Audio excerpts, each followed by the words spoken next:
Thank you.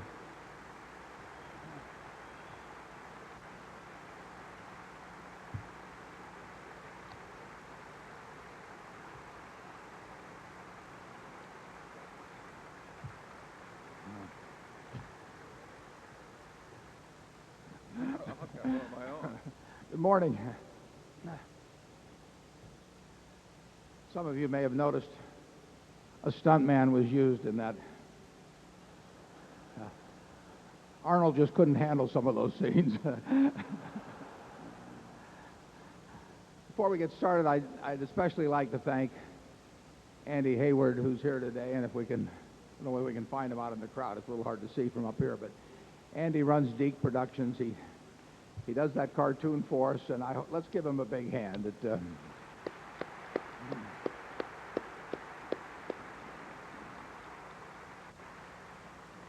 Andy has produced a really extraordinary series telling the story of the beginning of this country called Liberty's Kids. It's been on public broadcasting the last couple of years. It's great for kids, but it's great for adults too. I've watched a number of sessions myself, and this summer in July it will go on sale at Walmart, a very special celebration. And for those of you who want to pick out something good for your children or your grandchildren, I can't think of a better series to have them watching. And thanks again, Andy. And thanks also to Kelly Muchmore, who puts this whole production on. This is Kelly's show. She, along with that dog Dudley, who you saw in the movie, Dudley is a regular at Berkshire Hathaway. We don't count him in the 15.8, but she, along with Dudley, handle everything. I don't even give a thought to what's going to happen here, as may become evident during the meeting. She is responsible for putting up that whole exhibition arrangement and really the whole thing. So, Kelly, I don't know where you are exactly, but in any event, thank you very much.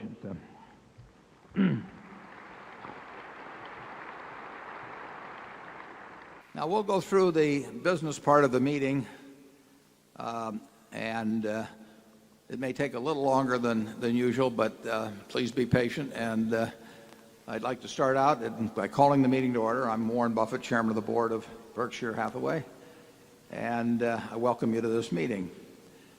This hyperkinetic fellow next to me is Charlie Munger, the Vice Chairman, and we will have a good time, and I hope you do too. We work together because he can hear and I can see. I mean, there are times where we can't remember each other's name, but we have a lot of fun together. Now, any shareholder who wishes to speak regarding the shareholder proposal expected to be presented by Human Life International or any other matters germane to the shareholders meeting should now go to microphone Zones 1, which is in section 121 over on my right, or section 2, which is at section 221. I believe that's higher up on my right. And let's see if I have that right. Yeah, or go to section 7, which is or section 105, which is microphone 7 on my left, or to section 205, which is microphone 8. If you're going to want to talk about anything concerning the business of the meeting, not the questions afterwards, but just that relates to the matters germane to the meeting, please go there now, because I'm not going to be able to spot people in a crowd this size. And when it comes time to do the business, we're going to ask anybody that cares to speak up on the business to be at those microphones. And that will be in just a couple of minutes. Now, after adjournment of the business meeting, I'll respond to questions that you may have that relate to the businesses of Berkshire, but that don't call for any action at the meeting. We had some complaints after last year that some people were asking 6 or 7-part questions. At least that's the reason I'm giving, that we're eliminating those. The bigger reason is Charlie and I can't remember the first part by the time you get to the 5th part. So we are asking you to ask only one question, and and don't try to get too clever about working 3 or 4 into a single question. And that will give more people a chance to get their questions asked. Only one question at a time, and we will go around from microphone to microphone and get as many in as we can. Now, we're going to do this until noon, and then we'll take a break for lunch, and we'll come back about 1, and we'll continue until 3:30. And anything goes on the questions. We'll answer almost anything except questions about what we may be buying or selling. And you're free, of course, to wander around, go over and buy things. You know, we have a lot of things for sale over there. It's as I've pointed out in the past, it's better form to leave while Charlie is speaking than when I'm speaking, but you can use your own judgment on that. Now, I do want to remind you that any audio or video recording of this meeting is prohibited. That if anybody's seen recording the proceedings, we will have to ask you to leave. So if you see anybody doing that, we would appreciate it if you would just inform one of the staff personnel around, and because there's certain copyrighted material that we use, and people like Judge Judy give us permission to use a segment like that, but it's not intended to be used in any commercial way. So we do ask that no recording take place. Now, I'll first introduce the Berkshire Hathaway directors that are present in addition to myself and Charlie. Now, I'll ask the directors to stand as their names are read and ask that you withhold applause, if any, until all are introduced. I don't know whether we have anybody here from CalPERS, but they can register their own views as we go along. And it is difficult to see from here, so if you'll just stand as I mention your name and remain standing until the end when we will see whether you get any applause. Susan T. Buffett, Howard G. Buffett, Malcolm G. Chase, David S. Gottesman. Sandy had a conflict today. There's a bas mitzvah, I believe, for a granddaughter, and so he's coming in tomorrow for our directors' meeting on Monday. Charlotte Guyman, Donald R. Keogh, Thomas S. Murphy, Ronald L. Olson, and Walter Scott Jr. And now you can go crazy.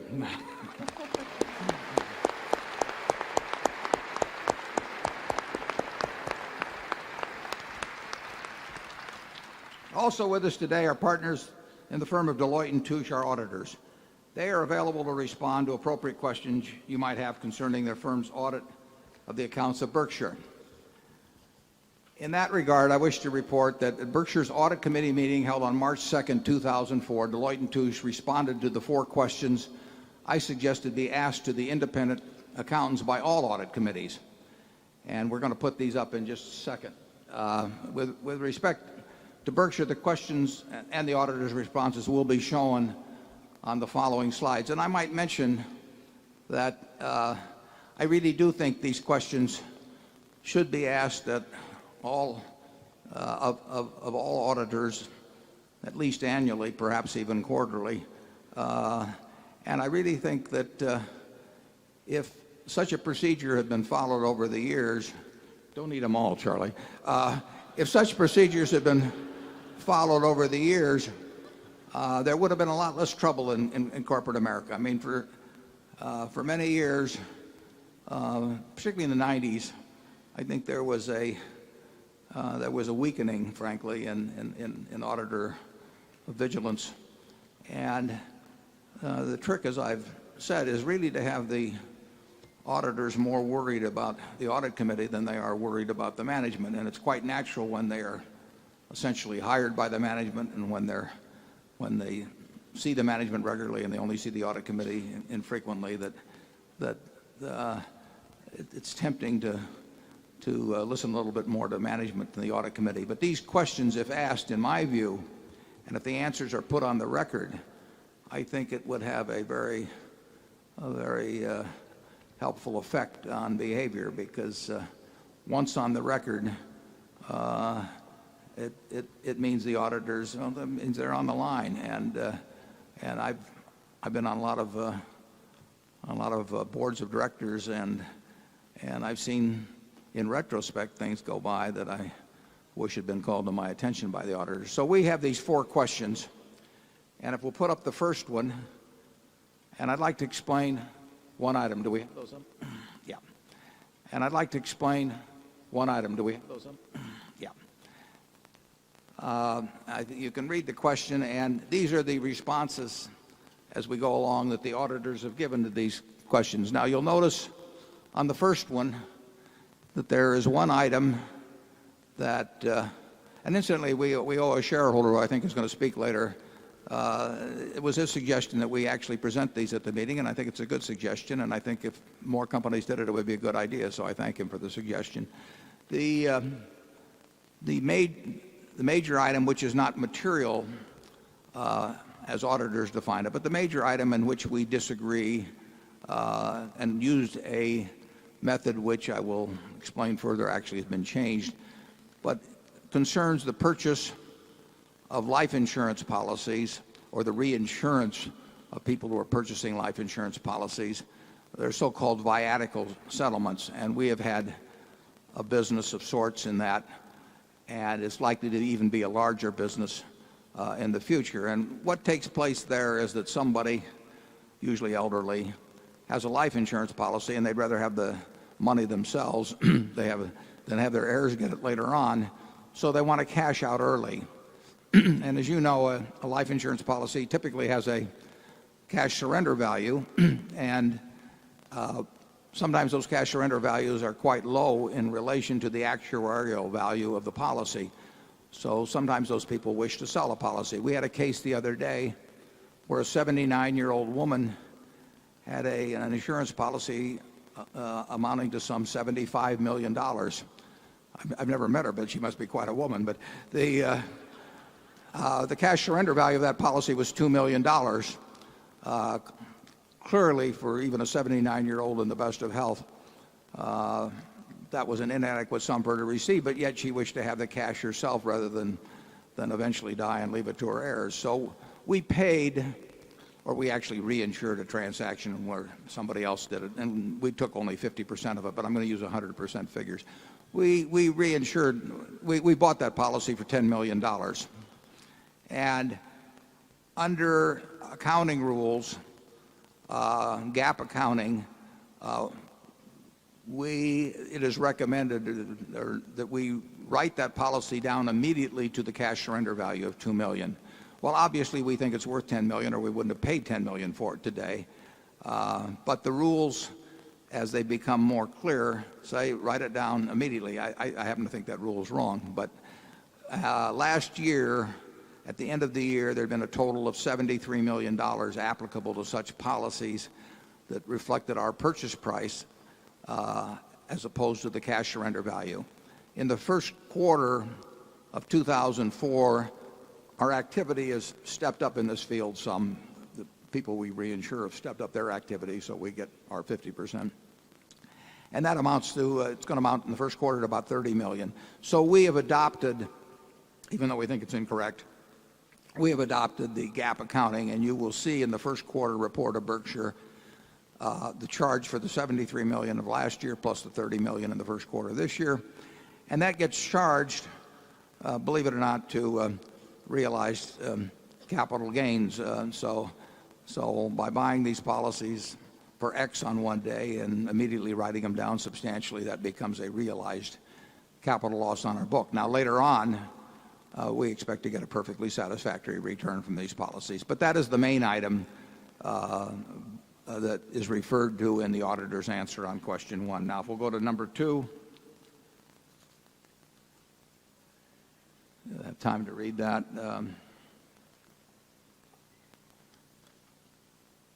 I like the idea of this question being asked. I've read many reports where the footnotes are such that even if I reread them several times, I still don't know what's happened. And we try to write everything in plain English at Berkshire, and we try to explain things within the body of the letter that might give people the wrong impression if they simply looked at the figures, or that they might not be able to discern, because Berkshire has gotten so large that there are all kinds of things that are lumped together in the consolidated statements that I think it's more helpful if we look at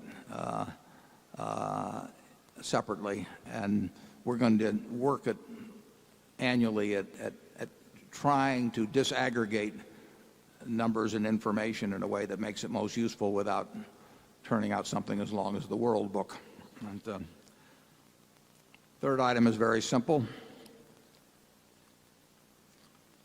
And the fourth item relates to something that became very prevalent in corporate America in the 1990s, which was moving around numbers from one quarter to another or moving them from one year to another. And I have seen a lot of that. It's deceptive.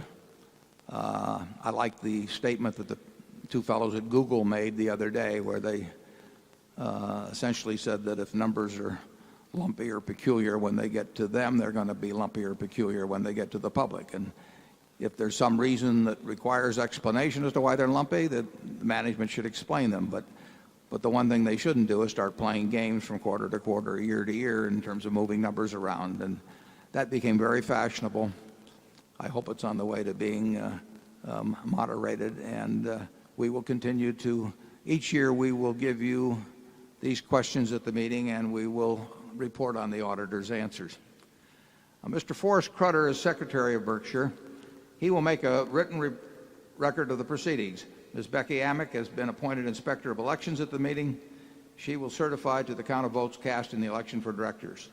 The named proxy holders for this meeting are Walter Scott Jr. and Mark D. Hamburg. Does the Secretary have a report of the number of Berkshire shares outstanding entitled to vote and represented at the meeting? Yes, I do. As indicated in the proxy statement that accompanied the notice of this meeting that was sent to all shareholders of record on March 3, 2004, being the record date for this meeting, there were 1,278,436 shares of Class A Berkshire Hathaway common stock outstanding, with each share entitled to one vote on motions considered at the meeting, and 7,766,293 shares of Class B Berkshire Hathaway common stock outstanding, with each share entitled to 1/200th of one vote on motions considered at the meeting. Of that number, 1,121,231 Class A shares and 6,473,904 Class B shares are represented at this meeting by proxies returned through Thursday evening, April 29th. Thank you. That number represents a quorum, and we will therefore directly proceed with the meeting. First order of business will be a reading of the minutes of the last meeting of shareholders. I recognize Mr. Walter Scott, who will place a motion before the meeting. I move that the reading of the minutes of the last meeting of shareholders be dispensed with and the minutes be approved. Do I hear a second? Motion has been moved and seconded. Are there any comments or questions? We will vote on this motion by voice vote. All those in favor say aye. Opposed? Motion's carried.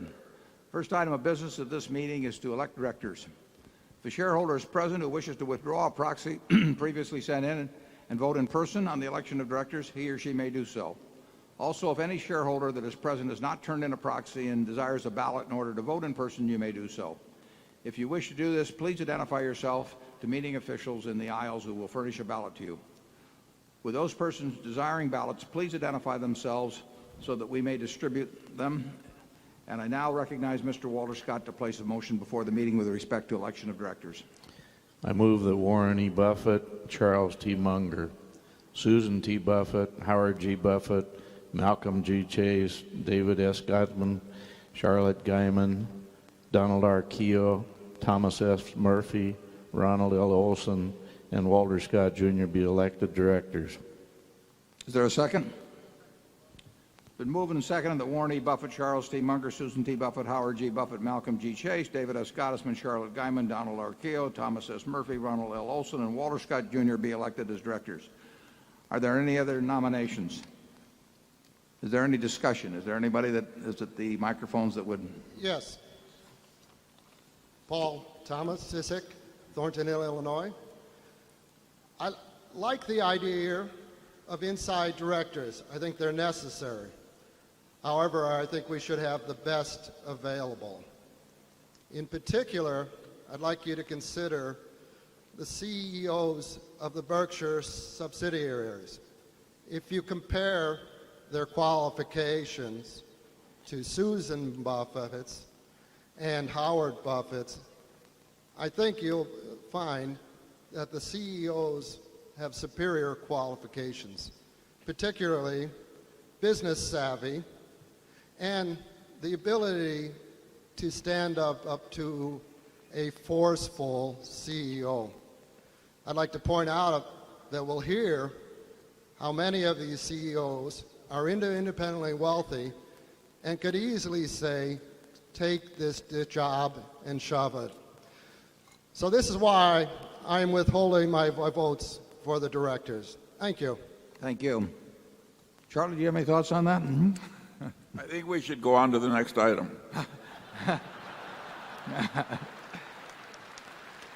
The nominations are ready to be acted upon. If there are any shareholders voting in person, they should now mark their ballots on the election of directors and allow the ballots to be delivered to the Inspector of Election. Would the proxy holders please also submit to the Inspectors of Elections a ballot on the election of directors voting the proxies in accordance with the instructions they have received. Ms. Amick, when you are ready, you may give your report. My report is ready.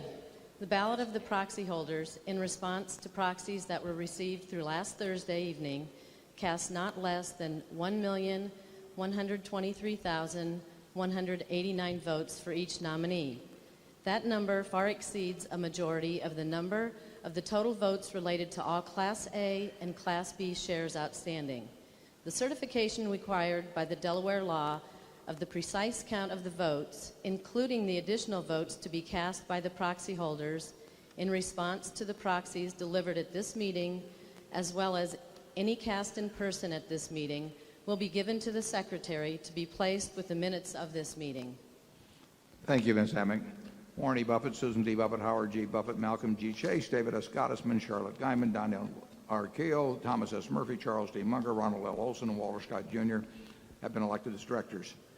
The next item of business is a proposal put forth by Berkshire shareholder Human Life International, the owner of one Class B share. Human Life International's motion is set forth in the proxy statement and provides that the company be required to publish annually a detailed statement of each contribution made by the company and its subsidiaries in various political causes. The directors have recommended the shareholders vote against the proposal. We will now open the floor to recognize the appointed representative of Human Life International to present their proposal. Is someone here to present that? Yes, Mr. Buffett. My name is Tom Strobar, and I do represent Human Life International, and I'm here to present the shareholder resolution regarding political contributions. But before I do, I'd like to give you a little background. Some of you may remember 2 years ago there was a resolution asking the company to end its charitable giving program. The resolution said corporate charitable contributions should help, not hinder the company, and suggested certain contributions, especially those related to abortion and population control, were doing just that. This proposal was soundly defeated by the shareholders, receiving less than 3% of the vote. Oddly enough, a little over 1 year later, Mr. Buffett, in his wisdom, did terminate this program, citing the adverse impact his philanthropic interests were having on the livelihoods of some employees at the Pampered Chefs division. At the time of the resolution, we first learned that Mr. Buffett and Mr. Munger were directing their money to their personal foundations rather than more recognized public charities. While previous chairman's letters extolled the high participation levels among eligible shareholders, no mention was made that Mr. Buffett, who accounted for 31% of the equity of the company, was giving away almost 55% of the charitable gifts.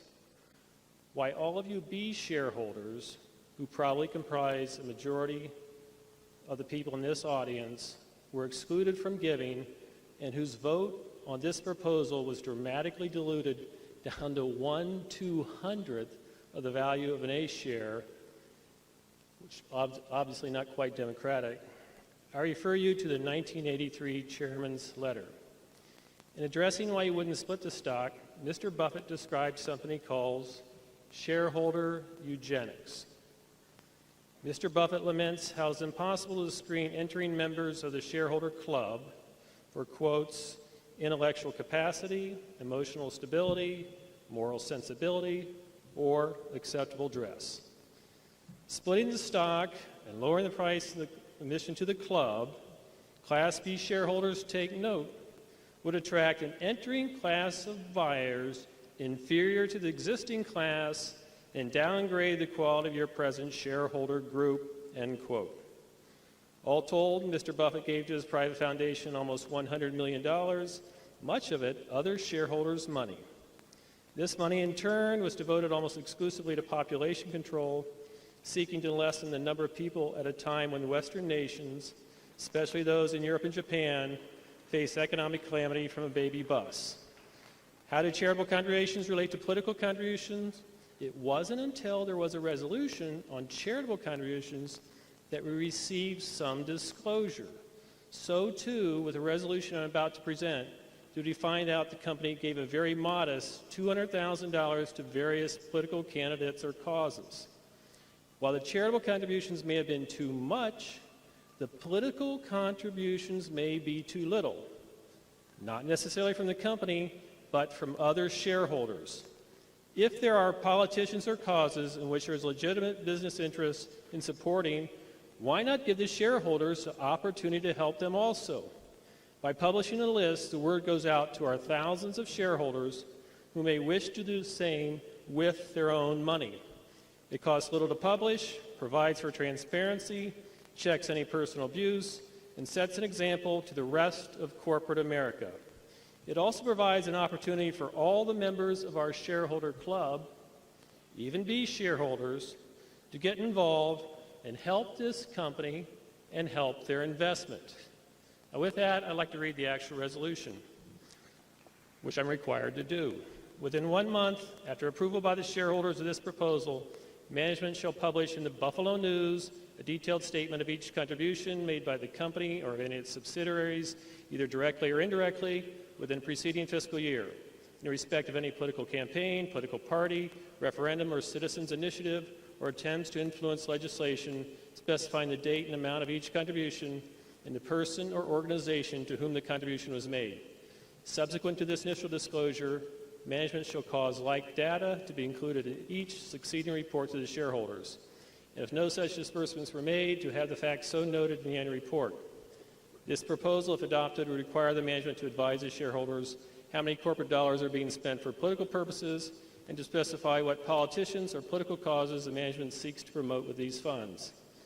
Political contributions are made with the dollars that belong to the shareholders of the group, and they are entitled to know where their dollars are being spent. A vote for this proposal is a vote for full disclosure. Thank you.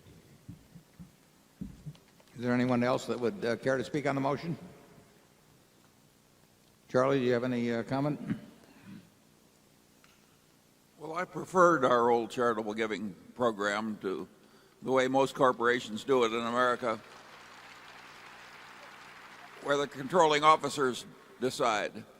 However, it's a dead horse. It's gone and there's no point beating on the corpse.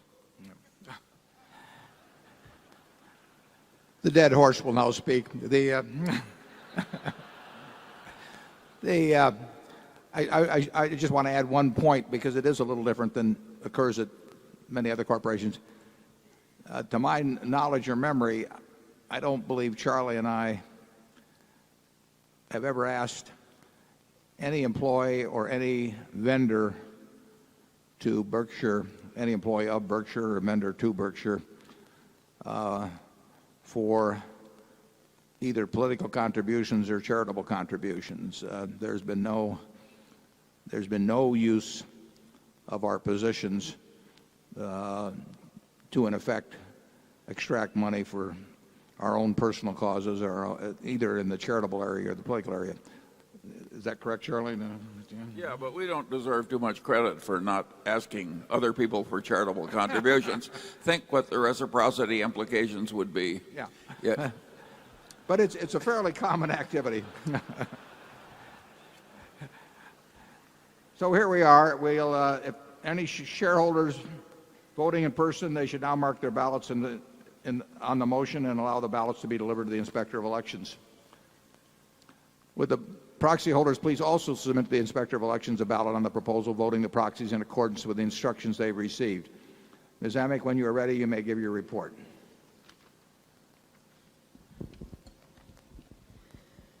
My report is ready.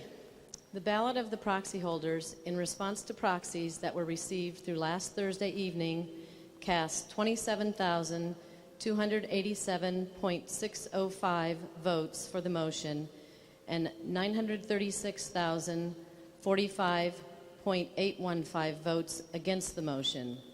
As the number of votes against the motion exceeds a majority of the number of votes related to all Class A and Class B shares outstanding, the motion has failed. The certification required by Delaware law of the precise count of the votes will be given to the Secretary to be placed with the minutes of this meeting. Thank you, Ms. Amick. The proposal fails. Does anyone have any further business to come before this meeting before we adjourn? If so, Yes. they should approach microphone 1 to be recognized. I believe we have someone. Yes, Paul Tomasic, Thornton, Illinois. I have a proposal to put the written rules for this meeting, the formal part, on the web in order that this meeting can be conducted fairly and with good faith. Would you like a little more comment? No. The faster you can make it, the better, but go to it. Oh, that's it. That's it. On that one. Okay. Is that a motion? What's that, Mike? Well, do you want to? Would you place all? If you have more motions, would you place them, or is that it? No, certainly. The other three motions are to put the bylaws and the articles of incorporation up on the website, to write it into the bylaws how shareholders should present motions, and the fourth, to write it into the bylaws how shareholders can make director nominations. To sum up, what these motions ask for is just tell us the rules. We'll follow them. That's it. Thank you. Okay, thank you. I actually think you came up with a very good suggestion on the audit committee report, which we've incorporated. I don't really think this would add much, but if there are any shareholders voting in person, they should now mark their ballots on the motion and allow the ballots to be delivered to the Inspector of Elections. Would the proxy holders please also submit to the Inspector of Elections a ballot on the proposal, voting the proxies in accordance with the instructions they've received? Ms. Amick, when you're ready, you may give your report. My report is ready. The ballot of the proxy holders cast 1,153,600.52 votes against the motion.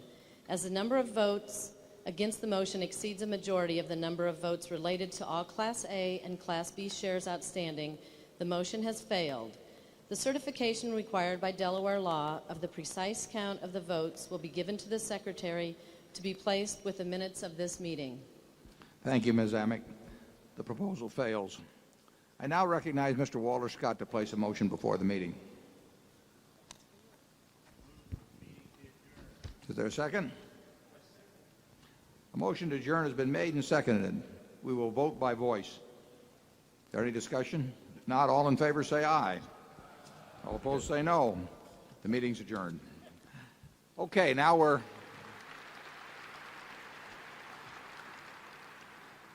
going to move into the questions and answers, at least questions, and just ask one as we spelled out before, and we will start with microphone 1, which is in section 121 on my right, and we'll keep moving 1 through 12 until we get till noon.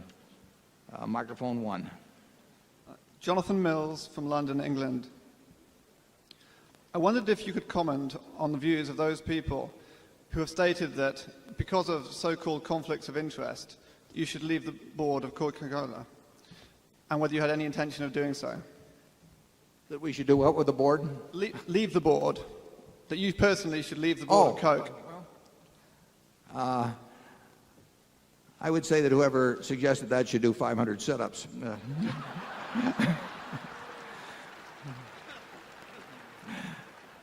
No, actually, Charlie and I, certainly I have, well, I'll let Charlie speak for himself.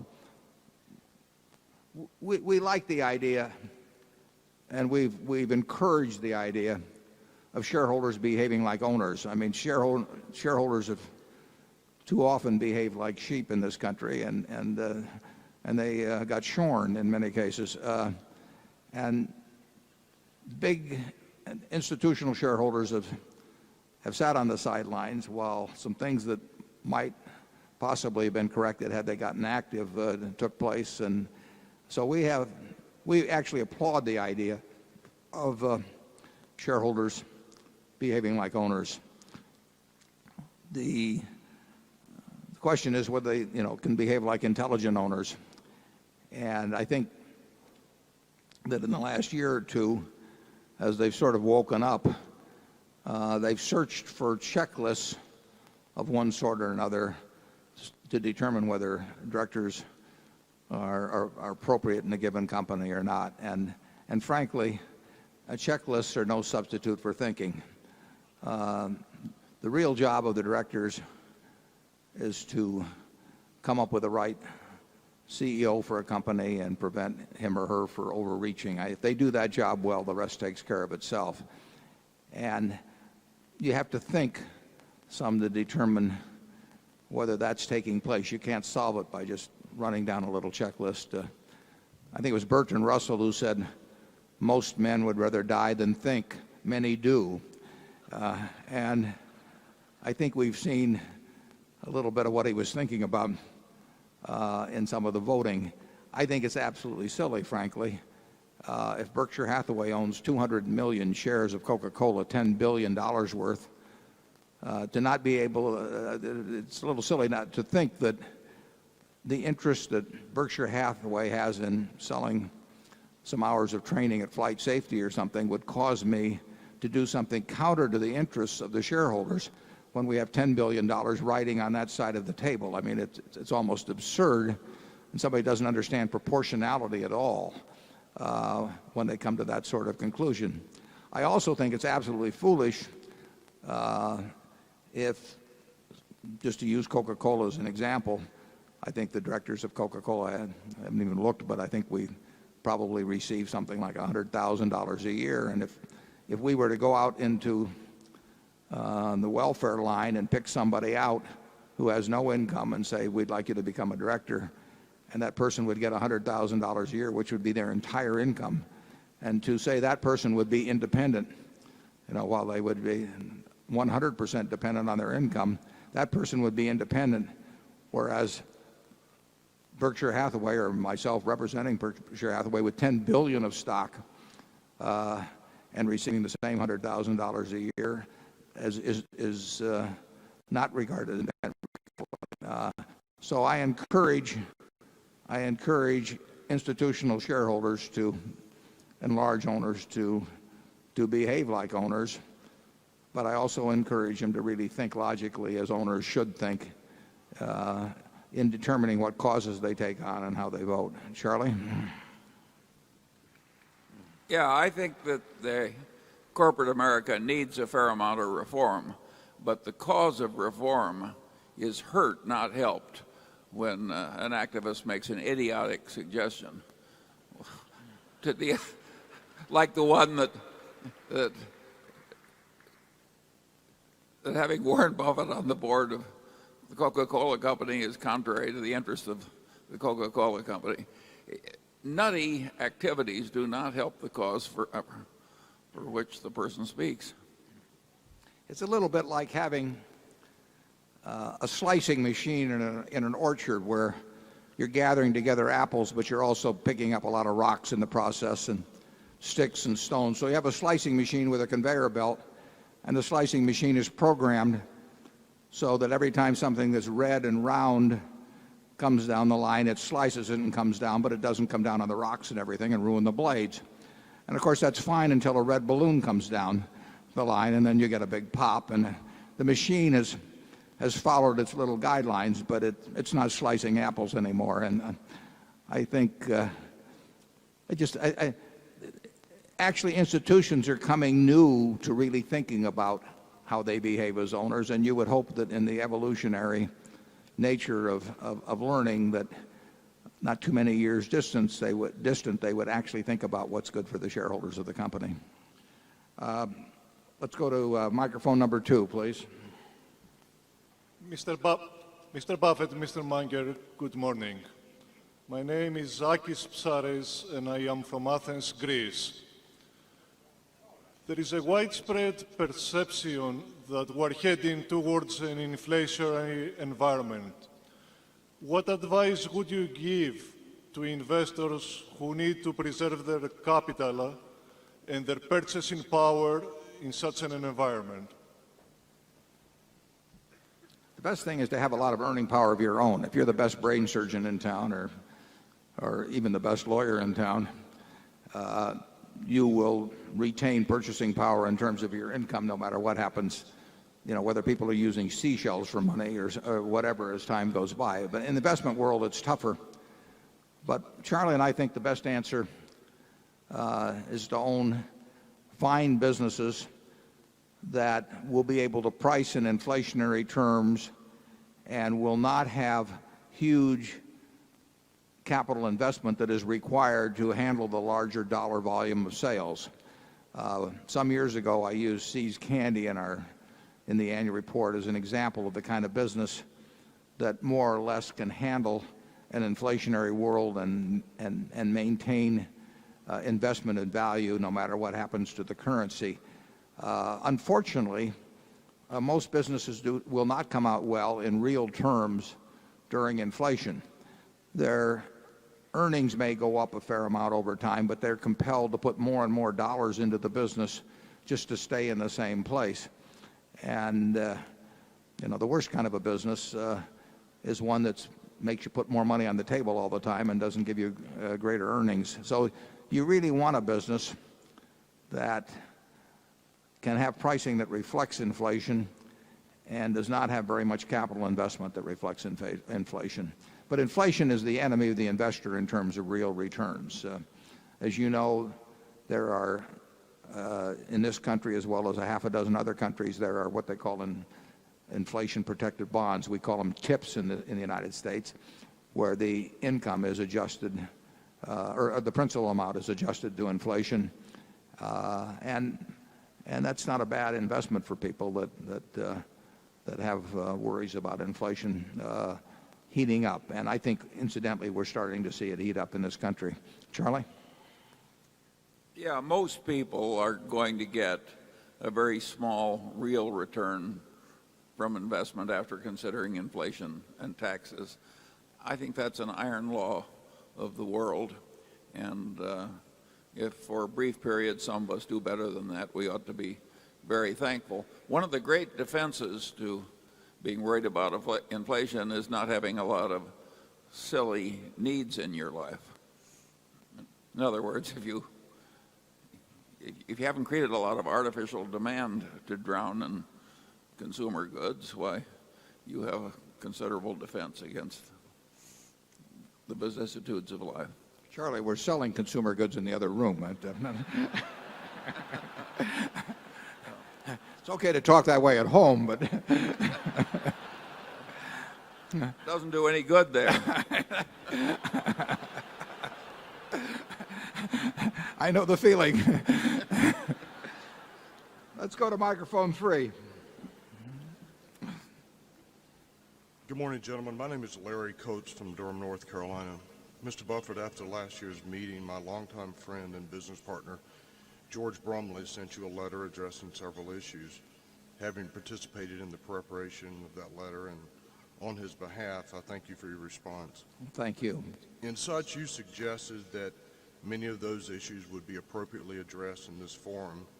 In his honor, I'd ask you to address just one of those, and that is the ultimate generational transfer of Berkshire away from its current base of long-term, self-selected, and well-informed shareholders, and the potential of instituting a series of analyst meetings to address the relative lack of interest in and ownership and understanding of Berkshire by institutional shareholders and investors. Thank you, and good morning. Well, thank you. I mean, George was a wonderful man, great analyst, and a friend.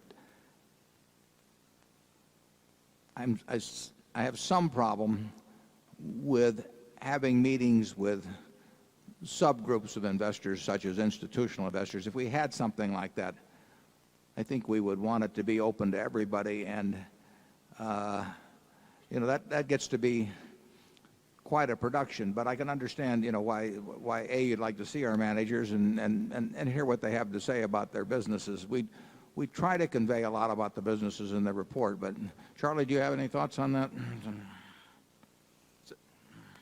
I don't think it fits our temperament at all well. Many corporations have a huge amount of effort spent in talking to groups of analysts. One of Berkshire's strengths has been that we don't spend time in that way. That's a very time-consuming process, and it does give some shareholders some advantage over others. We try and be more egalitarian in events like this and the way we write the annual report, etc. Yeah, we really like the group of shareholders we have. I mean, and we're not about enticing new people into it. But I know your point also is that the present shareholders could better understand Berkshire if they would listen to Bob Shaw talk about Shaw Carpet or Rich Santulli talk about NetJets. And the truth is, it is fun to listen to those people. But one of the things we promise managers when they join up with us, too, is that they don't have to listen to bankers. They don't have to listen to investment analysts. They just get to run their businesses. They can devote 100% of their time to it. And people like that. And they're more productive because of it. I mean, we really place no impediments in the way of our managers doing what they do best and what they like to do best, which is run their businesses. And frankly, a number of them have expressed to me that they're very happy because they existed in a different mode before, and in that mode they would spend maybe 25% of their time on activities that they didn't enjoy and that didn't feel were very productive. So we want to get across the information about our businesses to you, and believe me, when I write the report and Charlie looks at it, and we say to ourselves, are we telling you what we would want to know about if our positions were reversed, if we were on the receiving end? And we really try to put in the report everything that's germane to evaluation. Now, if you have a market cap of 130 billion, it's really not too important to get keen insights into some business that's making a relatively small amount of money. But anything that counts, and really you have to look at them in aggregates. When we want to get across to you. So,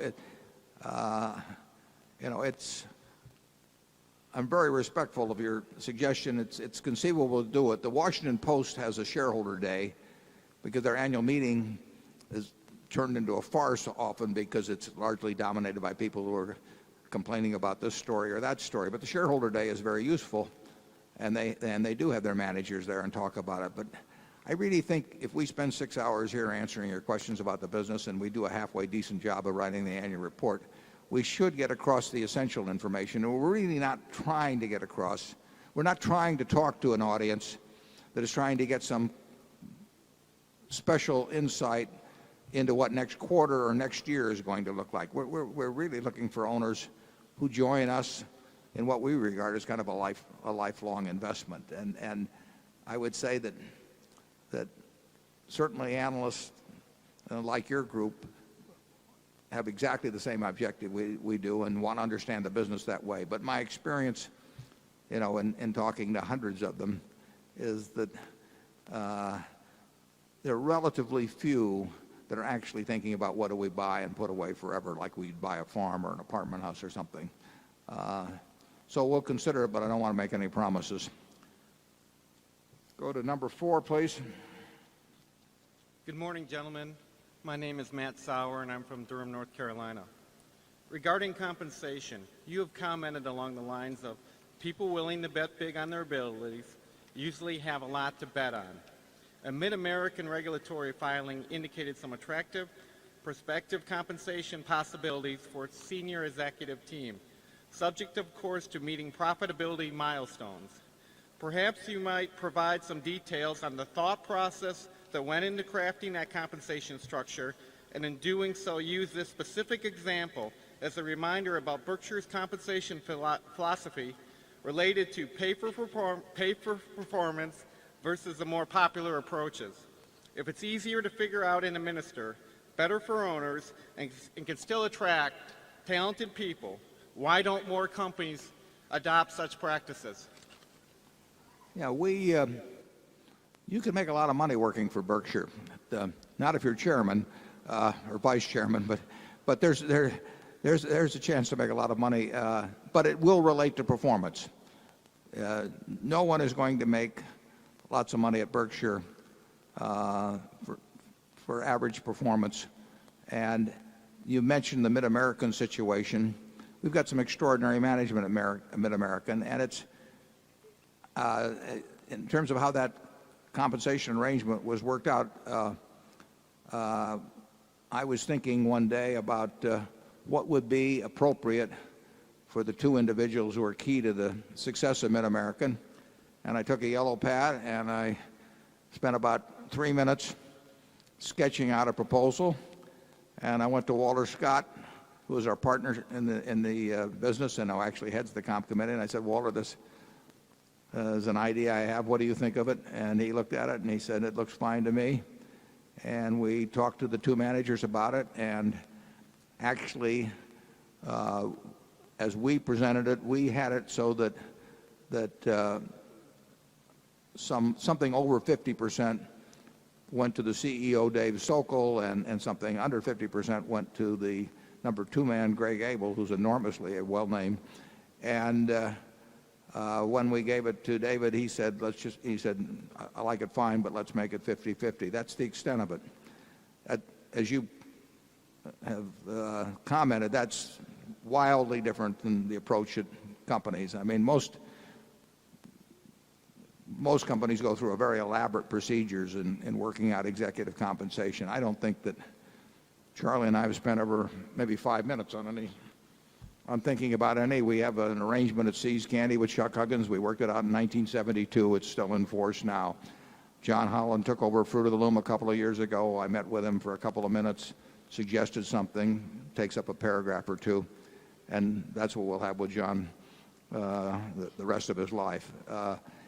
It's not highly complex. You have to understand the businesses. There is no one formula we could use at Berkshire that would fit across our businesses. That's asinine. You don't want them complicated. We don't have anything that goes on for pages and pages. It's not needed. It establishes a relationship between us and the manager that's not good. So all of our stuff is very, very simple. At GEICO, we have 2 variables, and they're what count. So we make, from Tony Nicely on down, we have everybody participating based on that.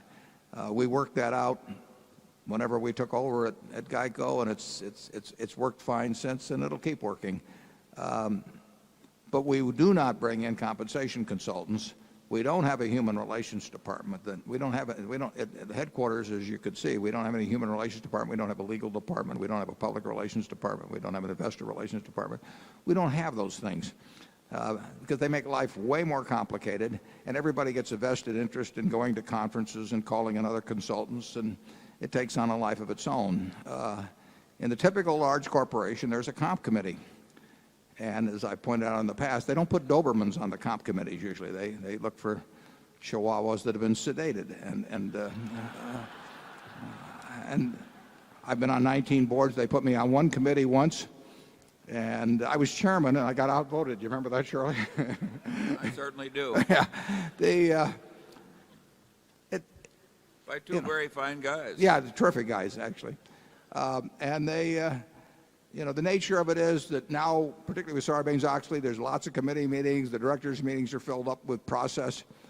And you have on one side of the table some people that are usually spending an hour or two and getting presented with a bunch of material by the Human Relations Department and some outside consultants. And I've never seen the head of the Human Relations Department or a consultant come in and say, this bozo you've got is only worth about half what you've been paying him. It just isn't going to happen.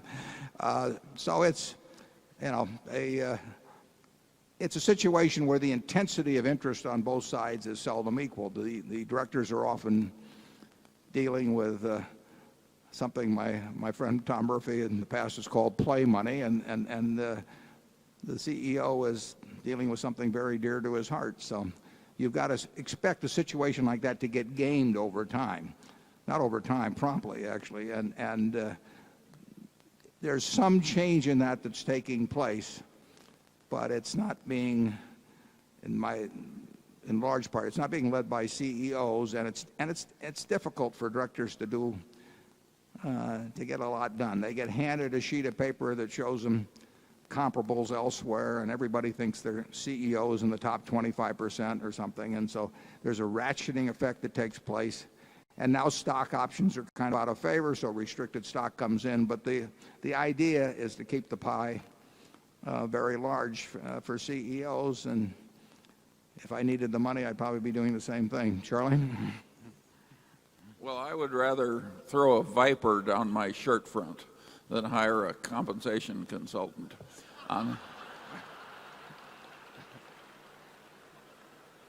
Tell me which kind of consultants you actually like, Charlie. He's not going to answer that. We'll go to number 5. Warren and Charlie, good morning. My name is Mo Spence from Waterloo, Nebraska. Years ago, you listed the 4 or 5 investment vehicles you considered appropriate for Berkshire, including, I believe, common stocks, long-term debt, and arbitrage opportunities. In light of your comments in this year's annual report, I was wondering if you could review that list in order of preference and specifically comment on them, including the current environment for arbitrage. Yeah. Well, the items you name, and you could break that down by high-grade bonds, versus junk bonds, and the items you mentioned are all alternatives. Charlie and I sit around and think about what's the best thing to do with Berkshire's money. It's a fairly simple proposition, and we have a number of things that we feel competent to make judgments on, and we have a number of things that we're not competent to make judgments on. So we hope to narrow the field to investments that we think we can understand, and there are a reasonable number of those, although there are a lot that we can't understand. Anything I would say today, can change tomorrow. We don't think about the categories by themselves. Now, in a period like summer to mid-fall of 2002, when junk bonds became very attractive, we bought a lot of them, but we didn't make some great decision to buy junk bonds. We just started seeing things, individual items, that started screaming at us, buy, buy, buy. And then that came to an end.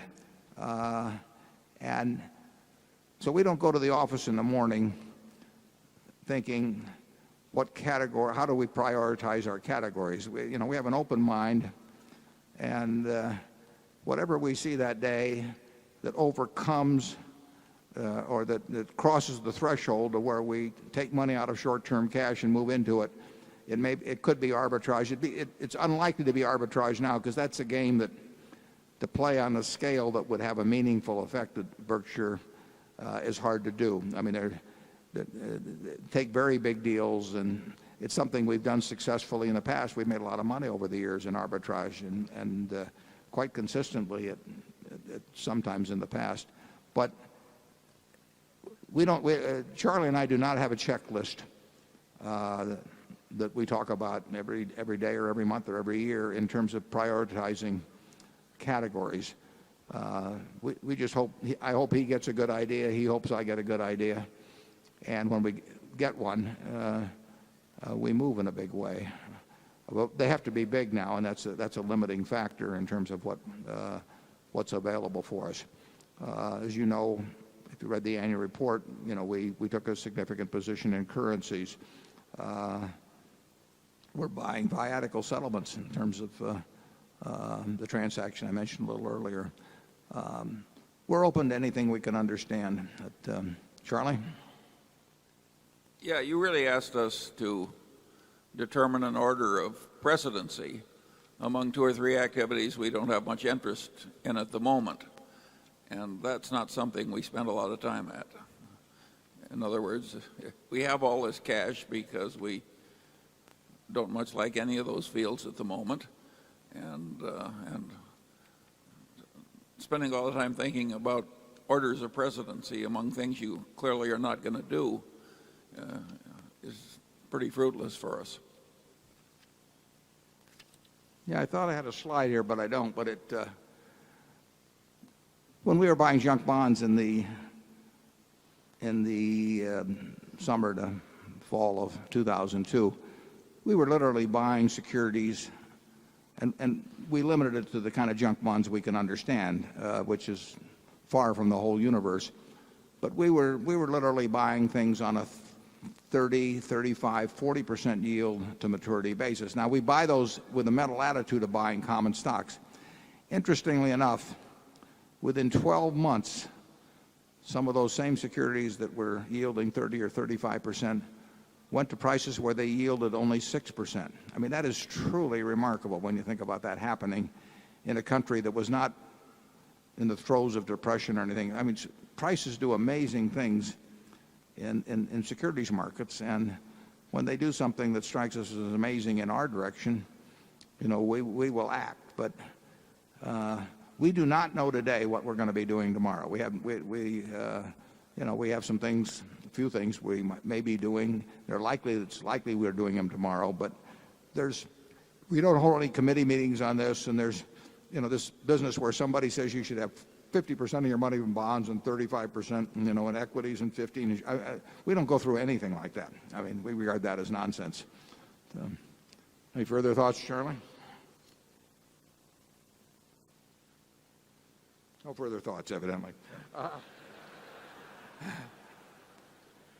Microphone 6. Good morning, gentlemen. My name is Tony Addo, and I come from New Jersey. Mr. Buffett, my question is on business valuation and growth. In one of your letters, you mentioned the discounting formula, owner earnings divided by the difference between the discount and the growth rate. But if the growth rate is larger than the discount rate, and if we use this formula, then we get a negative number. And one way around this, let's call method A, is to have two growth stages, one with a high growth and the second stage with a low growth. And the second way, method B, would be to estimate how much the earnings is on the third year for the company, and then multiply this by the average price to earning ratio to get the price in the 10th year.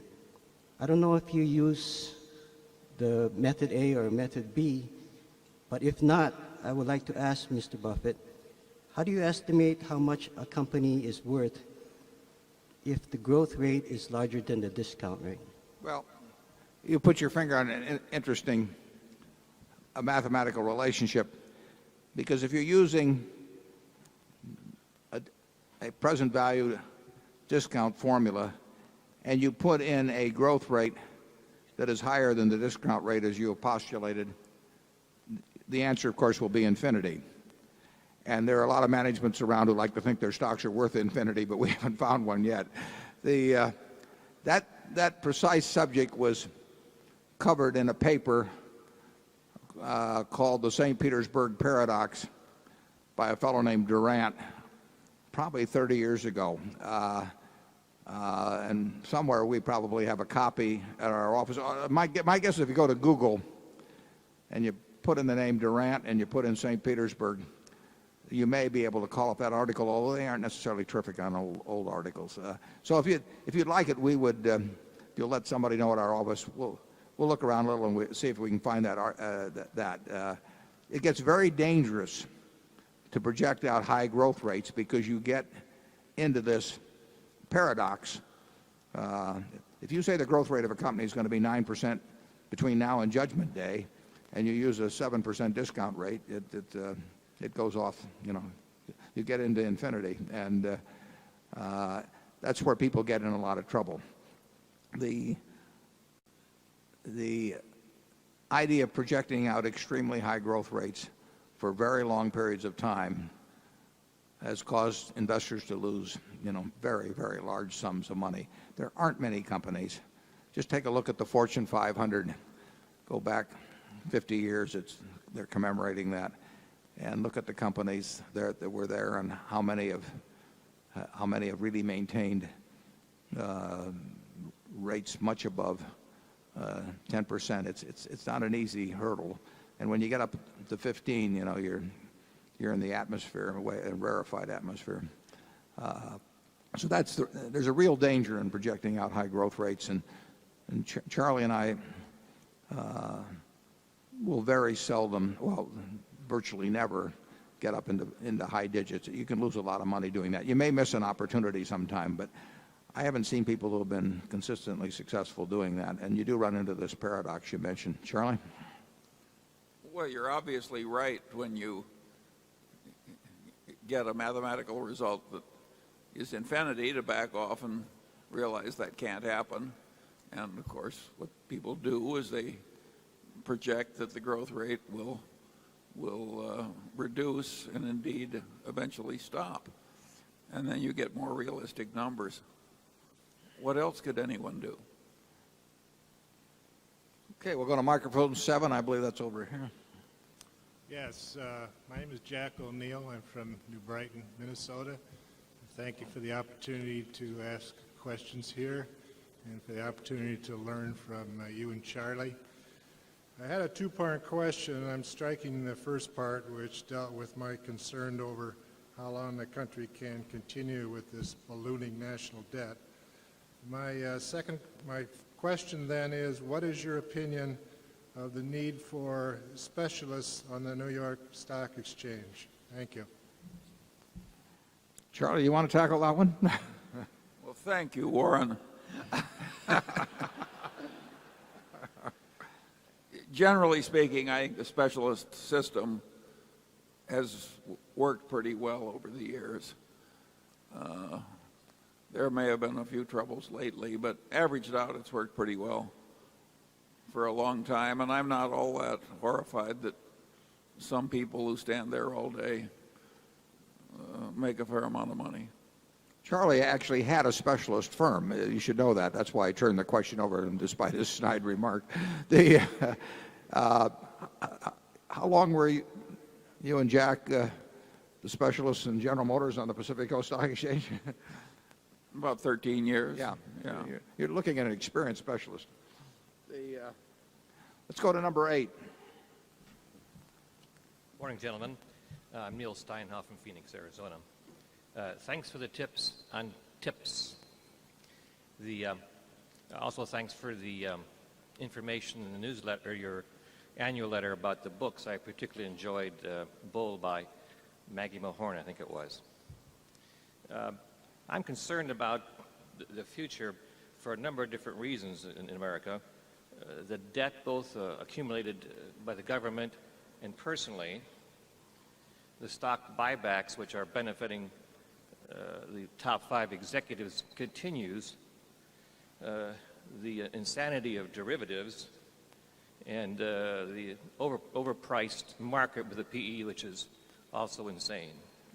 Any comments? Well, which one do you want us to comment? You only get one question. Derivatives. Derivatives. Well, Charlie and I have expressed ourselves on derivatives. We don't think the probability in any given year is necessarily very high that derivatives will either lead to or greatly accentuate some financial trauma. But we think it's there. And I think it's fascinating to look at something like Freddie Mac, where you had an institution that perhaps even hundreds of financial analysts were looking at, certainly many, many dozens of financial analysts were looking at. You had an oversight office. You had a creature that was created by Congress, presumably with committees that would be interested in their activities. You had on the board 2 of the smartest and highest grade people that you could have in terms of fixed income markets, and Marty Leibowitz and Henry Kaufman, and you had a bunch of other very good directors too. And with an auditor present, they managed to misstate earnings by some $6 billion in a fairly short period of time. Now, all of that wasn't accounted for by derivatives, but a very large portion of it, $6 billion. That is real money, even in any place. And a large part of that was facilitated by activities in derivative instruments. Now, you can look at the Freddie Mac annual report for 2000, whatever it is, 2 or 2001, and you can read the footnotes, and you can read the auditor's certificate, and you can look at a bunch of high-class, very smart directors, and you can be comforted by the fact that dozens of people in Wall Street who were paid just to follow relatively few stocks were studying this, and that they had conference calls all of the time. And in the end, what happened? It was $6 billion. It probably could have been $12 billion if they'd wanted.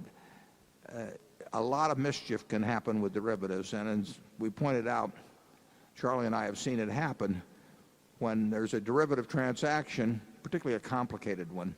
The plain vanilla ones, probably people will not get in big trouble on. But when you have a complicated derivative transaction, and the trader at investment house A is on one side, and a trader on investment house B is on the other side, and they record a transaction which has to be a zero-sum game between the two of them, and both put on the books a profit that day.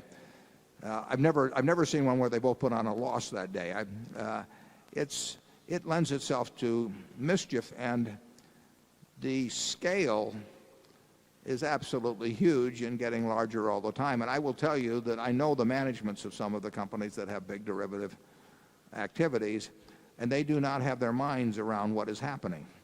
We didn't have our mind around what was happening at Gen Re Securities. We couldn't. We tried to get our mind around it. We couldn't do it.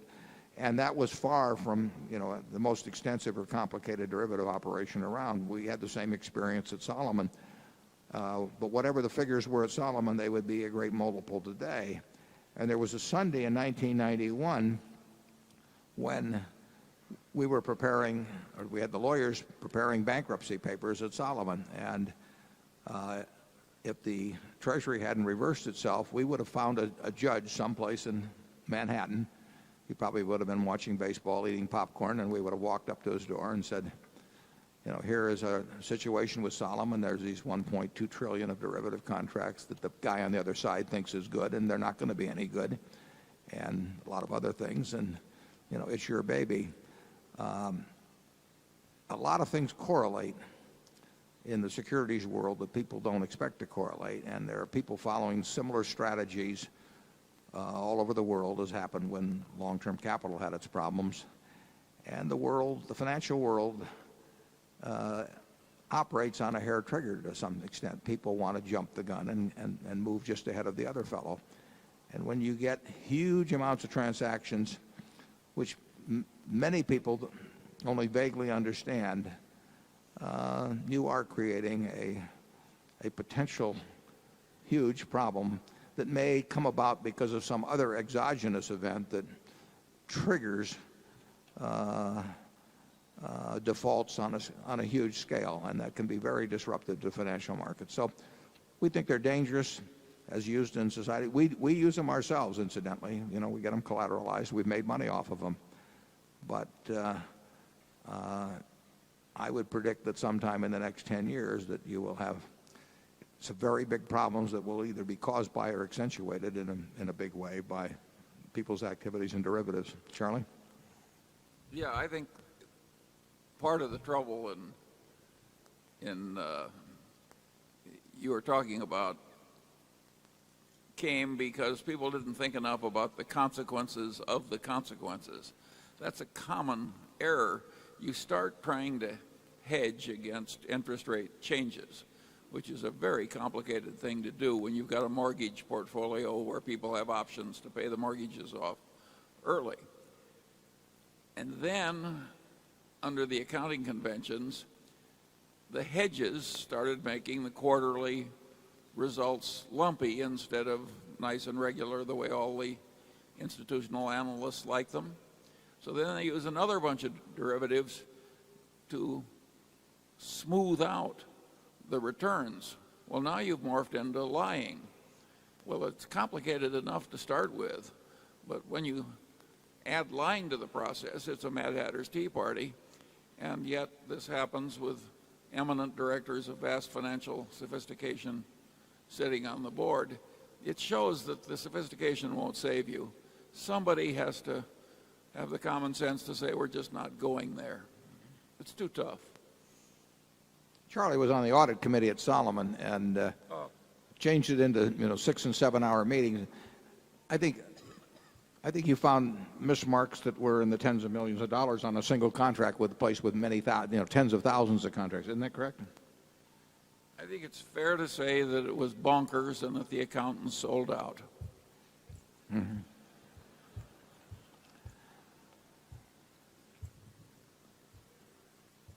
It's interesting stuff. You might, if you feel in kind of a nasty mood, you might go to a shareholders meeting of some company that has very large positions in derivatives and grill the CEO a little bit about some of the more esoteric transactions. They get very, very complicated. They get mind-boggling in terms of trying to figure out the consequences. And the one thing you can be sure of is that the trader that puts them on will certainly want to mark them at a profit either immediately or within a year or two, because he gets his bonus too often based on the figures for that year and will be gone in 20 years, because some of these are very long dated, will be gone when the consequences fall to the firm. Anytime you have incentives with people who are quite smart to mismark things, you're going to get mismarks or temptations to take on risk in an inappropriate manner.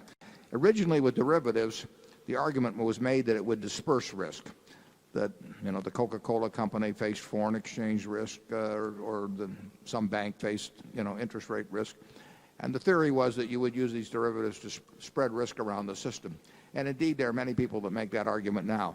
I would say that may work in that manner a great percentage of the time, but the time that counts is when the system has intensified risks and placed enormous credit risks on very, very few institutions.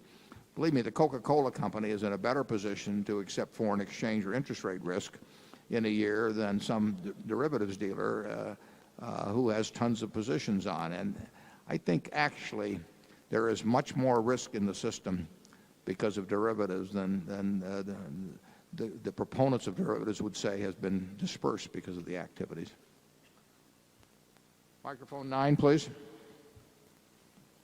Good morning. Robert Peyton from Chicago, Illinois. Thank you very much for your countless insights about investing and life, for that matter. My question has to do with Bill Gates. You've gone on record stating that Bill Gates is the smartest person you've probably met in your life. Charlie, sorry to break it to you. No, I haven't said that quite, but you're close. Close. And you've also mentioned that he can do your job that you probably could not do his. That's entirely correct. Okay. So that being the case, given his aptitude, his accomplishments, his ability to keep great people together within Microsoft, would you consider having him become the future chairman of Berkshire in one of two ways?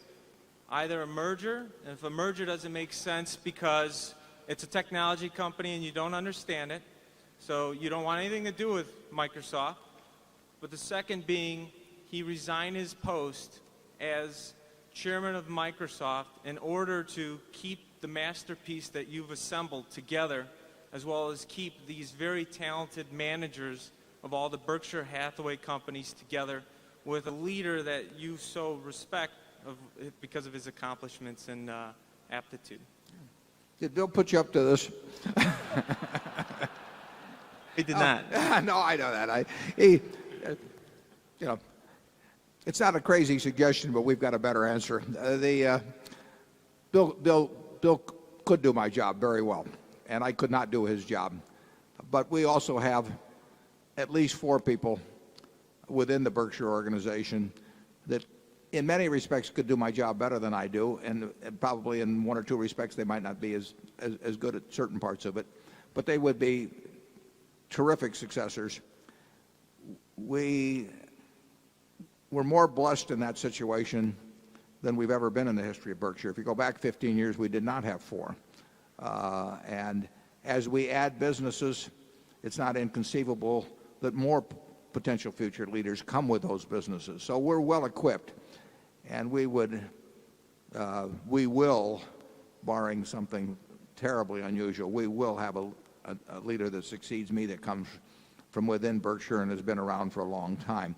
Well, one advantage of that, and this would not be necessarily a disadvantage if it were Bill, but one advantage to that is that we really like the culture at Berkshire, and having someone that has operated in that culture for a number of years, I think is a plus. Plus, you know, we've seen how they work, and we know their pluses and minuses, and we're very well equipped now.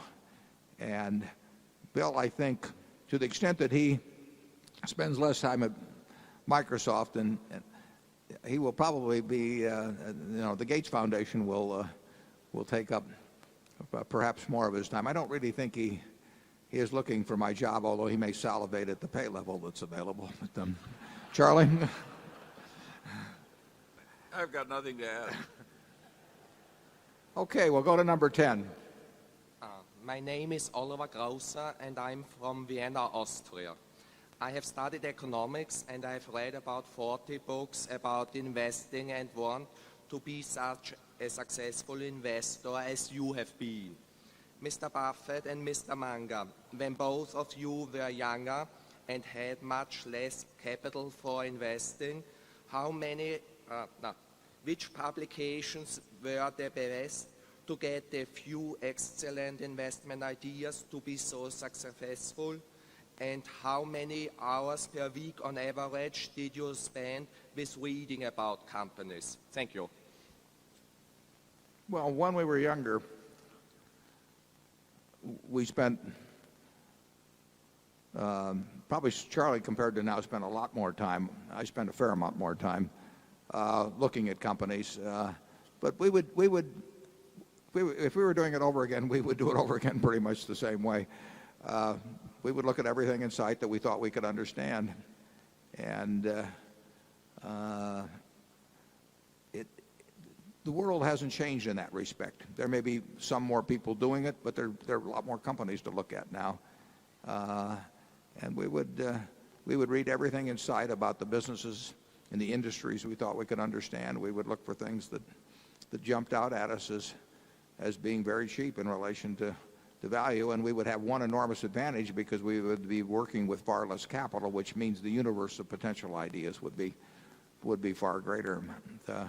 But there's nothing different, in my view, about analyzing securities now than there was 50 years ago. Charlie? Yeah, we read a lot and we thought a lot. I don't know anybody who is wise who doesn't read a lot. And on the other hand, that alone won't do it. You have to have a temperament, really, which grabs the correct ideas and does something with those ideas. And I think most people who read a lot don't have the necessary temperament, and they grab the ideas or they're simply confused by the mass of material. And of course, that won't work. Yeah, there's probably something. Phil Cray used to talk about having a money mind, and I would call it a business mind. And, there are people that are better with, identical IQs that are better adapted for one than the other. And the temperament is all important. I mean, if you can't control yourself, no matter what the intellect you bring to the process, you're going to have disasters. And Charlie and I have seen one after another that it's not a business that requires extraordinary intellect. It does require extraordinary discipline, and that shouldn't be so difficult, but as I look around the world sometimes, it apparently is quite difficult. I mean, the whole world went a little mad a few years back in terms of investments, and you say to yourself, how could that happen? Don't they learn anything from the earlier ones? But you know, what we learn from history is that people don't learn from history, and you certainly see that in financial markets all the time. Incidentally, you mentioned books. Charlie, you didn't recommend any books this year? Well, one book I really like, I couldn't buy because it's published only in England, but it'll get here in due course. And that's called Deep Simplicity by John Gribben. It's a perfectly marvelous book. And of course, that's a great title, Deep Simplicity. That's what we're all looking for.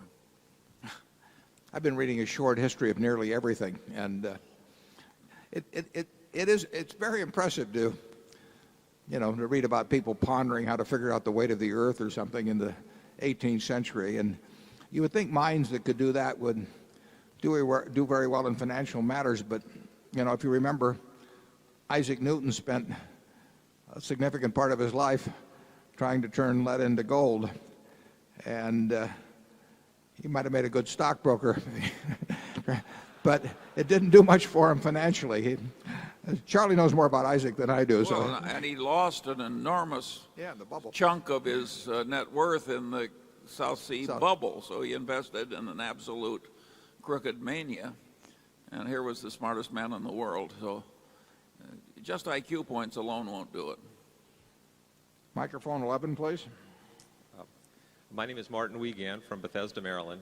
Thank you for hosting this wonderful, educational, and fun weekend. Well, thanks for coming, Martin. Yeah. In this year's annual report,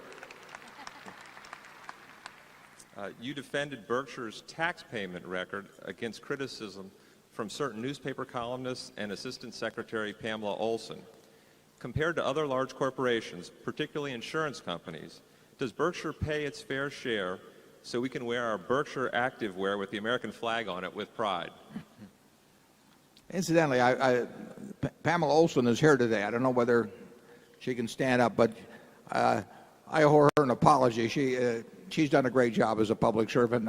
I teased her a little bit in the annual report, but she actually has worked actively and at the Treasury in cracking down on tax shelters and some things that Charlie and I think shouldn't exist. So Pamela has my admiration, and like I say, if she's here and can stand up, we'll give her a hand.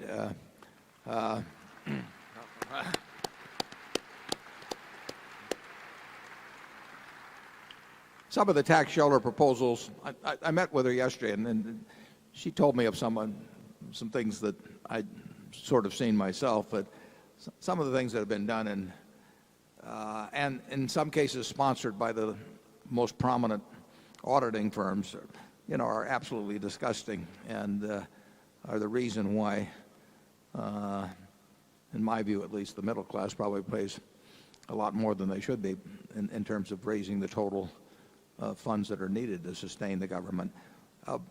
Berkshire, as we noted in the report, is a heavy contributor to the Treasury. As I mentioned, if only 540 entities in the country paid what we pay in income tax, no one else would have to pay anything. No Social Security, no nothing. We have not. I mean, we may own tax-exempt bonds. We own dividends, which receive a dividend received credit. But we pay on a very, very high percentage of our income, including capital gains. We pay at the full 34% corporate rate. So go out and buy the Fruit of the Loom underwear with the flag on it. You're entitled to wear it. Charlie? I've got nothing to add, but you understate the evil that crept into our leading accounting firms when they started selling these fraudulent tax shelters in exchange for contingent fees. One of them actually explained to me that they were an ethical seller of fraudulent tax shelters. He said the other firms just sold these to anybody, and we just sold them to our 20 most important clients so they were more likely to stay secret.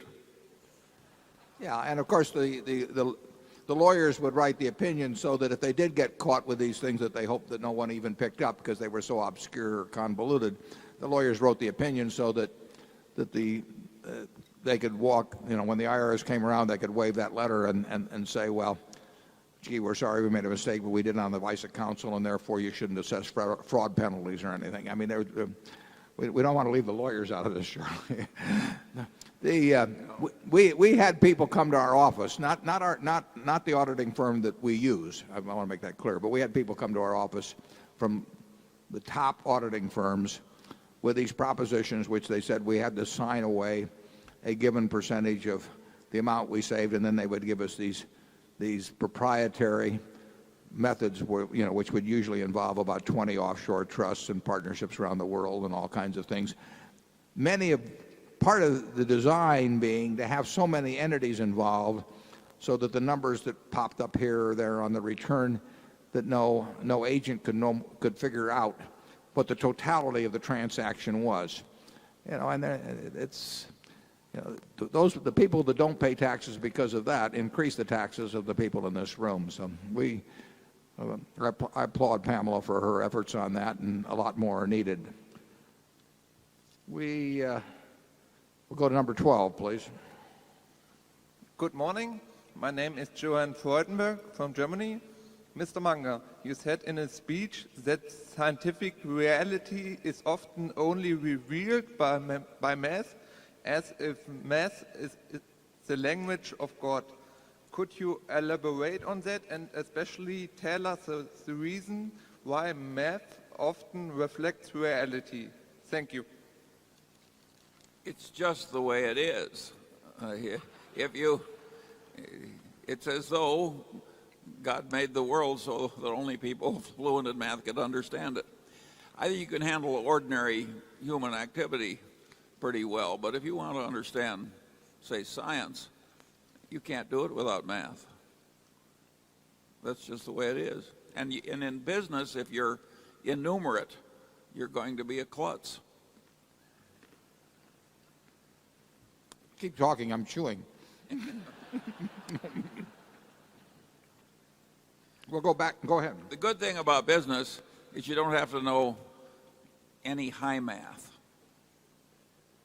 It may be a disadvantage to know high math. Yes, Charlie. I think it is, because you look for opportunities to use this marvelous, complicated tool, and by and large that doesn't work nearly as well as just using the simple math. When my mother sang me songs about compound interest, there really wasn't any need to go further. Let's go back to number 1. My name is David Farlow from Minnesota, Minneapolis. Thank you, Warren and Charlie. A few minutes ago, you mentioned the importance of learning from history. What have you learned from the investments you did not make over the last few years that you now regret refraining from? Well, the mistakes we made, and we made them, some of them big time, are of two kinds. One is when we didn't invest at all in something that we understood that was cheap, maybe because we weren't even working hard enough at looking at the whole list, or because for one reason or another we didn't take action. And the second was starting in on something that could have been a very large investment and not maximizing it.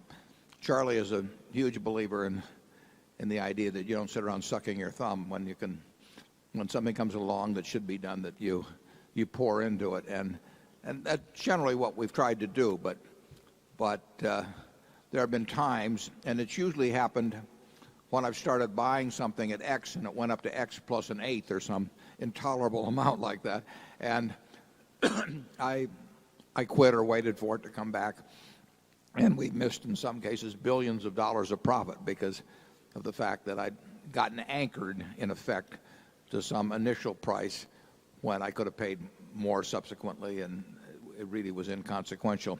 Do you have anything worse to confess than Walmart? No, Walmart, I cost us about, it's up to $10 billion now. I cost us about $10 billion. I set out to buy 100 million shares of Walmart pre-split at about 23. And Charlie said it didn't sound like the worst idea I ever came up with, which is from him. I mean, it's just ungodly praise. And then, we bought a little and then it moved up a little bit. And I thought, well, maybe it'll come back or what. Who knows what I thought? I mean, only my psychiatrist could tell me. And that thumb-sucking, reluctance to pay a little more, the current cost is in the area of 10 billion. And there have been other examples, too. And there will probably be more examples in the future, unfortunately. But that's on the other hand, it doesn't bother us. I mean, it's maybe instructional to talk about it just a little, and I'm glad to respond to the question. But in the end, we're going to make a lot of mistakes at Berkshire, and we've made them in the past. We'll make them in the future. If every shot you hit in golf was a hole-in-one, it wouldn't be. The game would soon lose interest. So you have to hit a few in the woods occasionally just to make it a little more interesting. We'll try not to do that too often, but those will be the kind of mistakes we make. We probably won't make the kind of mistakes, although we have. We made one with Dexter Shoe, but we probably won't make the kind where they cost us a ton of money. There'll be much more of omission than commission, I think you'll find in the future. Charlie, you want to add any more? Yeah, at least we are constantly thinking about the past occasions when we blew opportunities.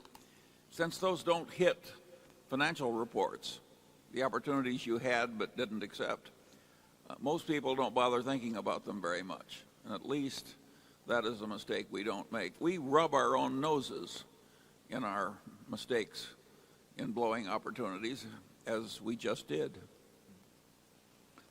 Okay, number 2.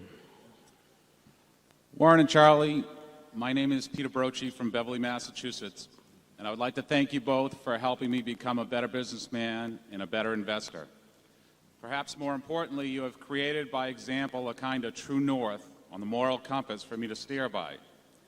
While the education has been fantastic, I have found that the demands of owning a successful business and having a large family do not leave time to apply the research standards I have become so wonderfully accustomed to by being a member of this cult. Please imagine for a moment that you are 30 years younger and have only a few holes left in your investment punch card. If you were in my situation, to the extent that you would diversify your holdings beyond Berkshire Hathaway, given this environment, how would you choose the investment managers? Or as Charlie has just discussed when addressing foundations, would you hunt for 2 more great companies to invest in via common stocks? Charlie, why don't you take a swing at that? Well, of course, you're hunting. That's part of the fun of life. And but I would say that the chief lesson would be that you're unlikely to find very many in a whole lifetime. And when you find one in which you really have thought it out and have confidence, for God's sakes, don't do it in a niggardly fashion. The idea that very smart people with investment skills should have hugely diversified portfolios is madness. It's a very conventional madness. And it's taught in all the business schools, but they're wrong.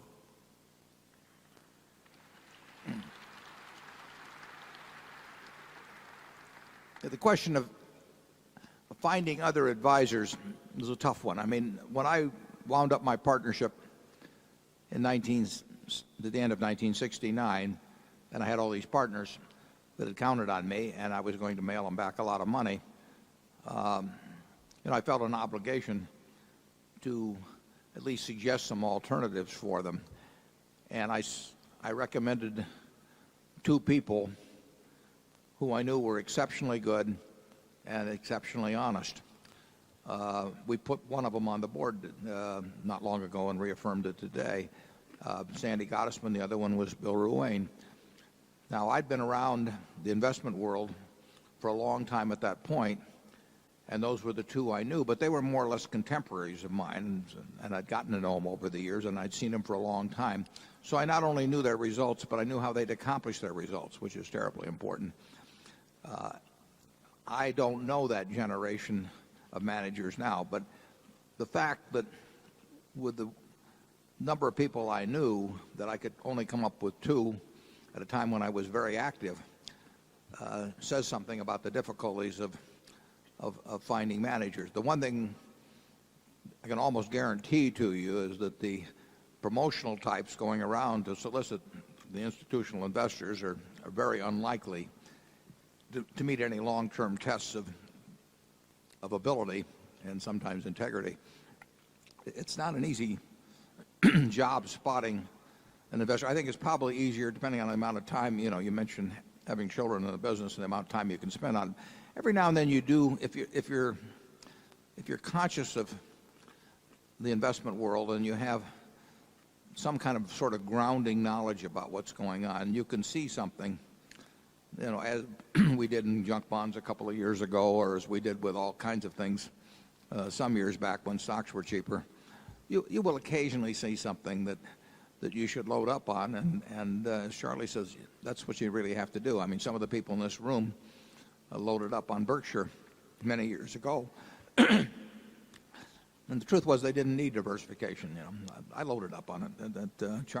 Charlie did. And you'll see opportunities occasionally, but you're not going to see them every day or every week. If you think you're going to see an opportunity every week, you're going to lose a lot of money because people will come around and tell you that they've got them, and they may not be quite as flagrant as that fellow we had in the movie, but they're a version of that. Charlie? The business of selecting investment managers was recently shown to be even harder than I had previously thought it was. A significant fraction of the institutional investment managers who run the nation's mutual funds actually accepted propositions to take bribes for betraying their own shareholders. It was as if a man came to you and said, I have a wonderful proposition. Why don't I kill your mother and we'll split the insurance money? And it was that ridiculous. And yet a significant number of the people said, gee, I would like some insurance money. And they just went right ahead. And they were already rich beforehand. Yes. And they've destroyed themselves, many of them, by making this insane decision. And I think many of them probably think the outcome is unjust. And the downfall they've had. And the interesting thing about it, of course, is that here is a huge industry where the people who weren't doing it have a great interest in having that reputation of the industry not get stained. And a number of them had to know what was going on. I mean, it's hard for me to imagine that people at most large mutual funds, even the ones that didn't, or mutual fund management companies, even the ones that weren't engaging in the activities mentioned, weren't aware of it. I mean, if you're in an industry like that, you're going to hear what's going on. And the Investment Company Institute was busy patting itself on the back, you know, one meeting after another, and becoming very cozy with legislators. And there wasn't one thing done until a whistleblower went to Elliot Spitzer, and he got active in a very strong way with a very limited staff. And he uncovered and put on the front pages what was taking place. But the industry itself, with hundreds and hundreds and hundreds of people that must have known what was going on, and it went on for a long time, never said a word. It makes you wonder a little bit. Number 3. Hi, I'm Bob Klein from Los Angeles. You've touched on the issue of asset allocation, capital allocation in response to previous questions. But I wonder if you could elaborate from a risk management perspective. Wall Street and financial planning firms charge a lot of money for their asset allocation models, say 50% stocks, 40% bonds, etc. I know you take a more opportunistic approach to building your portfolio and managing risk, as you mentioned as you illustrated by your junk bond example. And so I just want you to hammer out how you use price and value as a tool of risk management and asset allocation, as opposed to coming at it with a preconceived idea of how much should be allocated to each asset class. Yeah, we think the best way to minimize risk is to think. And the idea that you have, you say, I've got 60% in stocks and 40% in bonds, and then have a big announcement, now we're moving it to 65-35, as some strategists or whatever they call them in Wall Street do. I mean, that has to be pure nonsense. I mean, 60-40 or 65-30, it just doesn't make any sense. I mean, what you ought to do is have your default position is always short-term instruments, and whenever you see anything intelligent to do, you should do it, and you shouldn't be trying to match up with some goal like that. I found it entertaining. I was just reading yesterday an article, I think it was, about the two fellows at Google and all of the problems they're going to have because they're each going to get a few $1 billion. And I mean, I wanted to send a sympathy card. I almost went down a Hallmark store because this article went on. They've got this terrible problem and that terrible problem, and they're going to need lawyers and they're going to need financial lawyers. They don't need anybody.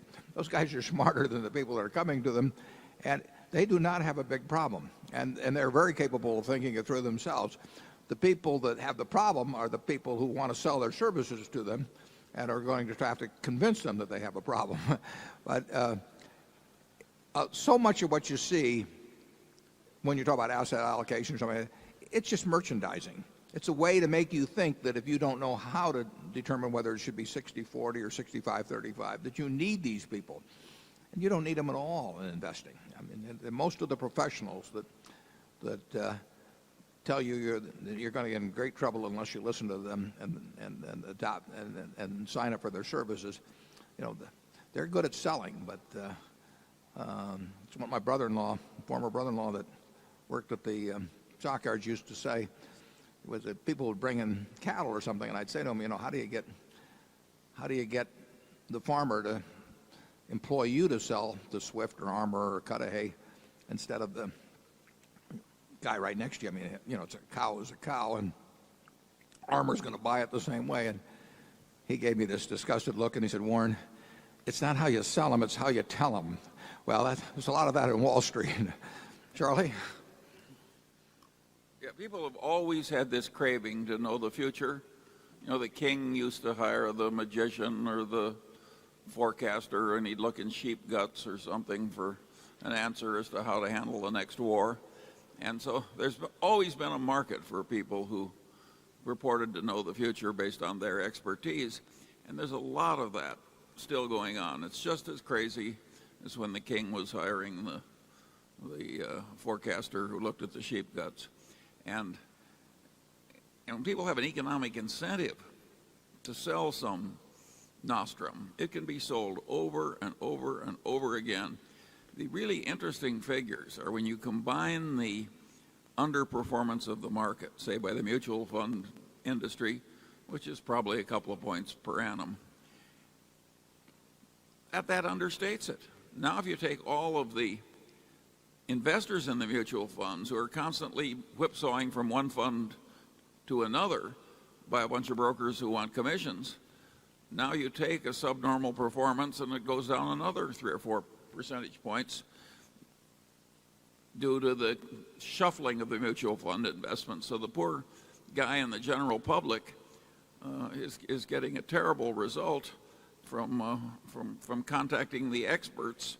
And these guys are heading the scout troop and the community chest drive and are locally reputable people. I think it's disgusting. It's much better to make a living by being part of a system that delivers value to the people who are buying the product.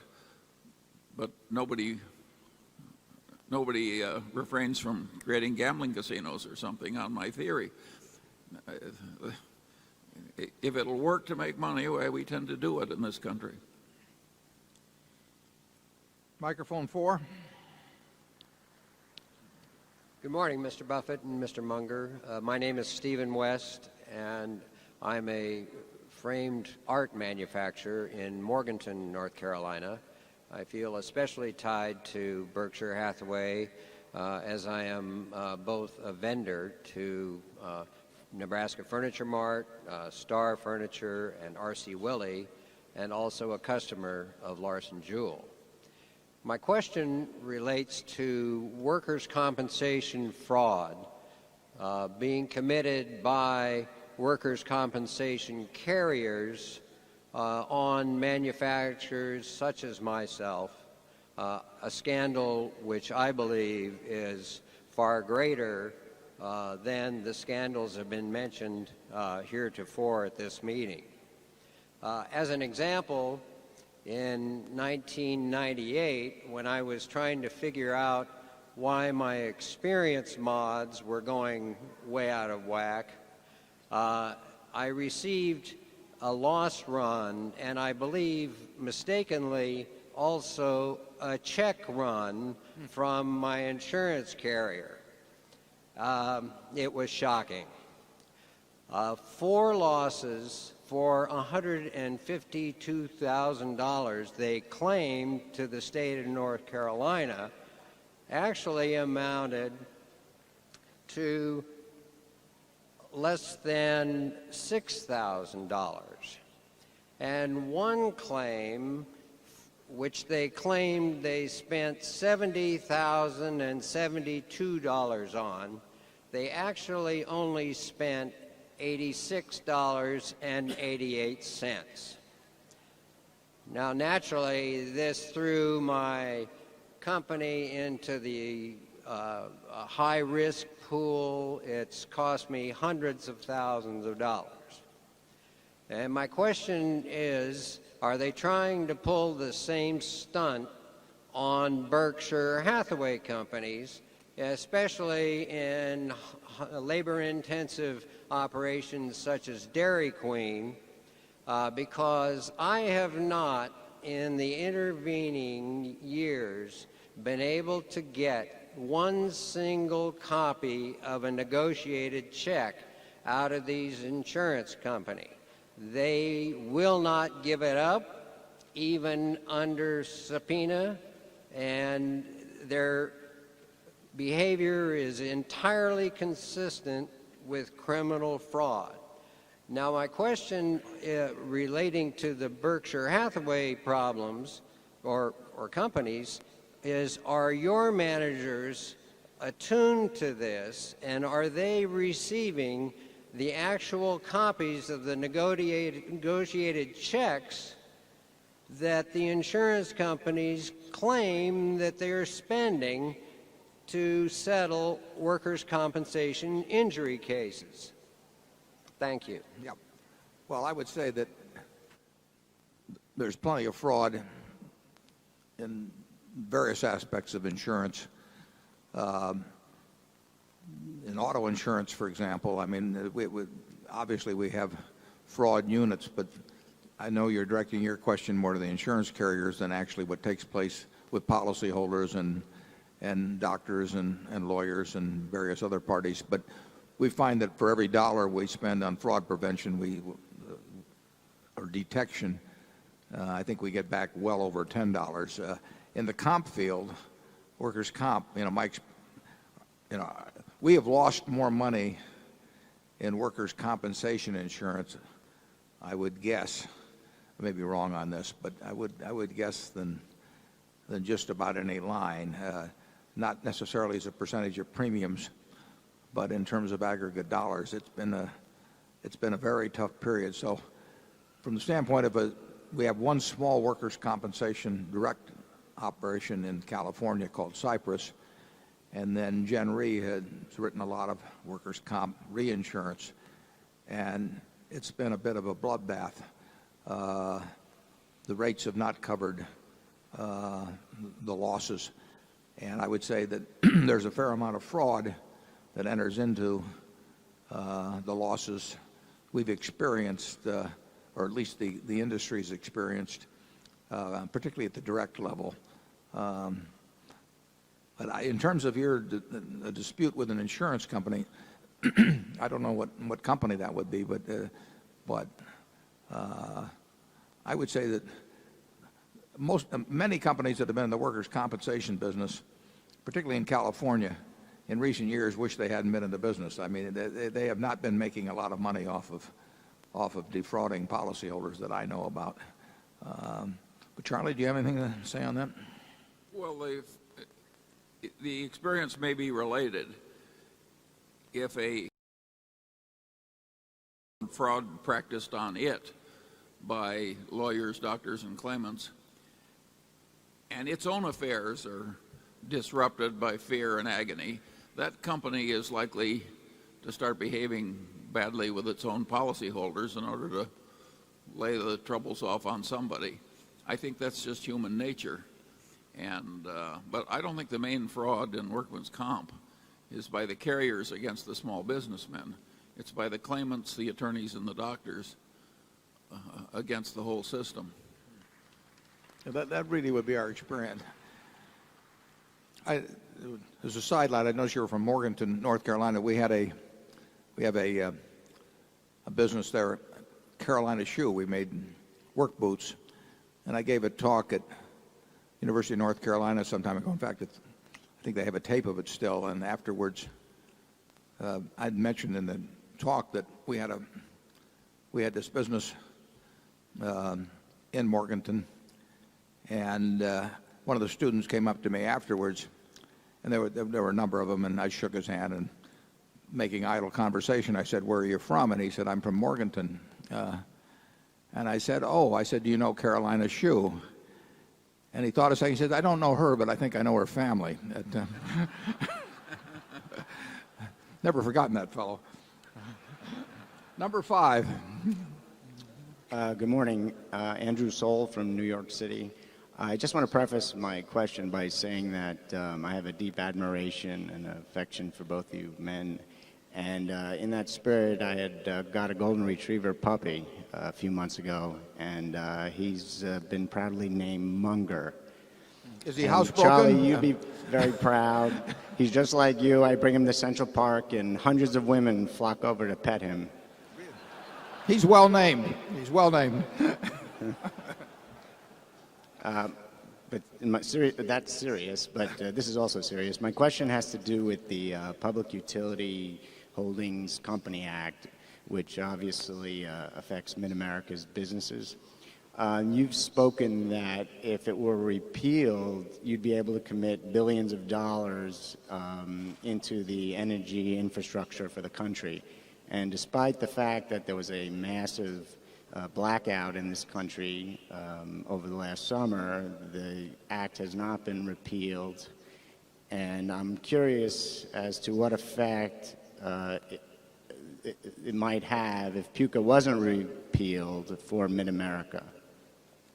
Yeah, the Public Utility Holding Company Act was passed in 1935.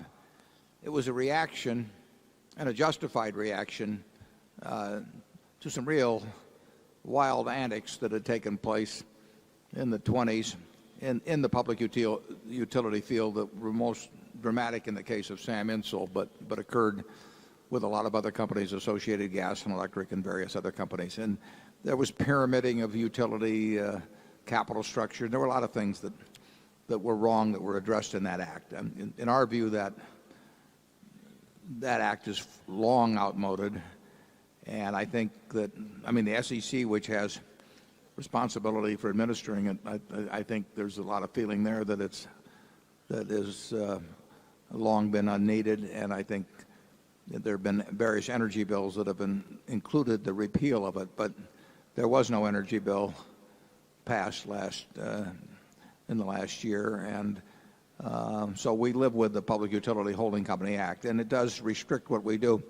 It's an interesting question, though, if it were repealed, whether that necessarily would open up lots of opportunities, because if it were repealed, it's quite conceivable that a number of other companies would also be competing with us in terms of possibly buying utilities that might have been difficult for us to acquire or for them to acquire back when the law was in existence. So I don't want you to think that if it gets repealed that Berkshire Hathaway is necessarily worth a lot more money.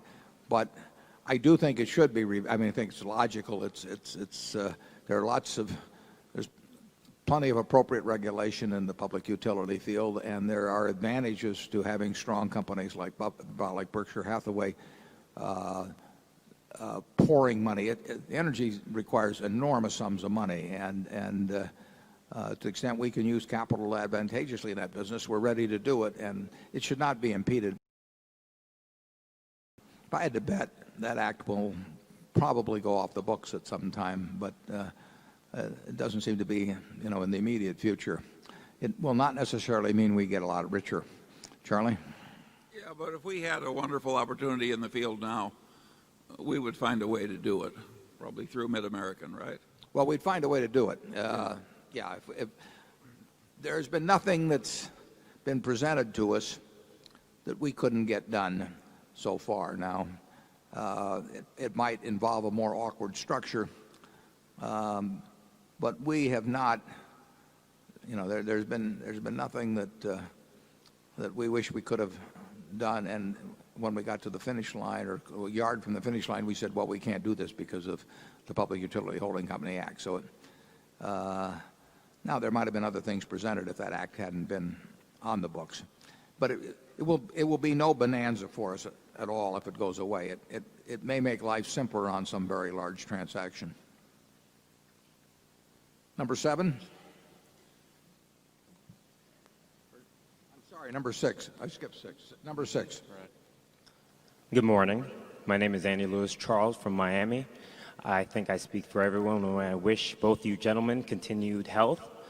I would wish you continued wealth, but I think you have that covered. We could use more of each. Speaking of Mid-American Energy, a unit company underneath it, Home Services, I see as a great opportunity. I would love to see and hear your thoughts about the future growth potential for it, especially against large consolidators like Sending Corporation. Thank you. Yeah, Home Services will grow. Home Services, as you know, owns a number, I can't recall how many, but probably in the area of 15 or 16 maybe, controls a number of local real estate firms, and they retain all of their local identity. In that way, it's somewhat akin to the whole Berkshire Hathaway model, where we leave our subsidiary companies quite autonomous, and they operate as if they were, as the managers operate as if they own them themselves. Well, Home Services is somewhat along the same line in that we have no national identity, whereas Sendent works under a couple of big names.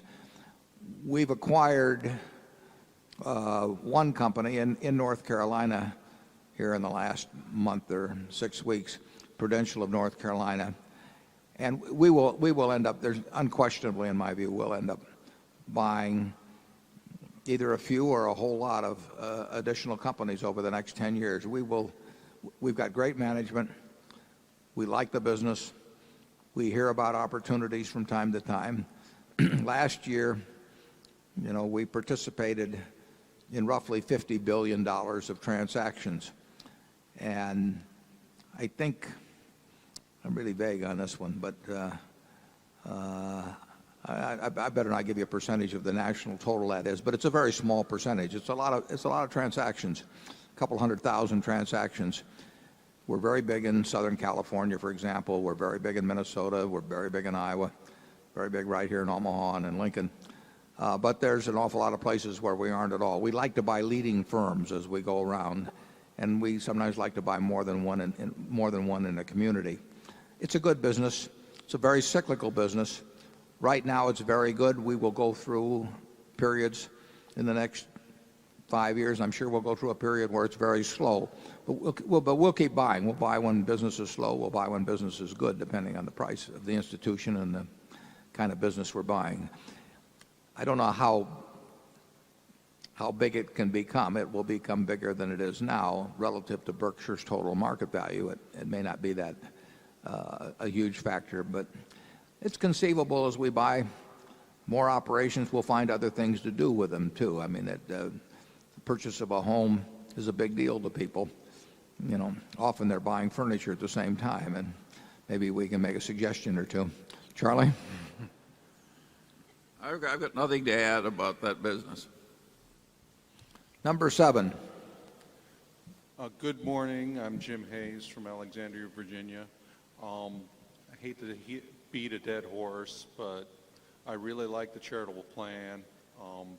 Suppose you brought it back and then personally opted out, and then we voted you a bonus equal to what you might otherwise be. Would you consider that? Are you talking about renewing the shareholder designated contribution program? Yeah. Yes, and then personally opting out, and then we could have a shareholders vote to grant you an option bonus or some kind of tax advantage bonus. Yeah, I think that might get a little complicated. And additionally, I wasn't the only one giving money at all, nor was Charlie, to organizations, primarily pro-choice organizations. In fact, I don't know of any other than pro-choice organizations, that the people that were causing harm to the Pampered Chef representatives. We had dozens and dozens, maybe even hundreds, giving money on both sides of the issue. I mean, if you looked at one class, well, the largest classification of gifts went to churches. Probably the largest classification in that, I'm positive, were Catholic churches. And we had people giving money to everything in the world, which is exactly the way we wanted it. I mean, whatever, it's the shareholders' money. So even if you had the two of us opt out, we would have organizations that would get violent about the fact that some money was going to pro-choice organizations. And rather than take it out on us, whom they can't hurt, they've taken it out on some very innocent people. And neither Charlie nor I like the idea of somebody, some woman that's developed a living, in Dubuque, Iowa, or in Casper, Wyoming, having her livelihood destroyed because of what we're doing.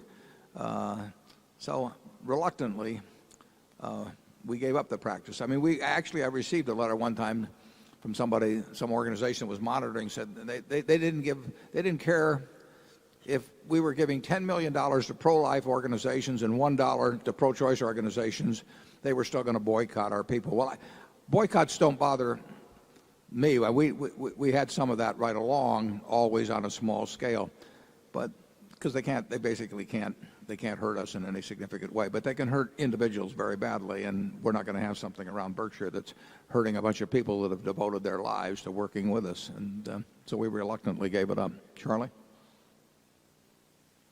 Well, as I said, it's a dead horse, and I miss it too.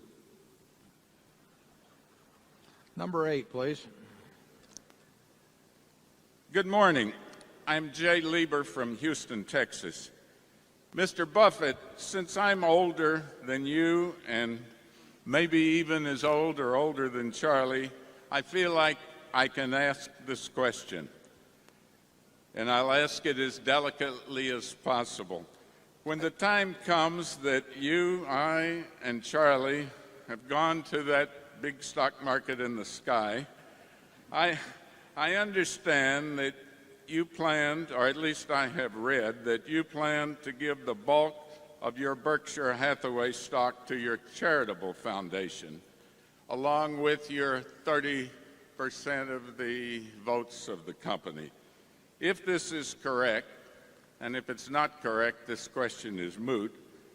But if so, what assurance do the Berkshire Hathaway shareholders have that the company will continue to be run as honestly and straightforward as it is now, such as only 15.8 employees or so at headquarters, and no huge salaries or other ridiculous giveaways to dilute and weaken the equity of the shareholders at that time? Well, for a short while, that'll only be 14.8, actually. But it's a good question, and a very good question. Since you're older than I, apparently, I hope we don't go at the same time. There's one slight twist to the estate plans we have. If I die first, all of my Berkshire goes to my wife, and if we died simultaneously, it would all go to the foundation. But all of the stock will end up in the foundation. In fact, if I died first, she might put my stock in the foundation before her death, but that would be up to her. But it will end up in the foundation, all of the stock. As you mentioned, it has 30-odd% of the votes, although under the tax law, once it's in the foundation, within 5 convert to B, some of it, or it would have to get down to 20% of the vote. That's required under foundation law. In terms of how it would be run in the future, I think it has a far better chance than any company, any major company I know in the country, of maintaining the culture, because it will have people running it who have grown up in the culture. Earlier, the criticism was made about my wife and my son being on the board, but they are guardians of the culture.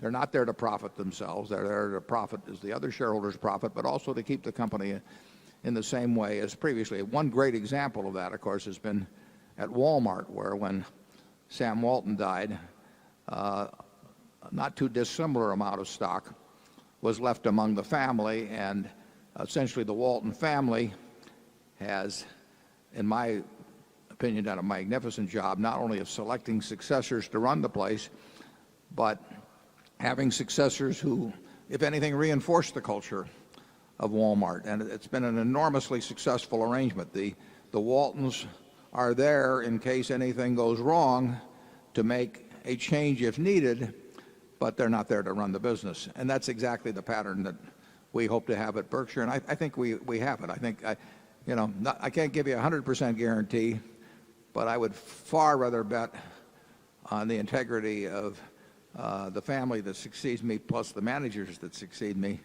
at Berkshire, remaining true than I would any other company for a long, long time, any other company I can think of. Charlie? Well, I would have a reason to fret about this subject, just as you would, and I, of course, have known the members of the Buffett family that would be here after Warren is gone for decades. Don't worry about it. You should be so lucky.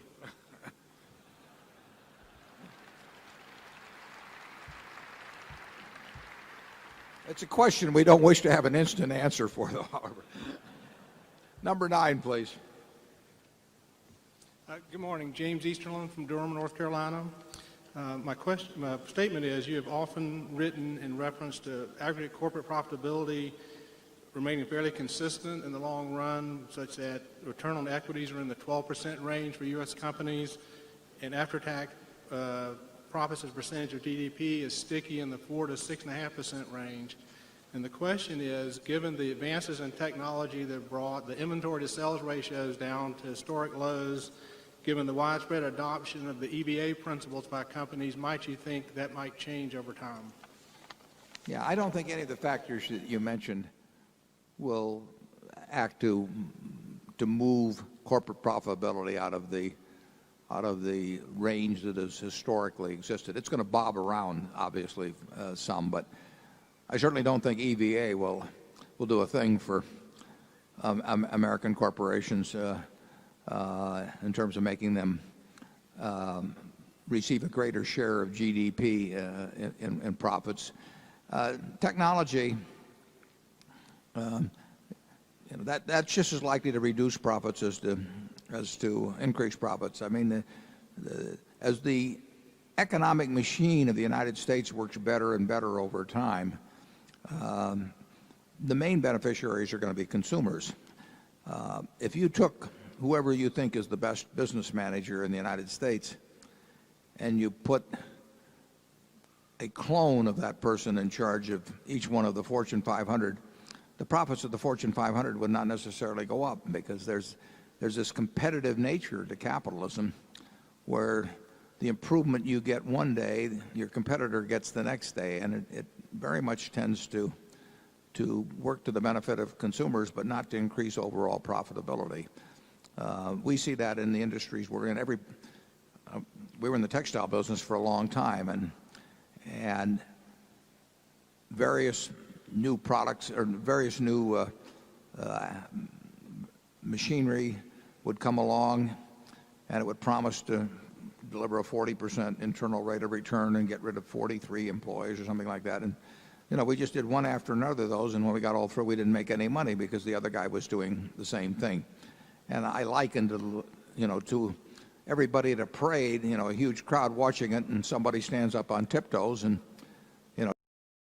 everybody on the crowd is up on tiptoes, and they're not seeing any better, and their legs hurt. Well, that was the textile business. And there's an awful lot of self-neutralizing things in capitalism. So I don't really expect any of the factors you named or any other factors that I can think of that will move profits up as a percentage of GDP. And indeed, I think that if you're looking at GDP as being the national pie and profits being what investors get out of it and the rest belonging to people who are out there working for a living every day, I don't think the relative the proportions are inappropriate. Charlie? I've got nothing to add to that. Number 10. Good morning. I'm Mark Rabanov from Melbourne, Australia. Mr. Buffett and Mr. Munger, I'd like to ask you, when you assess a business and derive its intrinsic value, how do you estimate the future growth of the business, and how do you decide what margin of safety to use? Thank you. Is the future growth in what, Charlie?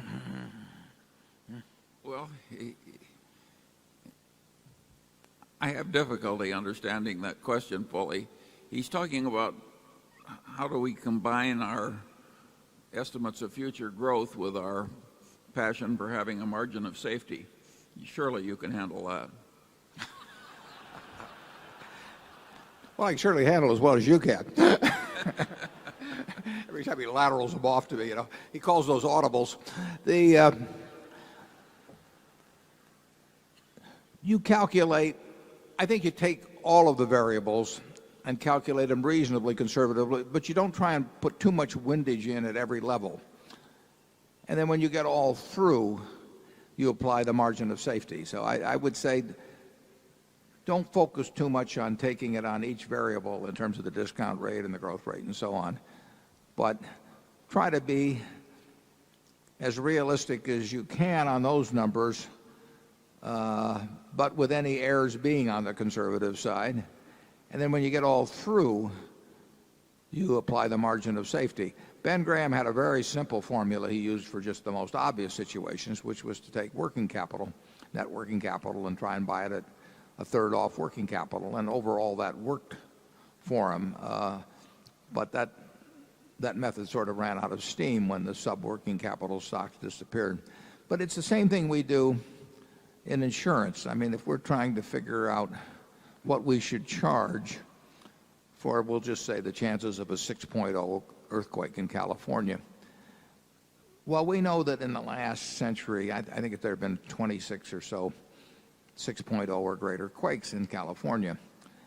And let's forget about whether they occur in remote areas. Let's just say we were writing a policy that paid off on a 6.0 or greater quake in California, regardless of whether it occurred in a desert and did no damage or anything. Well, we would look at the history and we'd say, well, there have been 26 in the last century, and we would probably assume a little higher number in the next century. That'd just be our nature. But we wouldn't assume 50. If we did, we wouldn't run any business. So we might assume a little higher. If I was pricing it myself, I'd probably say, well, I'll assume they're going to be 30 or maybe 32 or something like that. Then when I get all through, I'll want to put a premium on it that now puts in a margin of safety. In other words, if I figured the proper rate for 32 is $1 million, I would probably want to charge something more than $1 million to build in that margin of safety. But I don't want to hit it at. I want to be conservative at all the levels, and then I want to have that significant margin of safety at the end. And I guess that, as I understand the question, that'd be my answer. And Charlie, you want to add to that? Yeah, that book, Deep Simplicity, that I recommended to you, says that you can predict out of those 26 earthquakes how the size will be likely to be allocated. In other words, there's a standard power law that will tell you the likelihood of earthquakes of varying sizes. And of course, the big earthquakes are way less likely than the small ones. So you count the math and you know the applicable power law and you guess as to how much damage is going to. It's not that difficult. If somebody says they really want to protect against a 9.0 or something like that, then you know, is it one in 300 years, or is it 1 in 1,000 years? You know, well, you get really off the data points, but that is not what you're looking at in investments. You don't want to look at the things that are that. You don't want to come up with companies where you make the assumptions that they get that extreme, and you don't have to. That's the beauty about investments. You only have to look at the ones that you feel capable of evaluating, and you skip all the rest. Number 11.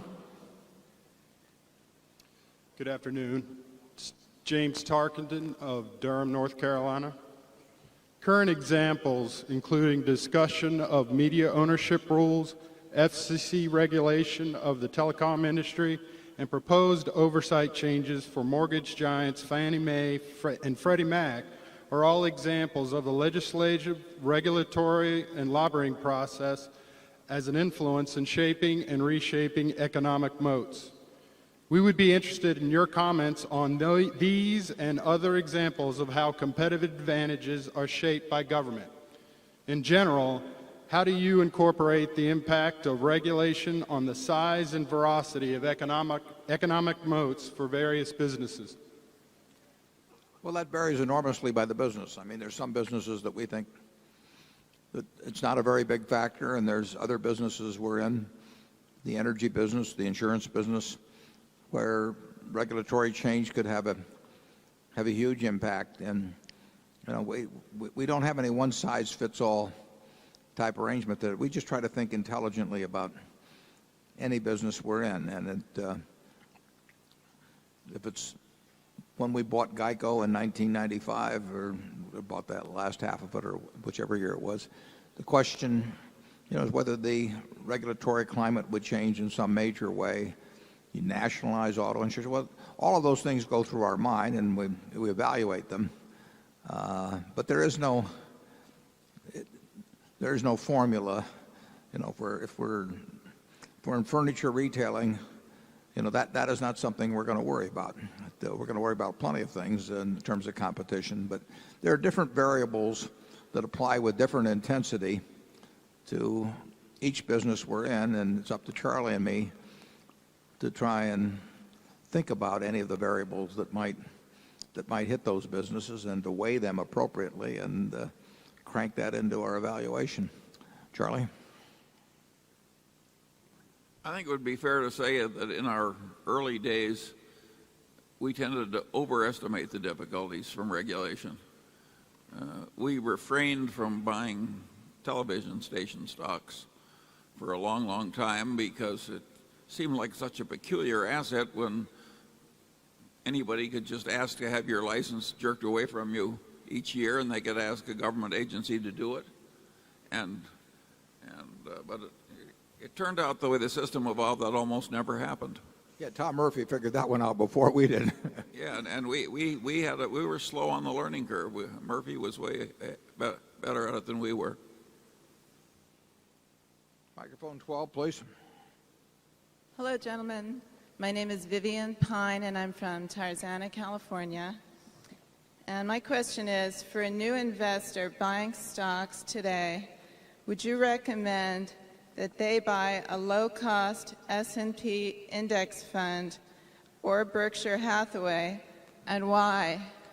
Well, we never recommend buying or selling Berkshire, but I would say that among the various propositions offered you, a very low-cost index fund where you don't put all your money in at one time. I mean, if you accumulate a low-cost index fund over 10 years, with fairly regular sums, I think you will probably do better than 90% of the people around you that take up investing at a similar time.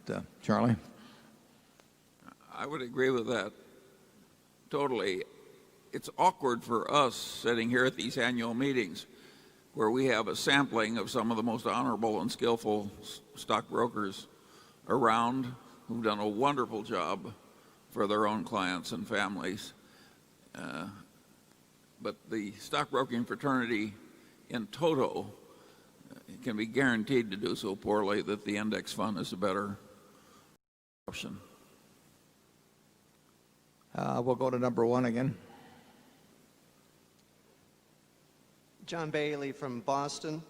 As of last week, my house is almost totally covered with Benjamin Moore now. But more seriously, you've spent a fair amount of time talking about low probability transformative events.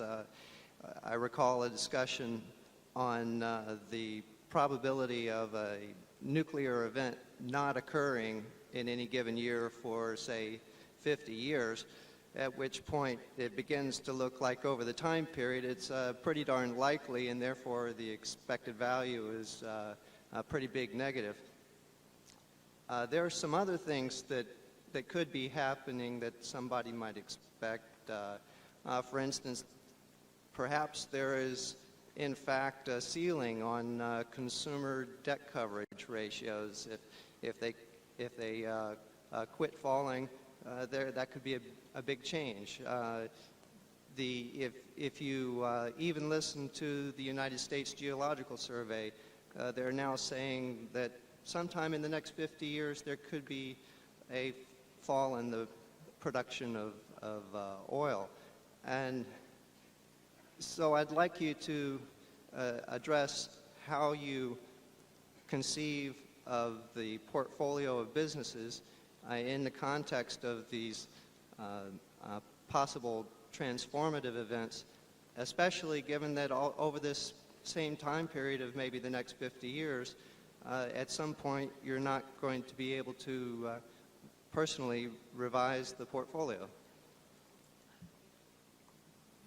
Yeah, I think it's a fair statement that over the next 50 years at some point, Charlie and I will not personally be able to participate in portfolio revisions. Well, you're quite correct that people tend to underestimate low probability events when they haven't happened recently and overestimate them when they have happened recently. That is the nature of the human animal.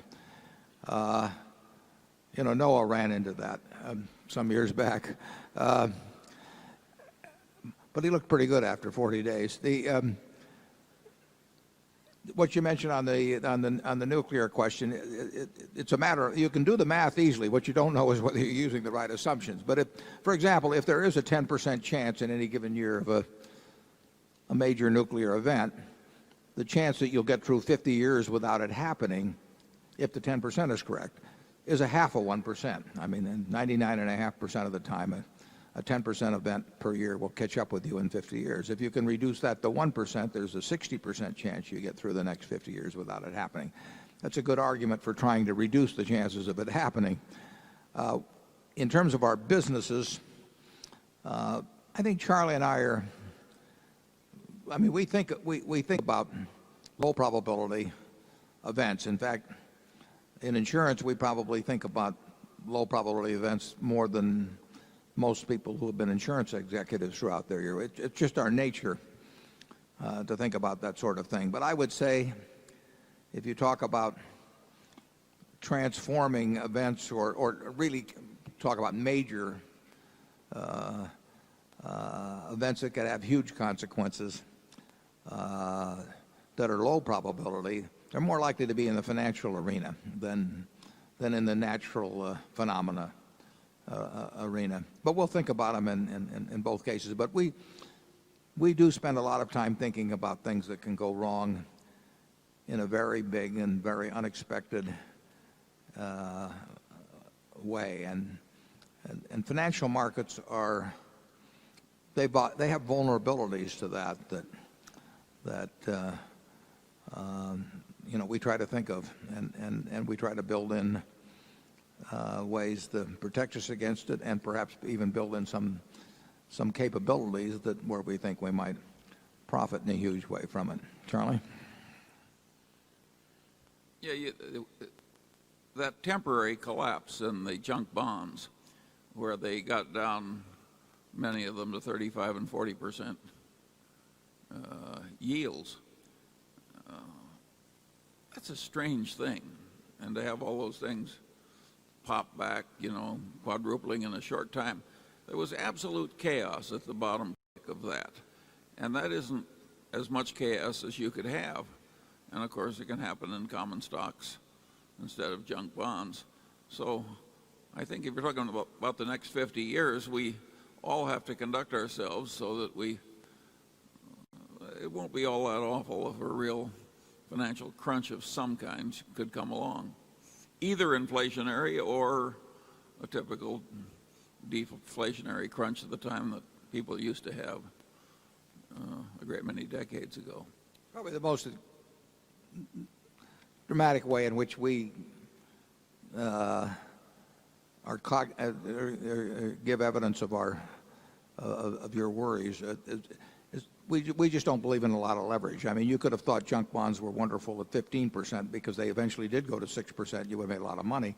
But if you owed a lot of money against them in between, you wouldn't have been around for the party at the end. So we believe almost anything can happen in financial markets, and the only way smart people can get clobbered really is through leverage. If you can hold them, you have no real problems. So we have a great aversion to leverage, and we would predict that a very high percentage of the smart people operating in Wall Street at one time or another are likely to get clobbered through the use of leverage.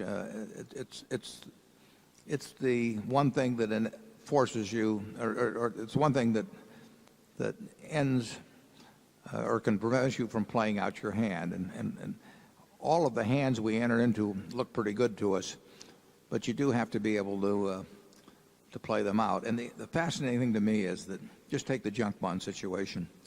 In 2002, you had people with a terrific IQ, tens of thousands of them operating in Wall Street. You had the money was available. They all had a desire to make money. And then you see these extraordinary things happen in markets, and you say to yourself, can these be the same individuals that 2 years later or 2 years earlier were buying these things at prices that were double or triple or quadruple what they sunk to in between? And did they all go on vacation? Did they lose their ability to raise money? No, the money was, Wall Street was awash in money, and it was awash in talent, and yet you get these absolutely extraordinary swings. I mean, it doesn't happen with apartment houses in Omaha, or with McDonald's franchises or farms or something, but it's just astounding what can happen in the marketable securities department. And the big thing you want to do is, at a minimum, you want to protect yourself against that sort of insanity wiping you out, and better yet, you want to be prepared to take advantage of it when it happens. And now it's about noon, so we will come back and begin at microphone 2 about say 1:15. The movie is showing continuously in the other room. We still have a few bargains over there for those of you who have any money left, and we'll welcome you back at about 1:15. Thank you. After reading the story on Enron, I would like to ask you the following question. How does an entry-level employee in a large company find out if her employer operates with a long-term perspective and with honesty and integrity? Well, that's a very good question. I'm not sure I'm going to have an equally good answer. You pick up signals, or frequently you can pick up some signals about what is going on at the top of a business if you're at a lower level But I would say it would be very easy to be it'd be easy to be fooled on that subject.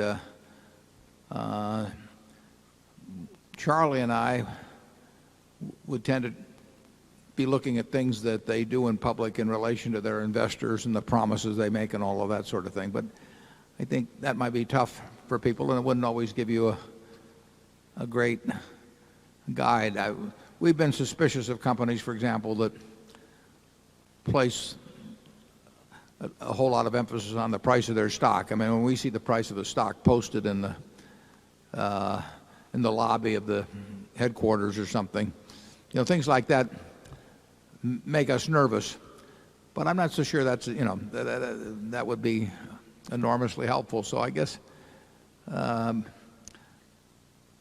just have to sort of pick up from co-workers, publications, pronouncements of the leaders, the sort of culture that was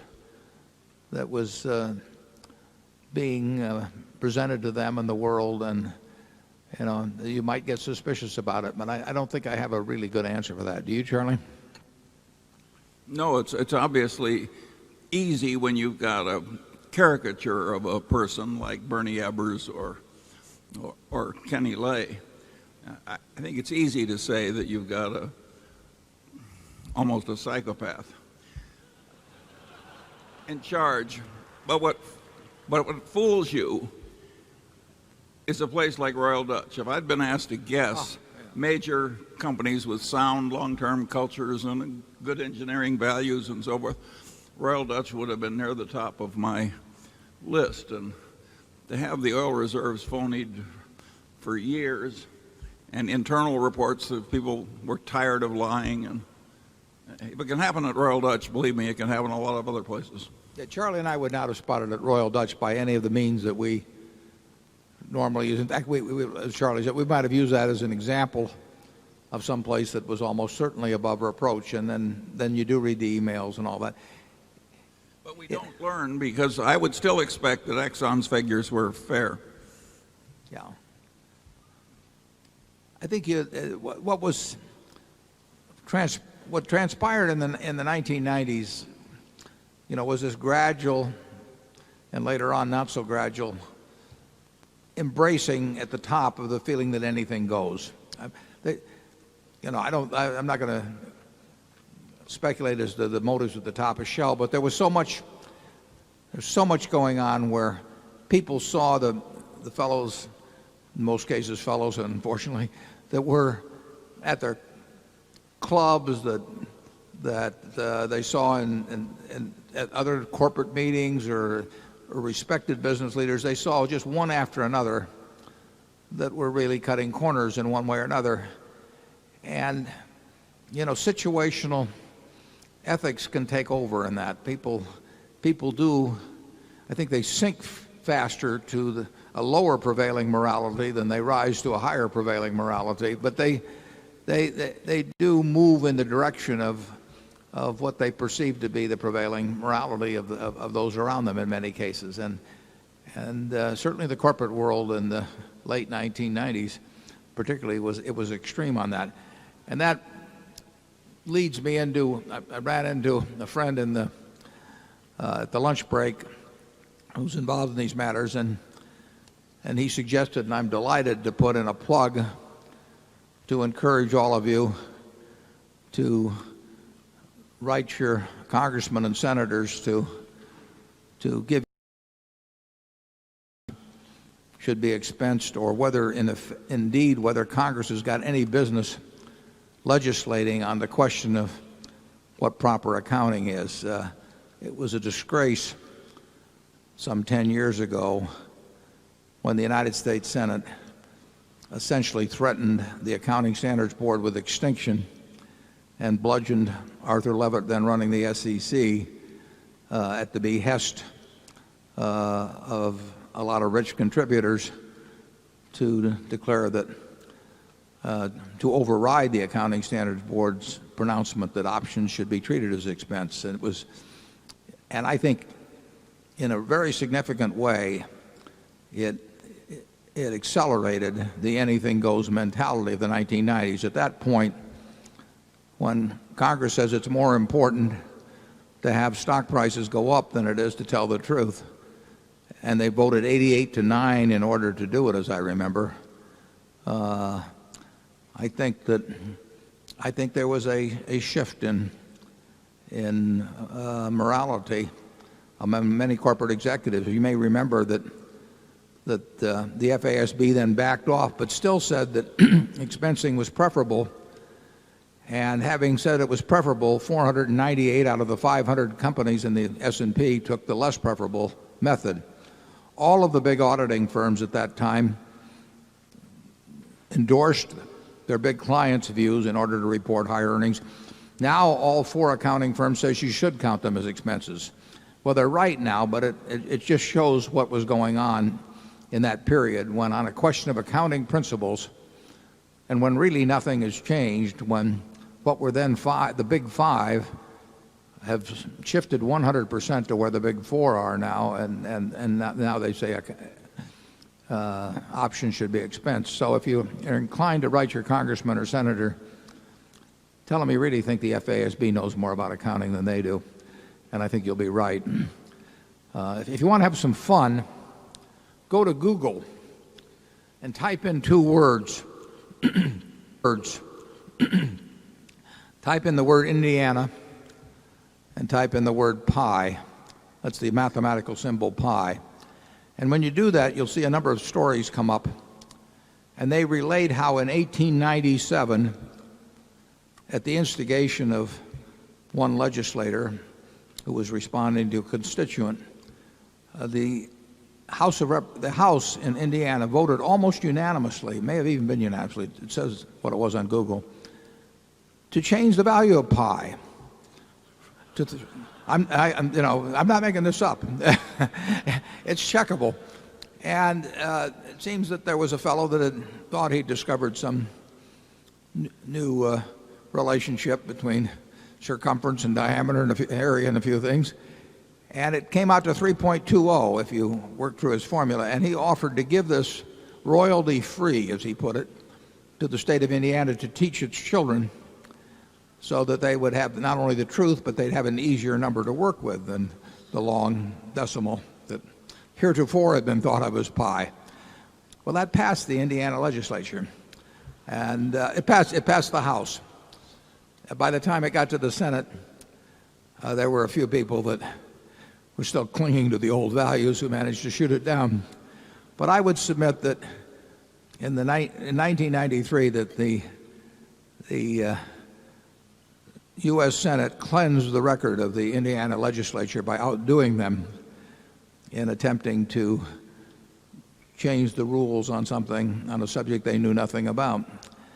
And I think some of the excesses of the 1990s that followed came about through the fact that they knew 88 senators were willing to declare the world was flat if constituents who had contributed enough money to them wanted it thus. We pause now. We'll go back to our schedule here. Number 3. Oh, Charlie, do you have anything to say about the Indiana legislature? Well, the current members of Congress that want to retain the former abusive accounting, which are probably a majority of the House of Representatives, are way worse than the people who wanted to round pi to an even number. Those people were stupid. These people are mostly not stupid, but dishonorable. I mean, they know it's wrong and they want to do it anyway.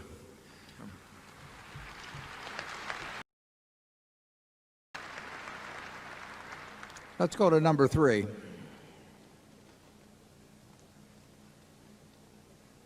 Hi, my name is Nate Anthony from Hinsdale, Illinois. First, I would like to venture a response to an earlier question about the future of Berkshire. I believe it is our responsibility as shareholders to think for ourselves and ensure that Berkshire is run as respectably in the future it has been until now. You both have had a lot to say, both today and in the past, about how mutual funds should be run, but to my knowledge, we do not directly have a fund management business. What do you think about putting your words in action and offering to have a Berkshire company manage the assets of funds where the directors are dissatisfied with present management? Yeah, the problem would be there would be too many conflicts. You know, we're managing so much of our own money at Berkshire that to take on the responsibility for managing another group of people to whom we would owe our best efforts and handling that situation of wearing two hats ethically, I wouldn't know how to do it. I certainly wouldn't want to start a fund management company and be prorating all purchases between Berkshire. I wouldn't want to start a fund management company and be prorating all purchases between Berkshire and that fund management company, or the Berkshire and that fund management company, or the funds that it managed. We've thought about it plenty. I mean, we've had all kinds of propositions put to us, and obviously we could sell it big time. But when we got through selling it, then we'd have the problem of administering it fairly, and I don't know how we would do it. Charlie, do you? No, that's why we don't do it. But I must say it's an attitude that doesn't seem to bother many other people.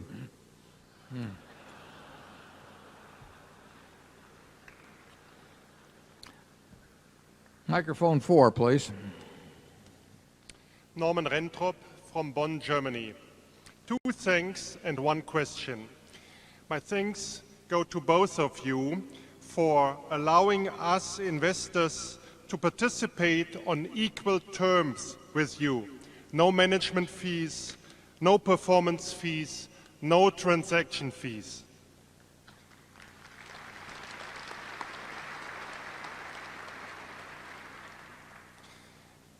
My thanks also go to the people of Omaha for building this very fine new convention center.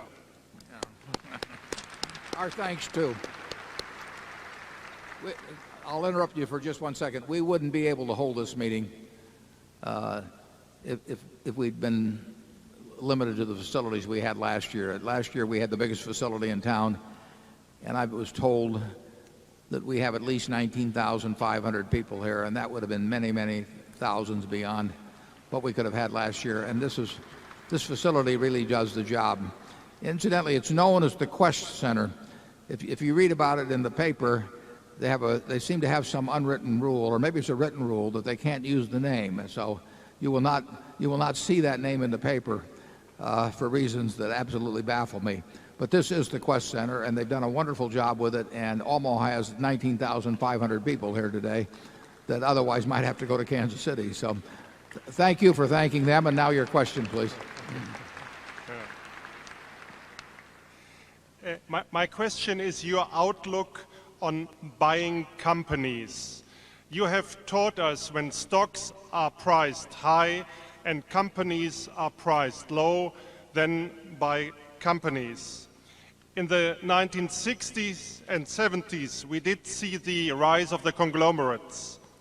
Then came in the pure industry plays. Now we see a huge amount of money in private equity. And somehow private equity is competing for buying companies. So my question is, what is your outlook on the future of the buyout and the buying company industry? Yeah, you're absolutely correct that the private equity funds are a form of competition with Berkshire in buying businesses. We don't really seek to buy businesses cheap because you're not going to get the chance to do that. We haven't been able to do that. We do get occasional chances to buy them at what we would regard as fair value. You'll never buy companies as cheap as stocks sometimes get. I mean, sometimes stocks sell for very low compared to intrinsic value. Businesses just don't do it. I mean, the reason is that the prices of stocks, like those junk bonds we talked about earlier, are set in an auction market, and that market can do extreme things, but businesses are sold in a negotiated transaction, and that doesn't get as extreme. Nevertheless, our strong preference, is that we would rather buy businesses at fair prices than stocks even a little cheaper. And the private equity funds are competition. On the other hand, we have bought a reasonable number of businesses in recent years, and we'll buy more in the future. if somebody wants what we are offering, we are somewhat one of a kind in that we will buy a business, and the people that sold it to us, if they built that business, are really able to run it as if it's their own indefinitely in the future. So if they have a tax reason, if they have a family situation or whatever, where they want to sell some business they love, and they don't want to auction it off like a piece of meat, and they don't want some guy buying it and then leveraging it up and then reselling it a couple of years after changing the accounting or something of the sort, they come to us, and they know they'll get the result they want. And that happens periodically. It doesn't enable us to buy super bargains or anything like that. It just doesn't work that way. But it does let us put the money to work at a sensible rate. There will be more people like that. Unfortunately, we need big businesses, and they don't come along every day. But as I've said, if you find that kind of an owner, if I owned a business that was big and that maybe my father had started, my grandfather had started, and I'd worked a long time for, but for one reason or another I had to monetize it, I would sell to Berkshire. It's very simple, because I wouldn't regard the carving up of it to get perhaps the highest a higher price, which might not be higher, but I wouldn't regard that as the ultimate goal in life. I think it's kind of crazy, to spend. I think it'd be kind of silly to auction off your daughter to whatever man is willing to pay the most for. And I feel the same way about a business you've created lovingly over decades and decades and decades. And we will buy some more. It's a matter of luck whether it happens in any given quarter or even in any given year. But there's really no one else can quite make the promises that we can make. I mean, the degree of ownership that I have in Berkshire and the way I've got it set up for the future where none has to be sold, my promises will probably be about as good as you can get in that arena. Most big companies simply can't do that. If their board of directors, decides they want to have a pure play, as you put it, in something, what can be done about it? I tell prospective sellers, basically, I'm the only one that can double cross you.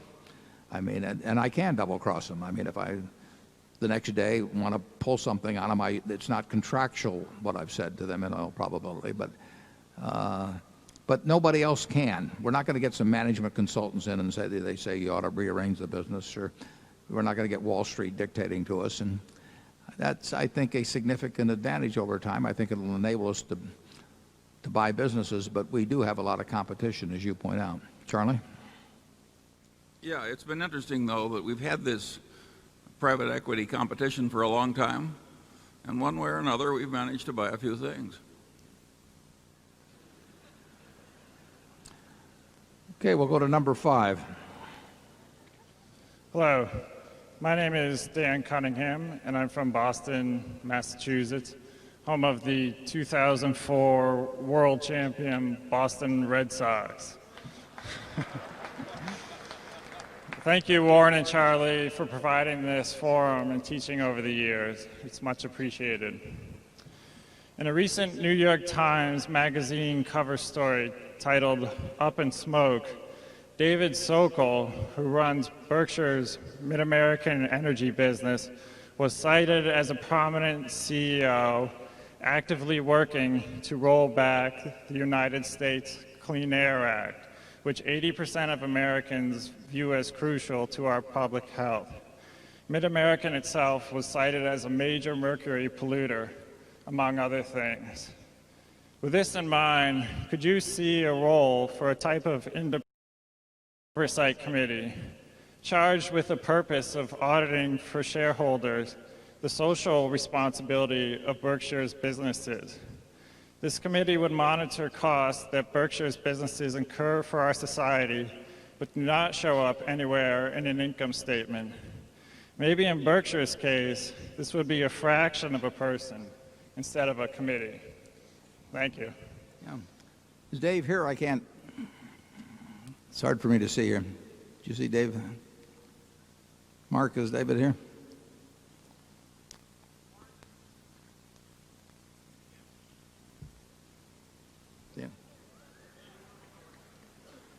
If we'll go to it, yeah, he might. I'd like to have David respond to that because, I have seen Mid-America actually lauded in a great many respects. I did not see that particular article, but I know that if there were anything being done that had been judged wrong, I would have heard about it. So maybe David can address that if he will.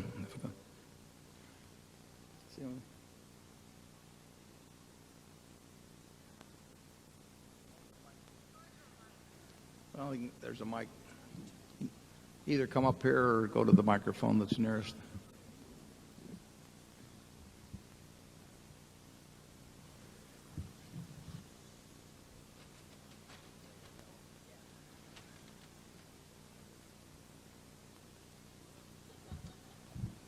Yeah, Warren, this is David. Okay.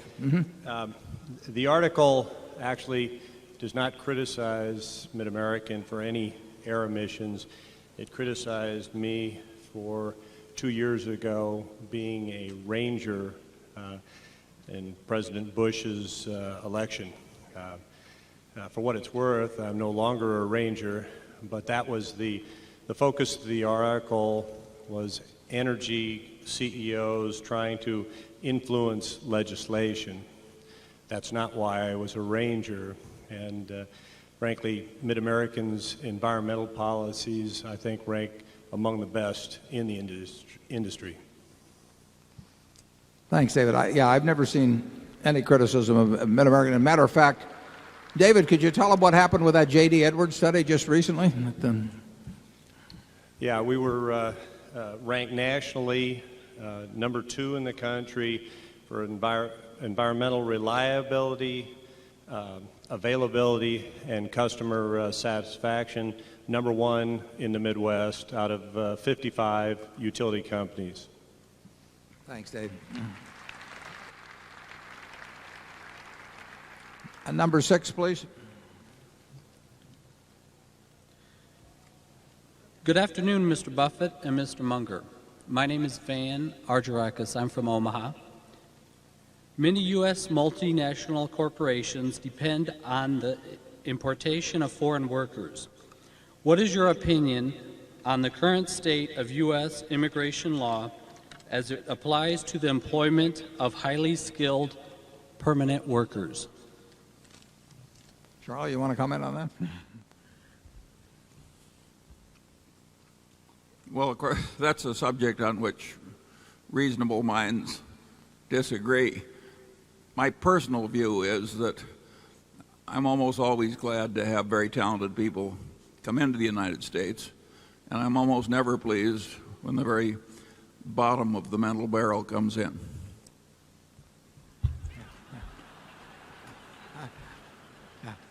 We may differ just a bit on that one.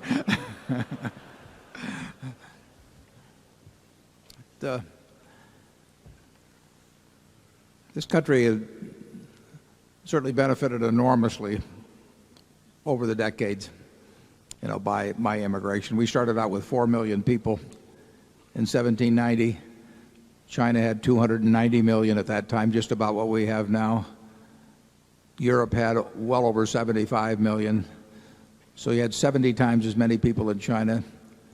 You had probably 20 times as many people in Europe. We had the same degree of intelligence in China or in Europe as we had here. We had similar natural resources, and now this country has well over 30% of the GDP of the world. So it's a pretty remarkable story. And how to attribute or how to quantify the various components that entered into that is very, very difficult. But we've certainly been a country characterized by lots of immigration, and whether that is responsible in any way for the incredible record of this country, I don't know, but I suspect that it was. And I think what Charlie would like to do is perhaps be the admitting officer, and it would work it would work pretty well if Charlie was. But in the absence of that, I think I don't think net this country has been hurt by immigration over time. Number 7. Good afternoon, Mr. Buffett and Mr. Munger. I would like to thank you for being here. My question pertains to price discovery and liquidity. It is a common perception that unless there is adequate liquidity, price discovery is hurt. Now, if liquidity helps price discovery, then does it make sense to split the stock of a company which has a low liquidity problem? As a corollary, why do you consider stock splits and bonus issues to be bad for shareholders in the long run? Thank you. Stock splits and what else, Charlie? Bonus issues. And what's the relation? I don't get it. He didn't indicate a relation. No. He just asked you to describe It's just what's two- wrong with both. It's two questions then.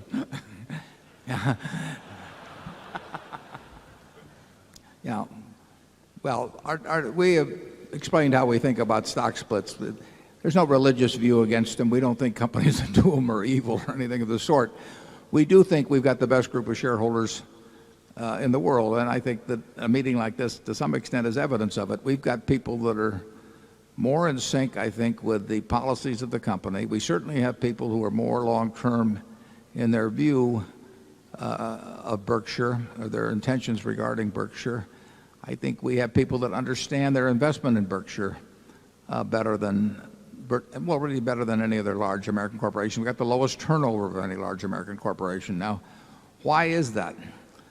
Well, people can buy stock in any company they want to. I mean, you could have bought stock in Berkshire or something else. But there's this self-selection process of who comes in, and there's a self-selection process of the people that just say, you know, that company doesn't interest me. And I would say that people who say they aren't interested in a stock that sells in the thousands of dollars a share, simply because it sells in the thousands of dollars a share, would not as a group be as intelligent and informed and long-term in their outlook and as in sync with the policies of management as this group.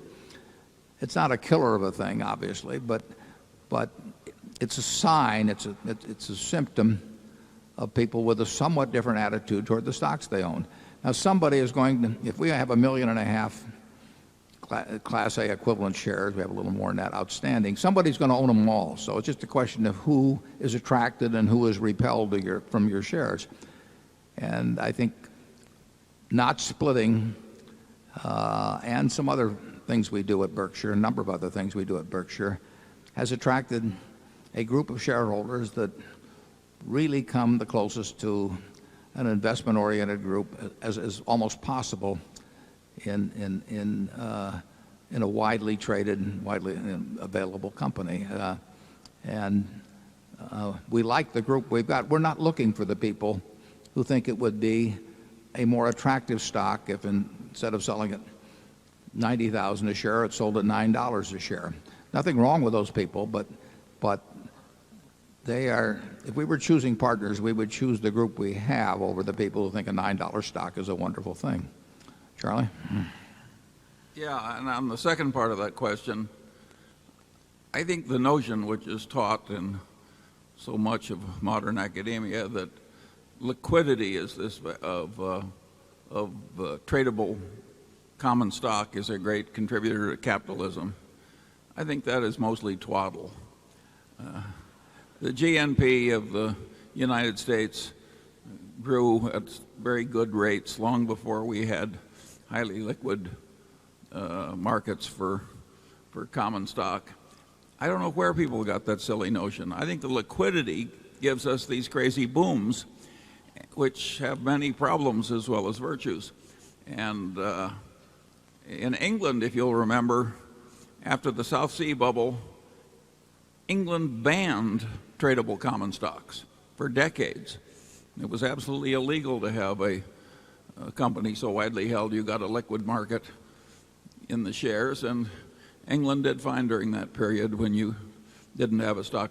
So if you think that liquidity is a great contributor to civilization, why, then you probably believe that all the real estate in America, which is relatively illiquid, hasn't been developed properly. Keynes actually commented on the perversions brought about by liquidity. But of course, the truth is that Berkshire trades on average $50 million or so of stock a day. So there's very few people that are going to have any problem with Berkshire, the liquidity in the stock. But we're trying to create more of them. more people who have this big liquidity problem because they own so much stock. Let's go on to number 8, please. Hello there. This is Michelangelo from San Francisco. My general question is about how ethical concerns enter into your asset allocation decisions. So, for example, I think there's some strong arguments that can be made that say classic Coke should never be part of anyone's diet. If such an argument could be made and you were convinced of it, would that change the way that you viewed Coca-Cola Company as part of your portfolio? Well, I think that's a hypothetical that simply wouldn't happen. I mean, I've been drinking 5 of them a day, and maybe it's the combination of that and peanut brittle, that does the job, but I just feel terrific.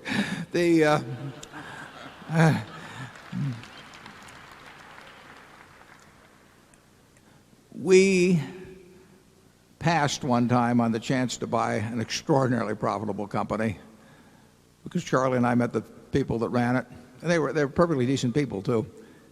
And we went down in the lobby of the hotel that we met them in, and we just decided that in the end we didn't want to be involved in that.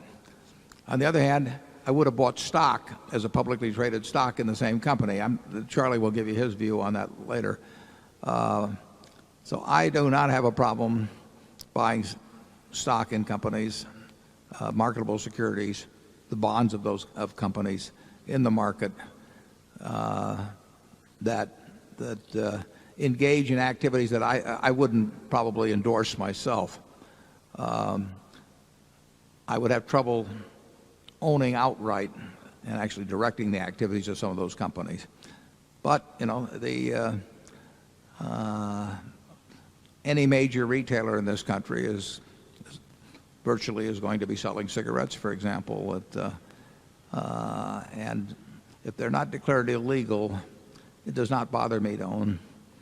It would not bother me to own those retailers outright, or it does not bother me to own the stock. Yeah, but you wouldn't buy a company that made the tobacco and concocted the advertisements. No, I can't tell you perfectly why that. I mean, I can't tell you that that's the perfect line, or I can't tell you precisely why that's where I draw it. But I will tell you that is where I draw it. We would not be in the manufacture of it, but we owned stock at one time in R.J. Reynolds before it had the LBO. We owned bonds in it, and I would still be doing it if I liked either the bonds or the stock. We would not buy the manufacturer. And like I say, we walked on one that and we went down to the hotel to talk about it though too. So you'd have to say that we were thinking about it, but we decided not to do it. Charlie? We didn't think very long. Yeah.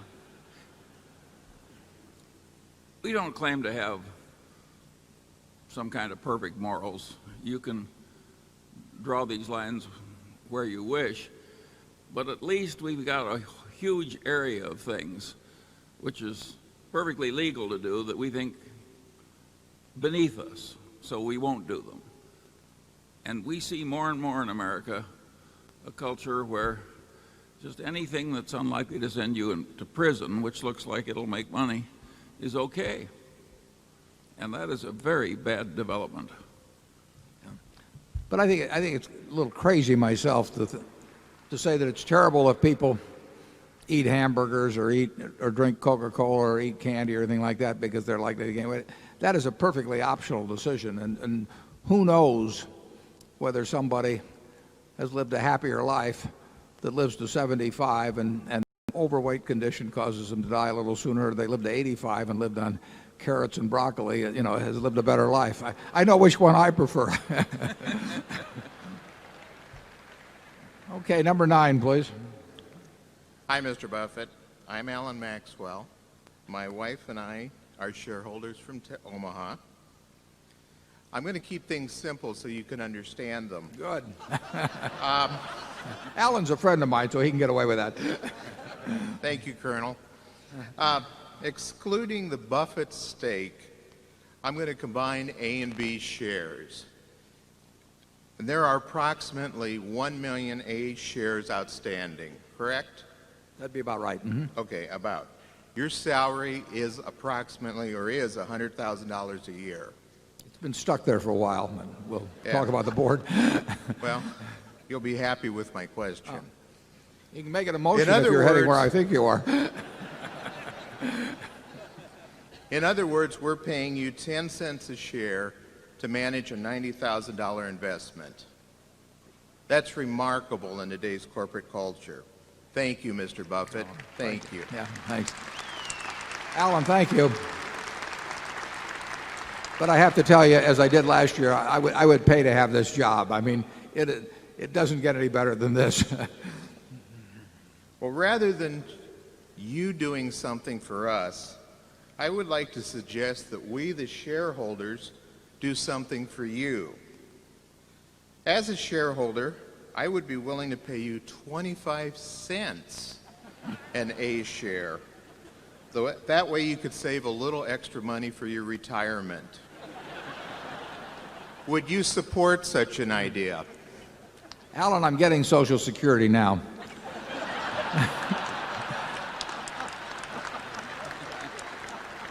And that really pretty well takes care of things. My family would go crazy if I made any more money. This would help I appreciate the offer, however. My heart's with you. Thank you. Okay, thanks, Al.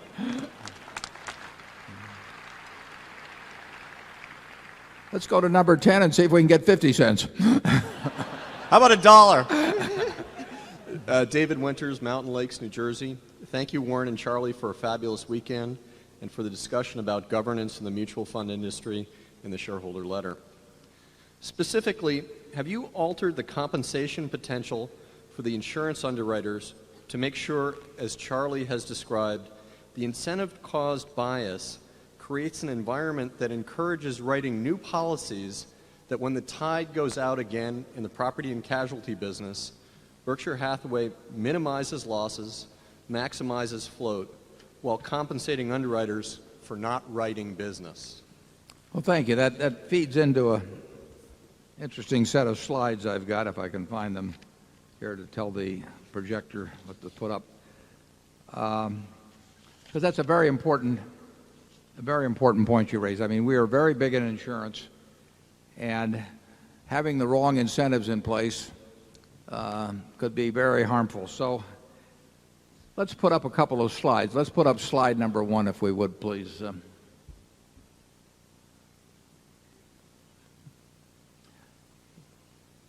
Slide number 1 is the situation at Berkshire, and Charlie, I'll give you one of these, but that's the situation at Berkshire shortly before we bought National Indemnity. There's our balance sheet there, and as you'll notice, we just had a few $1,000,000 extra. We had about $20 million tied up in the textile business. And then I heard that Jack Ringwalt wanted to sell his company. Some of you here in the audience know him. For 15 minutes every year, Jack would feel like selling his company. He would get mad at something or other. And so my friend Charlie Hyder knew Jack pretty well, and I said to Charlie, next time Jack is in heat, have him, get him over here. And so Jack, early in 1967, came by at 11:30, 11:45 in the morning, and said he'd had it with insurance and with the insurance regulators and everything he'd like to sell, so we bought it. That's when we really embarked on what has happened subsequently. As you can see from that slide, the following year the textile business made all of $55,000. So sticking with textiles would not have been a great idea. We spent $8.5 million to buy National Indemnity. Now, on the next slide, slide 2, record like has never been, I don't think there's another insurance company in the world that has a record like this. That's the premium volume of National Indemnity's traditional business.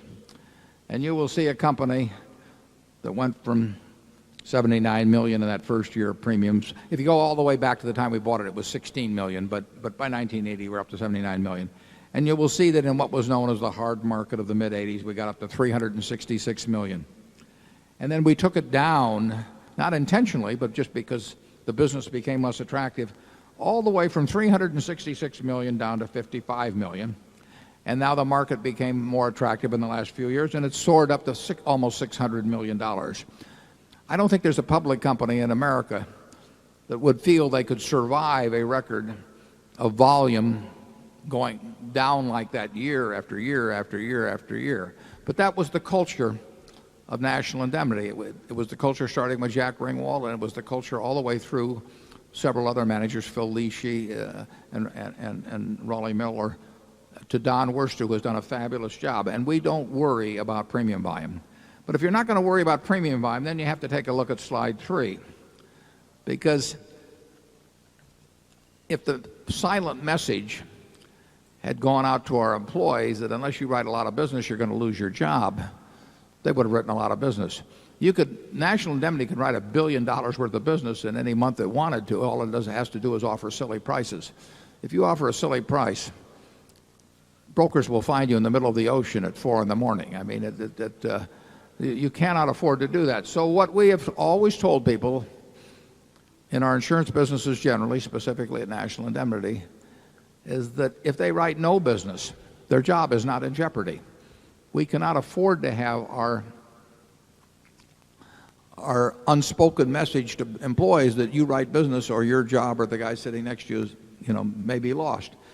So when we bulged up to 366 million, employment went up modestly. And when we went all the way down, you'll see it trickled downward, but that was all by attrition. We never had a layoff during that period. Other people would have, but we didn't. And now we're going back up some, and we'll go back down again at some time in the future. Now, if you go to the next slide, you'll see that created an expense ratio that went up dramatically, up as high as 41% in 1999 as volume shrunk back. And when we were writing a lot of business, our expense ratio was as low as 25.9. Now, some companies would feel that was intolerable, but what we feel is intolerable is writing bad business. And again, we can take an expense ratio that's out of line, but we can't afford to write bad business. For one thing, if you get a culture of writing bad business, it's almost impossible to get rid of. So we would rather suffer from the stand of having too much overhead than we would want to teach our employees that to retain their jobs, they needed to write any damn thing that came along, because that's a very hard habit to get rid of once you get hooked on it. Now, if we'll move on to slide number 5, you will see what the result has been of that policy. And it's been that we had a few years, bad years in the early 80s. That's what led to that hard market. But even with a high expense ratio, you'll see that we made money underwriting in virtually every year. You'll see the year 2001 at 108.4, but that will, in my view, that will come down. I think that will turn out to be quite a good year. These are that year is not fully developed yet. Now you'll see in 1980, in 86, we had this incredible year when we wrote at 69.3. That's a 30% underwriting margin. And the nice thing about it is we did it with the most volume we ever had to that point, 366 million. So we coined money when we wrote huge amounts of business, and we made a little money when we wrote small amounts of business. So it's absolutely imperative in our view, and I think we're almost the only insurance company like this, certainly public in the world, that sends the absolutely unequivocal message to the people that are associated with us that they will never be laid off because of lack of volume, and therefore we don't want them to write one bit of bad business. And we'll make mistakes, and we'll have a high expense ratio when business is slow, but we'll win the game. And that's what National Indemnity has done over a period of time. National Indemnity was a no-name company through a general agency system which everybody said was obsolete.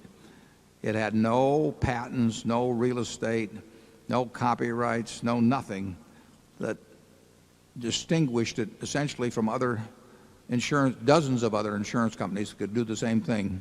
But they have a record almost like no one else's because they had discipline. They really knew what they were about, and they've stayed with that. In fact, they've intensified it over time. And their record has left, other people in the dust. It wouldn't be a record you would point to Wall Street. If you went to Wall Street with that record alone in 1990 or 1995, they'd say, "What's wrong with you?"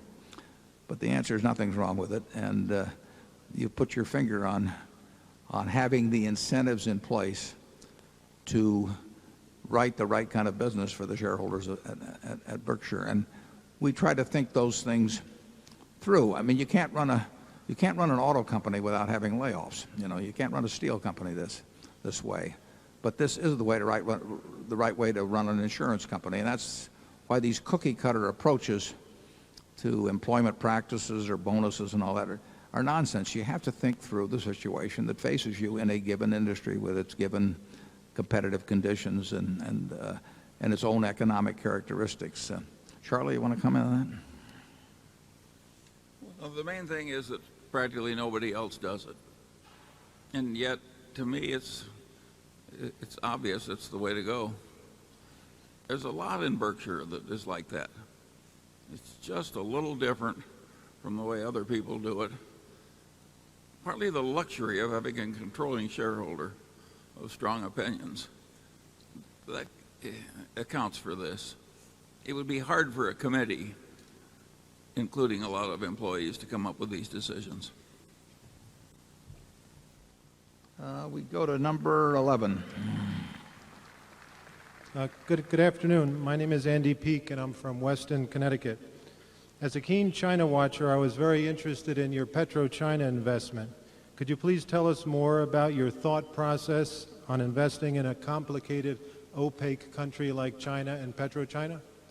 Yeah, PetroChina itself is not a complicated or opaque company. The country, has obviously different characteristics in many respects than the United States. But the company is very similar to big oil companies in the world. PetroChina may have been the fourth most profitable oil company in the world last year. I may be wrong on that, but they produce 80 or 85% as much crude daily as Exxon does, as I remember. And it's a big company, and it's not complicated. I mean, obviously a company with 500,000 employees and all of that, but a big integrated oil company. It's fairly easy to get your mind around the economic characteristics that will exist in the business. And in terms of being opaque, actually their annual report may well tell you more about that business, than you will find from reading the reports of other oil giants. And they do one thing that I particularly like, which other oil companies don't, at least to my knowledge, is that they tell you they will pay out X percent. I think it's 45% of their earnings, absent some change in policy. But I like the idea of knowing in a big enterprise like that 45% of what they earn is going to come to Berkshire, and the remainder will be plowed back. It was bought not because it was in China. It was bought simply because it was very, very cheap in relation to earnings, in relation to reserves, in relation to daily oil production, in relation to refining capacity. Whatever metric you want to use, it was far cheaper than Exxon or BP or Shell or companies like that. Now, you can say it should be cheaper because you don't know what will happen with it 90% owned by the government of China. And that's obviously a factor that you stick in valuation. But I did not think that was a factor that accounted for the huge differential in the price at which it could be bought. And so far it looks okay on that basis. We aren't there because it's China, but we're not avoiding it because it's China either. We stick in a fairly appropriate number. But if you read the annual report of PetroChina, I think that you will have as good an understanding of the company would if you read the annual report of any of the other big oil majors. And then you would factor in your own thinking about whether there could be some huge disruption in Chinese-American relationships or something of the sort where you would lose for reasons other than what happened in terms of world oil prices and that sort of thing. But we're happy with it. And Charlie? I've got nothing to add. If a thing is cheap enough, obviously you can afford a little more country risk or regulatory risk or whatever. This is not complicated. Yeah, Yukos, as you know, is a very big Russian oil company. And in evaluating Russia versus China in terms of country risk, you can make your own judgments. But in our view, something like PetroChina was both cheaper and had less risk. But other people might see that differently. We'll go to number 12. Good afternoon, gentlemen. My name is Hugh Stevenson. I'm a shareholder from Atlanta, Georgia. This question is for both of you. If you would both comment on the subject of tort reform, specifically asbestos torts, and if you could construct an optimal solution, how would you construct it, balancing the interests of legitimate plaintiffs versus the attorneys versus the opportunists? Okay, Charlie's the lawyer, so he's going to get to answer this one. As a matter of fact, that is an easy question. What's happened in asbestos is that a given group of people get mesothelioma that came, which is a terrible form of lung cancer that kills people, really only from asbestos. And those people got it from somebody's asbestos, and that's one group of claimants.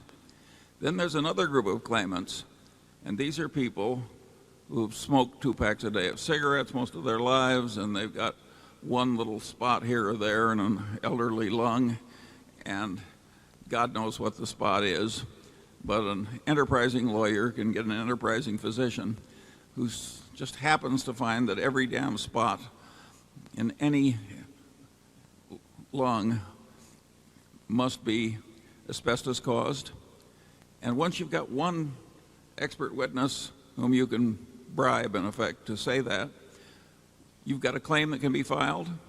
And so you get millions of claims on behalf of people who have no symptoms and who say that I'm worried about getting cancer from this spot that my attorney's doctor says was caused as asbestos. Well, there isn't enough money in the companies that made the asbestos to pay off everybody.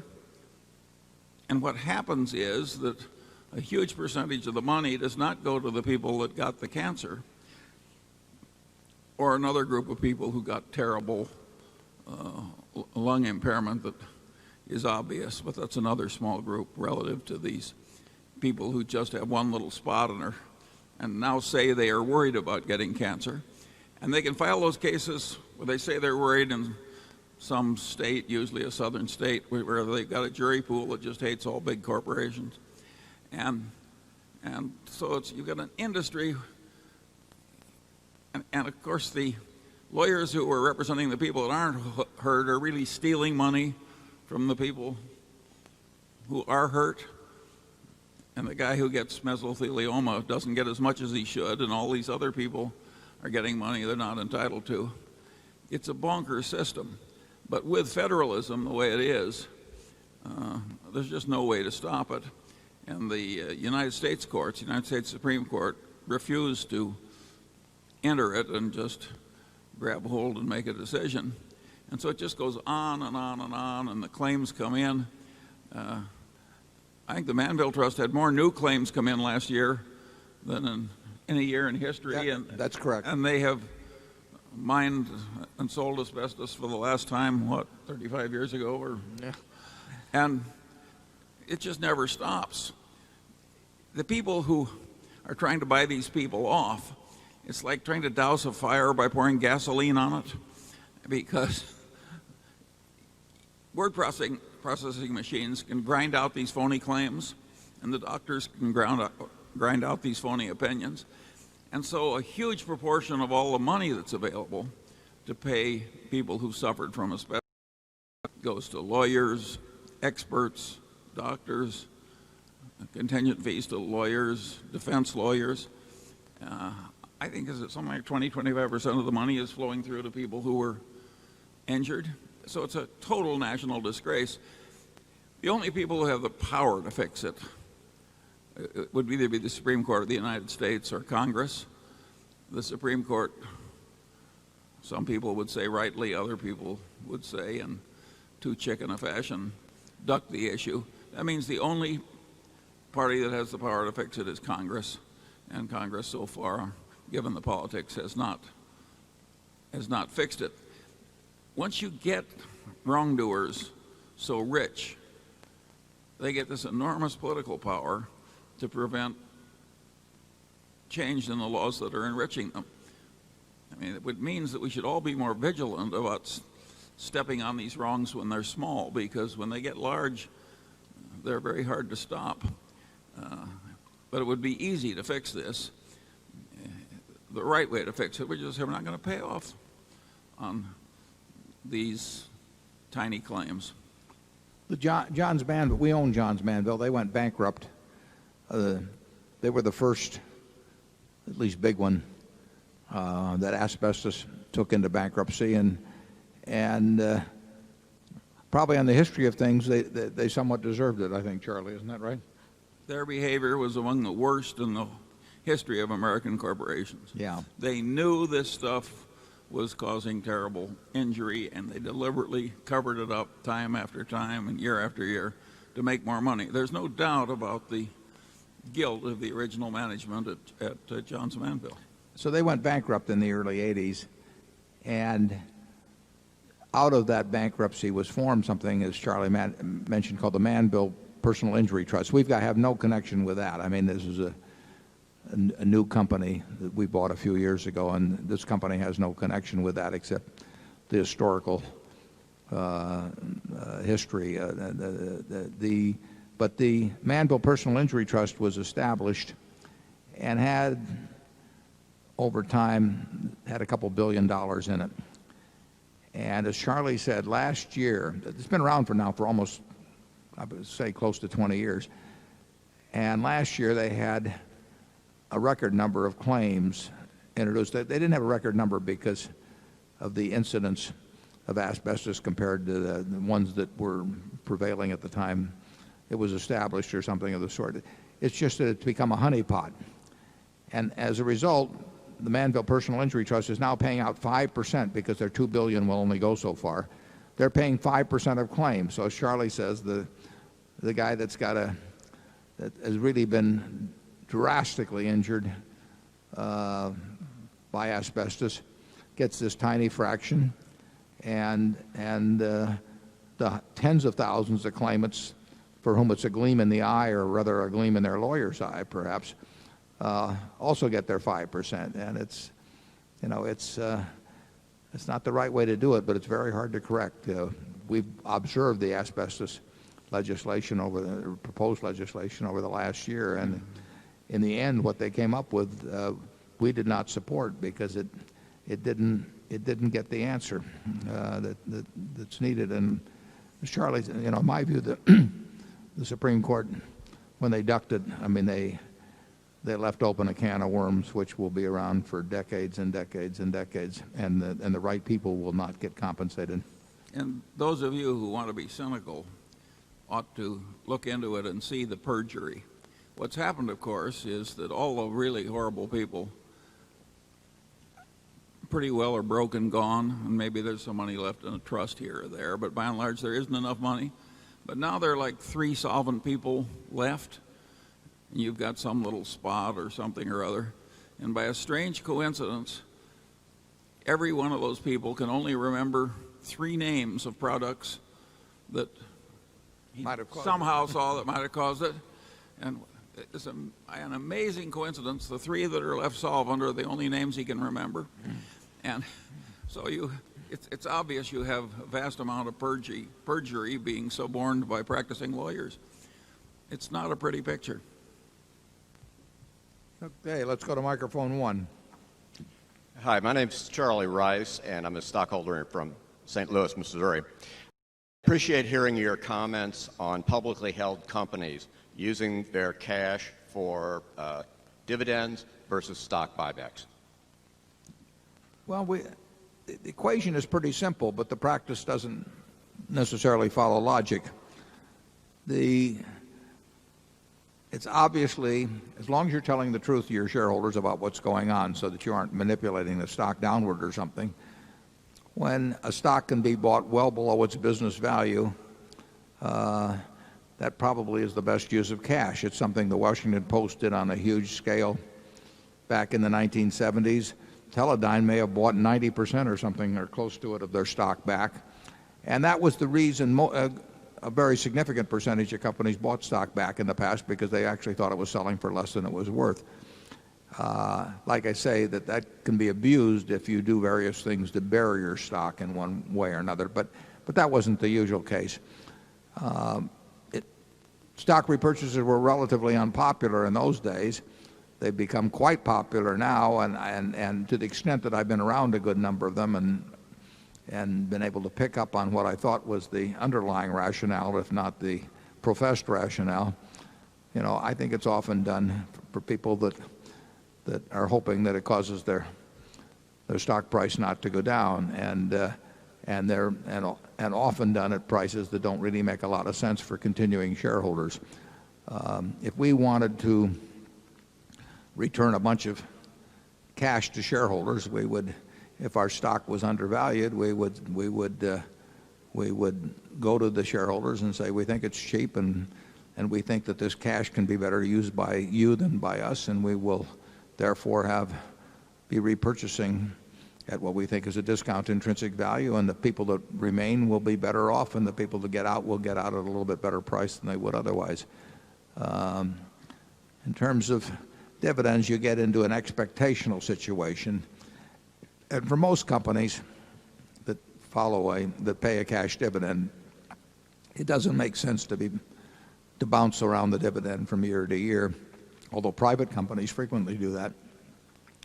And we do it ourselves with our subsidiaries. Some subsidiary can pay us a lot of money one year and not so much money the next year.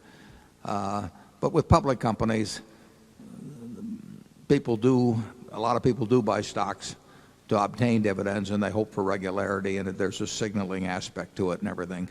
So I would say that once you establish a dividend policy with a public company, you should think a long time before you change that policy in a material way. But I think the best use of cash, if you don't have a good use for it in the business, if the stock is underpriced, is to repurchase it, and if it's overpriced, you got no business buying in a single share. But a lot of companies do it. Charlie?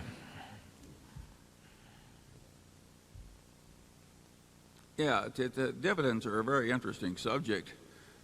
If you count the unnecessary stock trading and the cost of investment advice and the cost of making a lot of errors and the trading costs in and out, I don't think it would be too extreme to say that now the total amount that's paid out in dividends is roughly equal to the amount that is wasted in all this trading and investment advice. So that the net dividends that come to the shareholders are approximately zero. This is a very peculiar way to run a republic, and very few people comment about it. Yeah, actually I did in an article some time ago in Fortune. The frictional costs to American shareholders in sort of changing shares for all American business as a whole, those frictional costs are probably not much different than the entire amount paid out by American corporations. So, but getting to the individual corporation level, a company that expects to regularly earn more than it can profitably employ in its business should be paying out dividends. Take a subsidiary of ours like See's Candy. We would love to expand See's Candy to double or triple its present size, but it doesn't work. We've tried it a lot of different ways. So it should be paying out its earnings. If it was a public company, and it was at one time, you could argue that something approaching a 100% payout would make sense there. But most management's worrying about earnings falling off at some time in the future would rather establish a lower level and therefore ensure regularity of dividends by going with a conservative level. It's obviously something we think about at Berkshire when we have $30-odd billion around. If we can't figure out a way to employ that over time, it's a mistake to keep it in corporate form.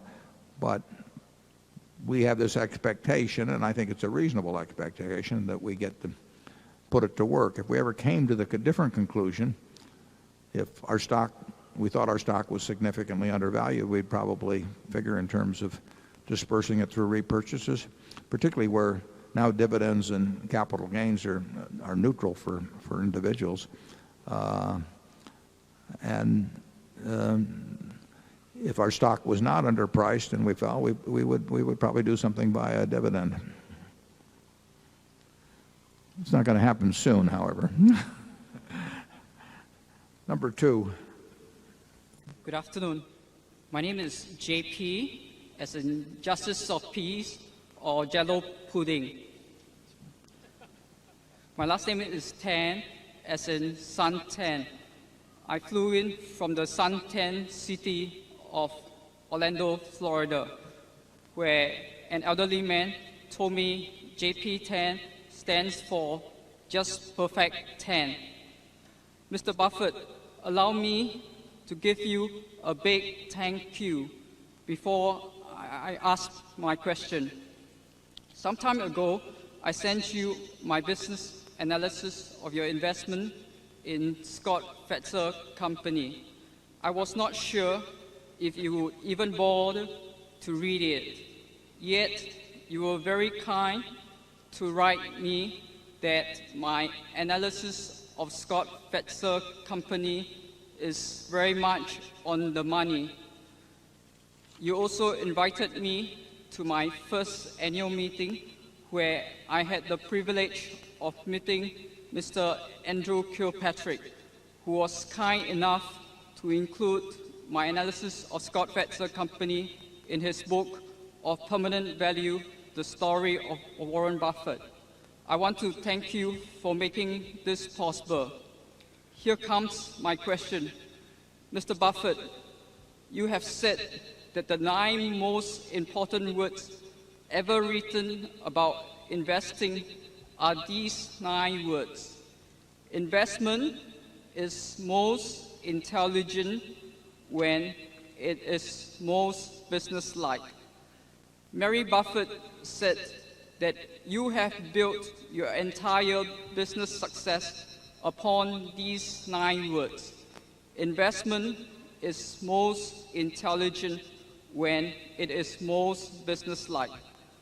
For this reason, I started businesslike.com, looking up to Geico and Dell as direct marketing models, since they have the lowest cost structure.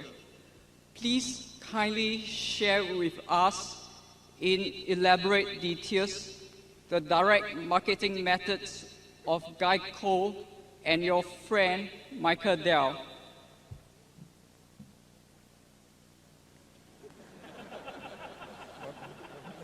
He wants you to analyze the marketing methods of Geico, the direct marketing methods of Geico and Dell. Yeah, well, I'm not as familiar with Dell as I am with Geico. The idea of direct marketing in auto insurance at Geico came from Leo Goodwin, who and his wife Lillian, who had come from USAA, and USAA was set up some years. Geico was set up in 1936. USAA was set up, I believe, in the early 20s. Because military personnel moved around a lot and they had trouble getting auto insurance. And a great organization was established. Leo Goodwin took that idea and decided to broaden it beyond the officer ranks of the military, and first went to government employees generally, and now that's been extended dramatically over the years to the American public as a whole. It's a better system. You know, if you go back 100 years, auto insurance, when the auto first came in, was sold by the casualty affiliates of the big fire companies. That's where, in the 1800s, the major insurance companies were fire companies, and casualty insurance was something that came along later. And it was sold through a system whereby the agent got large commissions, where there were sort of cartel-like rates established through something called a bureau. And that system prevailed for several decades. And then State Farm came along, formed in the early 1920s, a farmer from Myrna, Illinois, in his 40s, no background in insurance, no capital, but he came in with the idea of having a captive insurance agency force, and that brought down costs somewhat. And State Farm in time became the largest auto insurer in the country, and Allstate, which followed that system, became the second largest. And that was a better system, a better mousetrap. And then USAA, followed by Leo Goodwin at Geico, came along with a direct marketing operation that bypassed the agent and brought down costs further. Now, every American family virtually wants to have a car. They don't want to have insurance, but they can't drive the car without insurance. So they're buying a product they really don't like very well. It costs them a significant part of their family budget, and cost therefore becomes very important. It's not a luxury item. It's a mandatory item virtually, and saving significant money makes a real difference in a lot of household budgets. So the low cost is going to win. And our direct operation, Progressive has a wonderful direct operation competing with us. We're the two that will be slugging it out over the years, is a better system, and better systems win over time. Now, I'm not that familiar with Dell, but I have the impression that Dell is a very low-cost operation, enormously efficient, very low amounts of inventory, and I would hate to compete with them. If they turn out a decent competitive product at the best price, that system will win. Charlie is a director of Costco, and Costco and Walmart figured out ways to do things at lesser costs that people needed where people spent money in big quantity, and those two companies are winning. So we have a terrific marketing operation, a terrific insurance operation in Geico, and in my view it will grow very, very substantially. And we have a very tough competitor in Progressive because they've seen how well our model works, and they in effect have shifted over. I mean, they're not totally shifted over, but they've moved towards a direct operation and away from an agency operation. It's always a good idea to go with a low-cost producer over time. I mean, you can mess it up in other ways, but being a low-cost producer of something that's essential to people is going to be a very good business usually. Charlie? Yeah, you've chosen a wonderful field, and if you fail in it, it's your own fault. I should say also that those 9 words, they came from Ben Graham. They didn't come from me, but Ben said those, and they are very important words, although they tie in with some others that he said, but they are very important words. Warren, I want to make an apology too, because last night I said that some of our modern business tycoons, and I remembered particularly Armand Hammer, were the type that when they were talking they were lying, and when they were quiet they were stealing.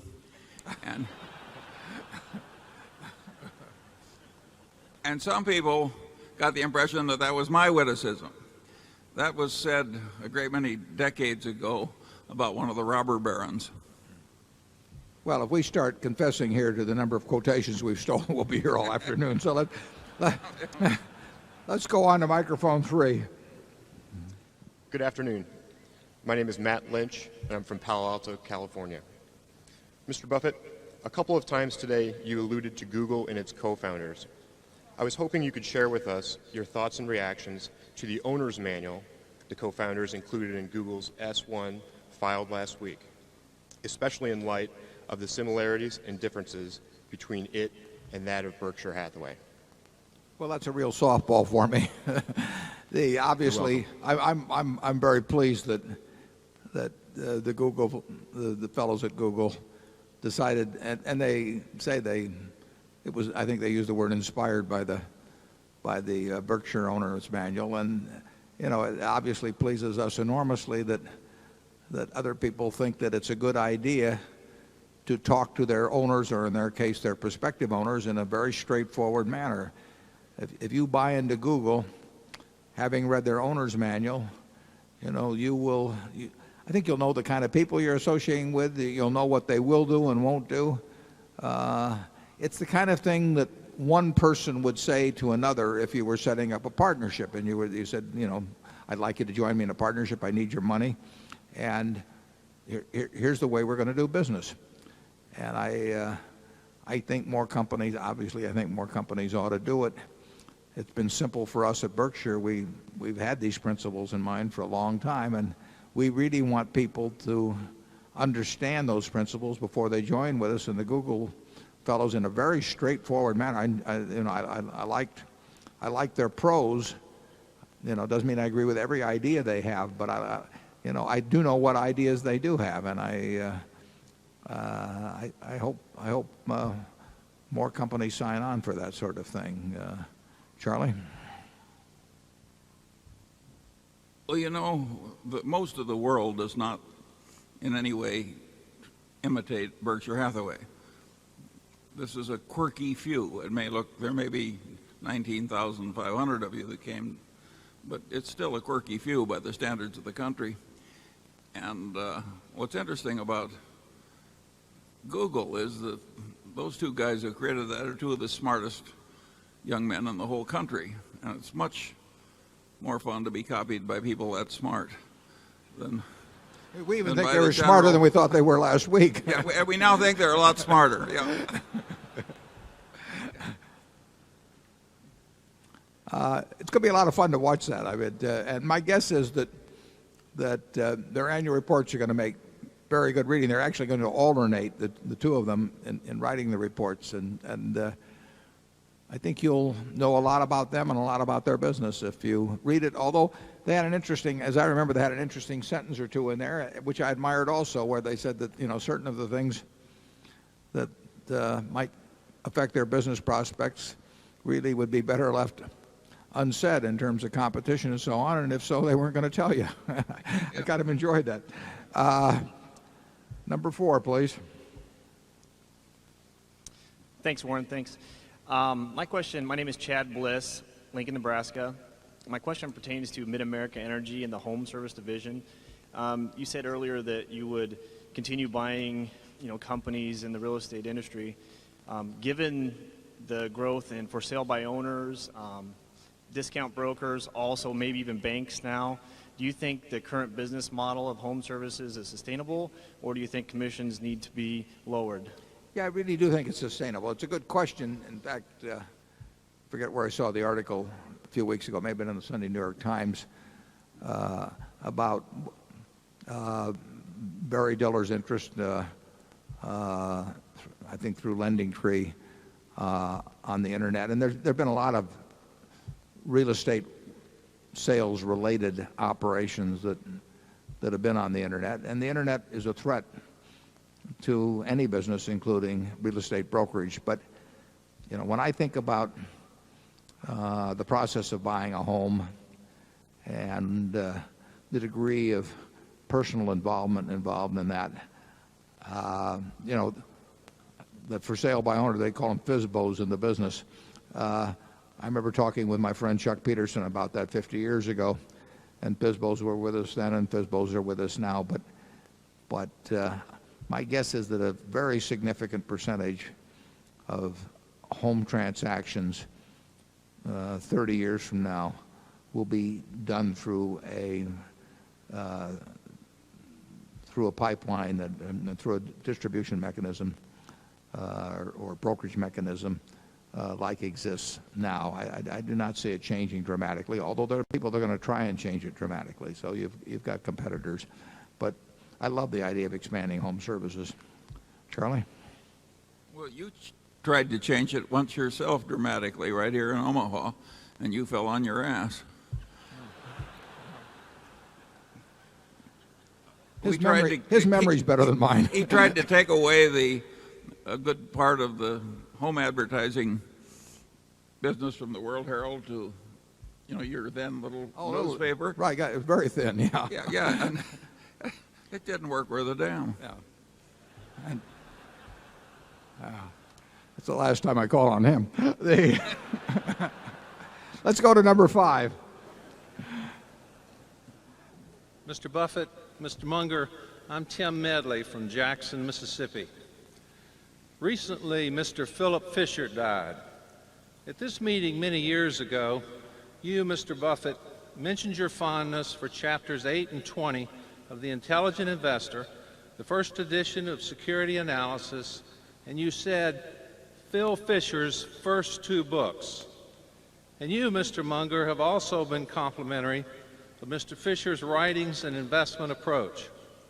I wonder if the two of you would tell us of your experiences with Mr. Fisher, the circumstances of your meeting, etc., and did his writings or your discussions with him start you thinking about the idea of the great business or the franchise company, or was it simply an affirmation of thoughts which you had already begun to have?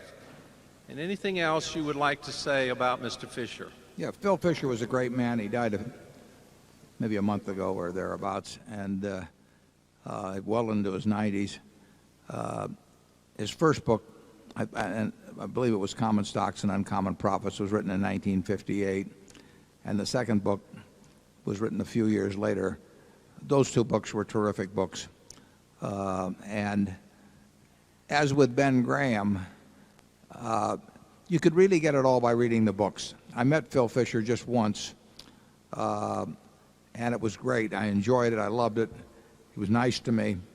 But similarly, actually, to my experiences with Ben Graham, where I worked for him, I took his classes and everything else, it was in the books. I mean, they were such good writers, and their thoughts were so clear that you didn't need to meet them personally. I enjoyed meeting them personally, obviously, but they got it across in words. And the only time I met Phil was sometime after that 1962 book, or whatever it was, 61 or 62. And I was in San Francisco. I think it was in the Russ Building. I may be wrong on that. And I just went there. I used to do that all the time when I was younger. And I'd go to New York and I'd just drop in on all kinds of people. And I guess they thought because I was from Omaha that, one time and they'd be rid of me. So, and I would usually get in to see him. And Phil, I did that with Phil. And it was extraordinarily nice to me. But it wasn't that I gained new ideas, though, however, by meeting him, because I'd already read it in his books. And Charlie, actually, I met Charlie in 1959, and Charlie was sort of preaching the Fisher doctrine also to me, a little different form, but his ideas paralleled those of Phil. So I was sort of getting it from both sides, and made a lot of sense to me. I don't know what Charlie's experiences were with Phil. Well, I always like it when somebody who's attractive to me agrees with me. And therefore, I've got very fond memories of Phil Fisher. The basic idea of that it was hard to find good stocks and it was hard to find good investments, and that you wanted to be in good investments, and therefore you'd just find a few of them that you knew a lot about and concentrate on those, seemed to me such an obviously good idea. And indeed, it's proved to be an obviously good idea, yet 98% of the investing world doesn't follow it. That's been good for us. It's been good for you. We'll go to number 6, please. Good afternoon. My name is Stan Leopard, and I'm from Menlo Park, California. I'm very pleased to be here, Warren and Charlie. I first heard about you, Warren, in the late 80s and began reading your writings. Fortunately, I didn't invest until the late 90s. You have shaped my business thinking, and as I listen to you and as I continue to read what you write and the things you recommend to read, it continues to shape my thinking. My question is about compensation, and I've seen your writing and I heard the earlier comments today, and they still leave me as a guy who is a business owner not quite sure how to act to design compensation for managers. For most of my career, I've been the senior manager in my businesses, but now I'm in a situation where I'm looking to own a majority interest of businesses that I don't manage every day directly. and I'm very concerned with this compensation issue.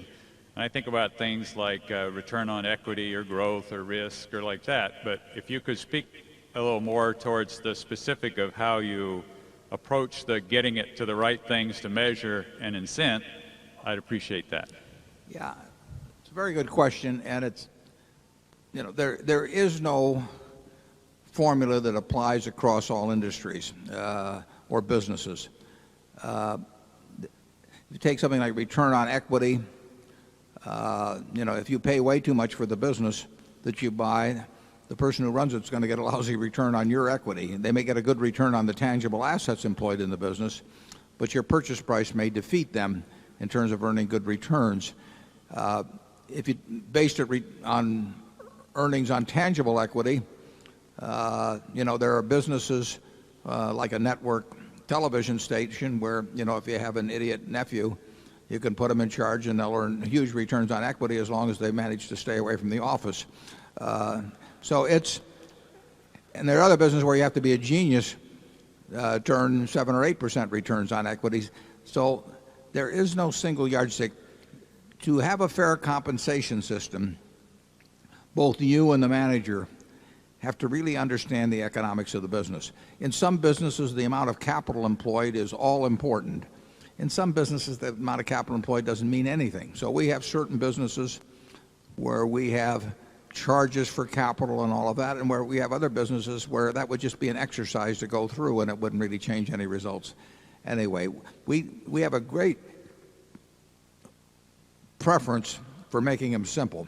I mean, we concentrate on the variables that count to us, and then we try to put that against the backdrop of the competitive nature or the economic, the true economics of the business they're in, and really reward where they're adding value, even if that value is from a very low base in a lousy business, and we make it the base very high if they're in a very easy business.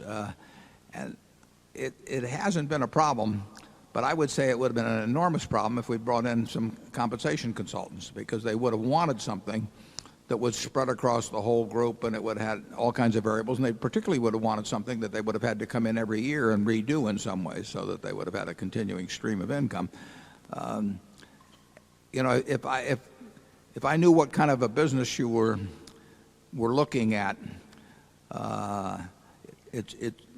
it's easier to talk about what kind of a system to have. If you had a group of television stations, just to pick an example, let's say they were network television stations, all of a reasonable size, you would probably figure that a chimpanzee could run the place and have 35% pre-tax margins, and you might want to pay for performance above some number like that. But it's silly to have something that starts at 10% or 15% when you do that, and a lousy manager will always suggest an arrangement like that. Charlie and I have seen all kinds of compensation arrangements where basically you get paid for showing up, but they try to make it look by constructing some mathematics around it like you really had to achieve something. But in the end, if you get a great manager, you want to pay him very well. We've got great managers, for example, at a place like Mid-American, and somebody mentioned that there's a big carrot out there for them if they achieve the results that we've set out, and that will be a check I'll be very happy to write. Charlie? Yeah, if you want to read one book that will demonstrate really shrewd compensation systems in the whole chain of small businesses, read the autobiography of Les Schwab, who had a bunch of tire shops, has a bunch of tire shops all over the Northwest. And he made a huge fortune in one of the world's really difficult businesses by having shrewd systems, and he can tell you a lot better than we can. Yeah, and he worked that out himself. I mean, it's an interesting book, and selling tires, how do you make any money doing that? And hundreds of millions selling tires. Yeah, it's and people like Sam Walton. I mean, the compensation system, I will guarantee you, at Walmart or Charlie's involved in Costco, they're going to be rational, because you had very rational people running them, and they wanted they wanted to get the best. They wanted to attract good managers, and they wanted to get the best out of them. And they had no use in paying for mediocrity. But that does require a knowledge of the business. I mean, you don't want to let, if you don't understand a business, you're going to have a problem with both the manager and the consultant in terms of getting flim-flammed on how you pay people. Number 7. Good day. My name is Martin Krawitz. I'm a shareholder from Sydney, Australia. And thank you so much for some of your wonderful hospitality here. We've had a chance to get on some of Omaha's 65 golf courses, and it's just great being in the second best country in the world. My question to you, sir, is regarding to IPOs. We had one of the authors about a book on yourself visit us in Sydney last year, and apparently you dislike IPOs. My question is, there are some really poor businesses that try and get passed off, but there are some good ones. There's some government privatizations or decentralizations. The demographics of baby boomers, and we have some friends wanting to exit some really good businesses.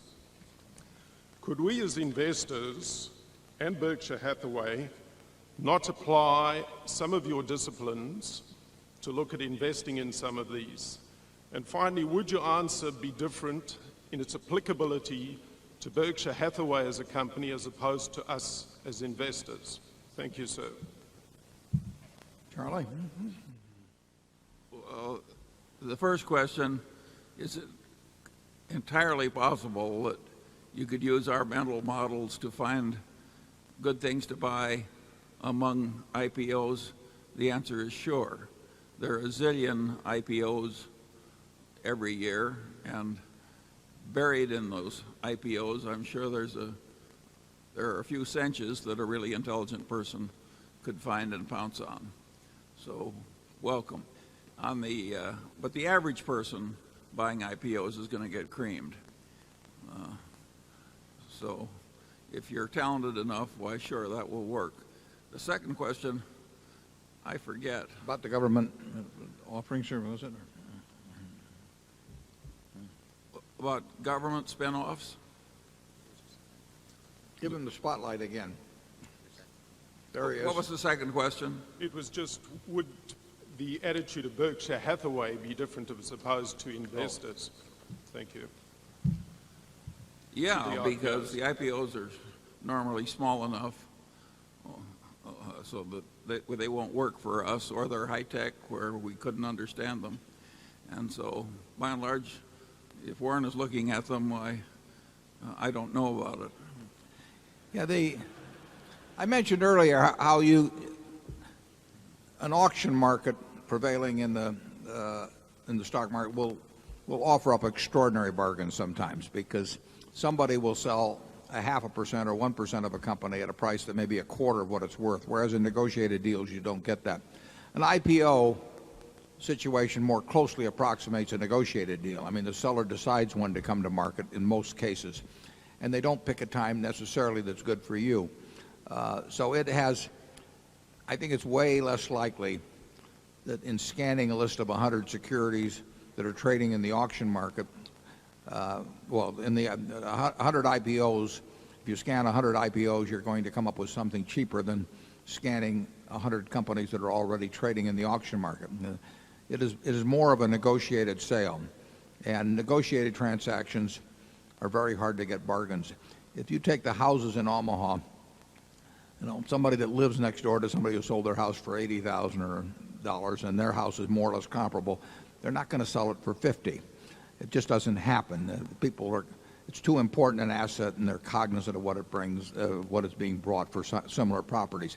That's what happens in negotiated sales.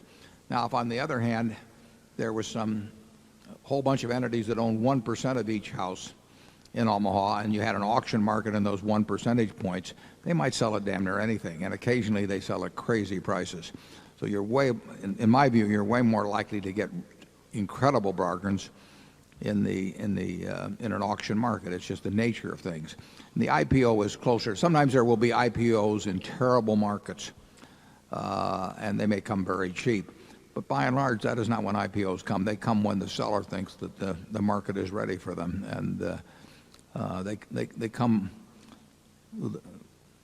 with an informed seller thinking it's a pretty good time to go public, and that you'll make better buys, in my view, in an auction market. Number 8. Good afternoon, Mr. Buffett, Mr. Munger. My name is Mark Stender from San Francisco. My question involves, if you live in California, which I understand you do some time of the year, it's almost mandatory that you shop at Whole Foods markets.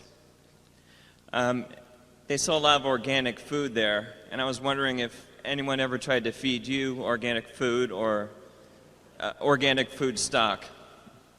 I've never been near the place, but Charlie, who I've never thought of as a health nut, but he may have some comment to make on this, being a Californian. No, my idea of a good place to shop is Costco. Costco has these heavily marbled fillet steaks in the finest grade, and the idea of eating a little whole grain whatever, or washing it down with some carrot juice, has just never appealed to me. We don't have a lot of arguments between the two of us about where to eat. Number 9. Hello, thank you. I'm Sherman Silber from St. Louis.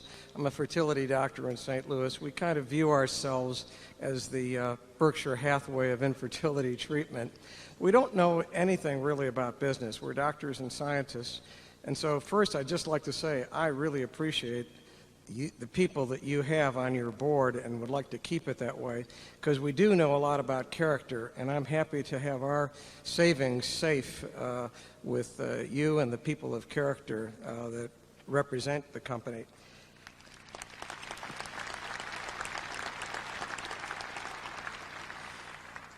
I just had an opportunity a couple of weeks ago. I was talking to one of the former managers of the Fidelity Magellan Fund, managed huge amounts of money, and he never really met you. And I was saying I may have a chance to ask Warren Buffett and Charlie Munger a question. What would that question be? I wanted to have some idea of something intelligent I could ask business-wise. And he thought if he had the opportunity to talk to you, the best thing is to give you what would sound like a softball question, because you could maybe bring more profoundness to this than we hear usually. In view of the Iraq war, consumer debt that's increasing, declining job growth, declining pay in the jobs that are growing, prospects of increased interest rates, he has this view that the next 5 to 10 years are going to be very difficult. What would your view be about the investment future for the next 5 to 10 years in view of all these negative factors going on? That's too soft for me. I think Warren should take that. Well, I would say that at any given point in history, including when stocks were their cheapest, you could find an equally impressive number of negative factors. I mean, you could have sat down in 1974 when stocks were screaming bargains, and you could have written down all kinds of things that would have caused you to say, the future is just going to be terrible. And similarly, at the top, or any time you can write down a large list of things that would be quite on the bullish side. We really don't pay any attention to that sort of thing. I mean, we have, you might say that our underlying premise, and I think it's a pretty sound underlying premise, is that this country will do very well, and in particular it will do well for business. Business has done very well. The Dow went from 66 to 10,000 plus in the 100 years of the 20th century, and we had 2 world wars and nuclear bombs and flu epidemics, and you name it, Cold War. There are always problems in the future. There are always opportunities in the future, and in this country, the opportunities have won out over the problems over time, and I think they will continue to do so absent weapons of mass destruction, which is another question. And business won't make much difference if anything really drastic happens along that line. So I can't remember any discussions Charlie and I have had ever going back to 1959 that where we would have come to the conclusion at the end of them that we would have passed on a great business opportunity, a business to buy because of external conditions, nor did we ever buy anything that we thought was mediocre simply because we thought that the world was going to be wonderful. It won't be the American economy, in my view, that does in investors over a 5 or 10 or 20-year period. It will be the investors themselves. If you look at the record of the 20th century, you'd say, how can anybody have missed, in owning equities during that time? And yet, we had all kinds of people wiped out, in the 29-32 period. We had all kinds of things that were bad. But if you would just own stocks right straight through, didn't leverage them, you'd have gotten a perfectly decent return. So we're unaffected, in essence, by the variables you mentioned. Just show us a good business tomorrow and we'll jump at the hook. Charlie? Yeah, I think, but it's also true that both of us have said at various times over the last 3 years that we wouldn't be at all surprised if professionally invested money in America had a pretty modest result over a fairly extended period of the future compared to the very dramatically high returns that it had achieved up to about 3 years ago. And so far, that's been proved out to be pretty much right. Yeah, certain stretches are easier than other stretches. Yeah, our expectations were more modest than most people's a few years ago. We didn't say the world was coming to an end or anything. We just said that people had gone crazy in certain sectors, and that anybody that thought that you could sit at home and day trade and make double-digit returns over time or do anything, or that you were entitled to that, by just sticking a little money in your 401k or something, was really living in a fool's paradise. But that was never accompanied by any predictions of disaster for the American economy as a whole or for American business as a whole. People get crazy notions from time to time in financial markets, and I commented on this earlier, but they just believe things that it's hard to understand how they can believe. Now, to some extent, they get sold that by other people. But American business really has never let investors down as a group, but investors have done themselves in quite frequently. Number 10. Sam Kidston from Cambridge, Massachusetts. I'd like you to discuss the similarities and differences between what you do in your reinsurance operations and what Gen Re did in its securities division, as it would seem that reinsurance is often a form of weather derivative. I would also like to ask you why you are so comfortable writing what appears to be one type of derivative and so uncomfortable writing another. Thank you. Yeah, the derivatives contracts that Gen Re wrote in Gen Re Securities, I would say bore very little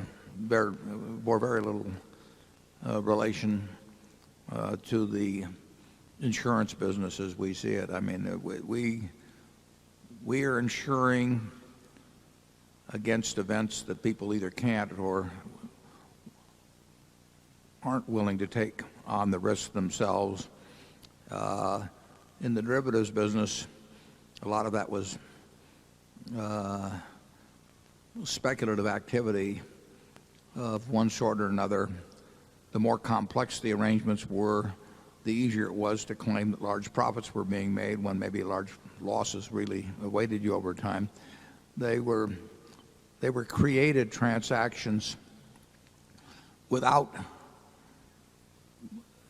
much economic necessity. In a great many cases, they were just facilitating speculation.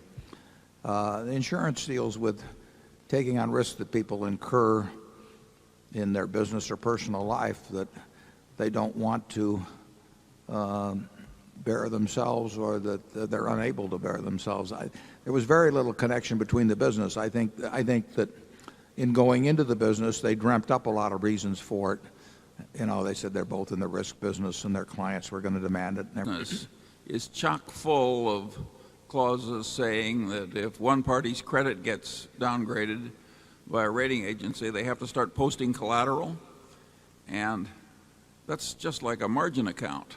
And when you sign pieces of paper like that, you can go absolutely broke into default and catastrophe and having other people liquidating your positions under distress conditions, et cetera, et cetera. So there's a lot of irresponsible mechanics in attempting to protect themselves. They've introduced this enormous instability into the system through all these clauses about collateral posting, and nobody seems to recognize what a disaster of a system they've created in an attempt to make each party feel safer. It's a demented system, and you don't get properly paid in most cases for playing the game, and therefore we're not in it.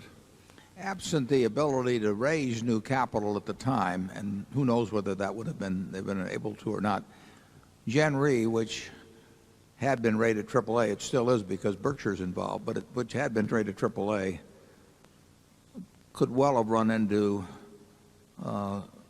really terrible financial difficulty post September 11th, particularly if they'd fully recognized the liabilities that they'd already incurred but not fully recognized at that time, because their capital would have shrunk.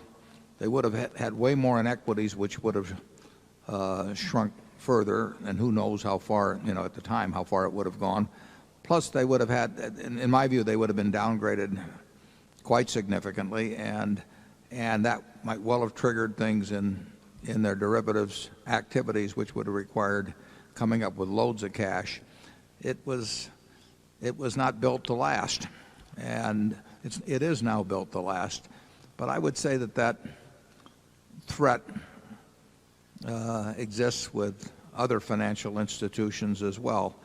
But I think many of the CEOs, or some of them anyway, I should say, don't really fully comprehend that. When you get margin calls for huge amounts of money, it only has to be one day when you can't meet it. That almost happened. If you go back to October of 1987, there was a large wire transfer that didn't make it to for a while, didn't make it to the clearinghouse at in Chicago, and that came close to halting the whole system at the time. And we were very close to closing the exchange, and a lot of things would have unraveled.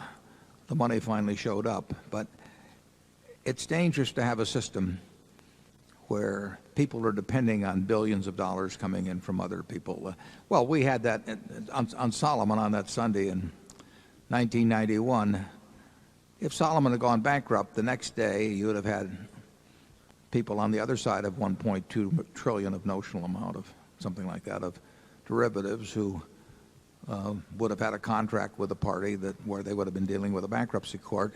You would have all kinds of securities settlements that wouldn't necessarily have settled. You would have all kinds of confusion, and believe me, it would have been huge at that time, between what was going on in Japan, what was going on in the UK, and what was going on in the United States, because the accounts were all intermingled. As a matter of fact, Solomon was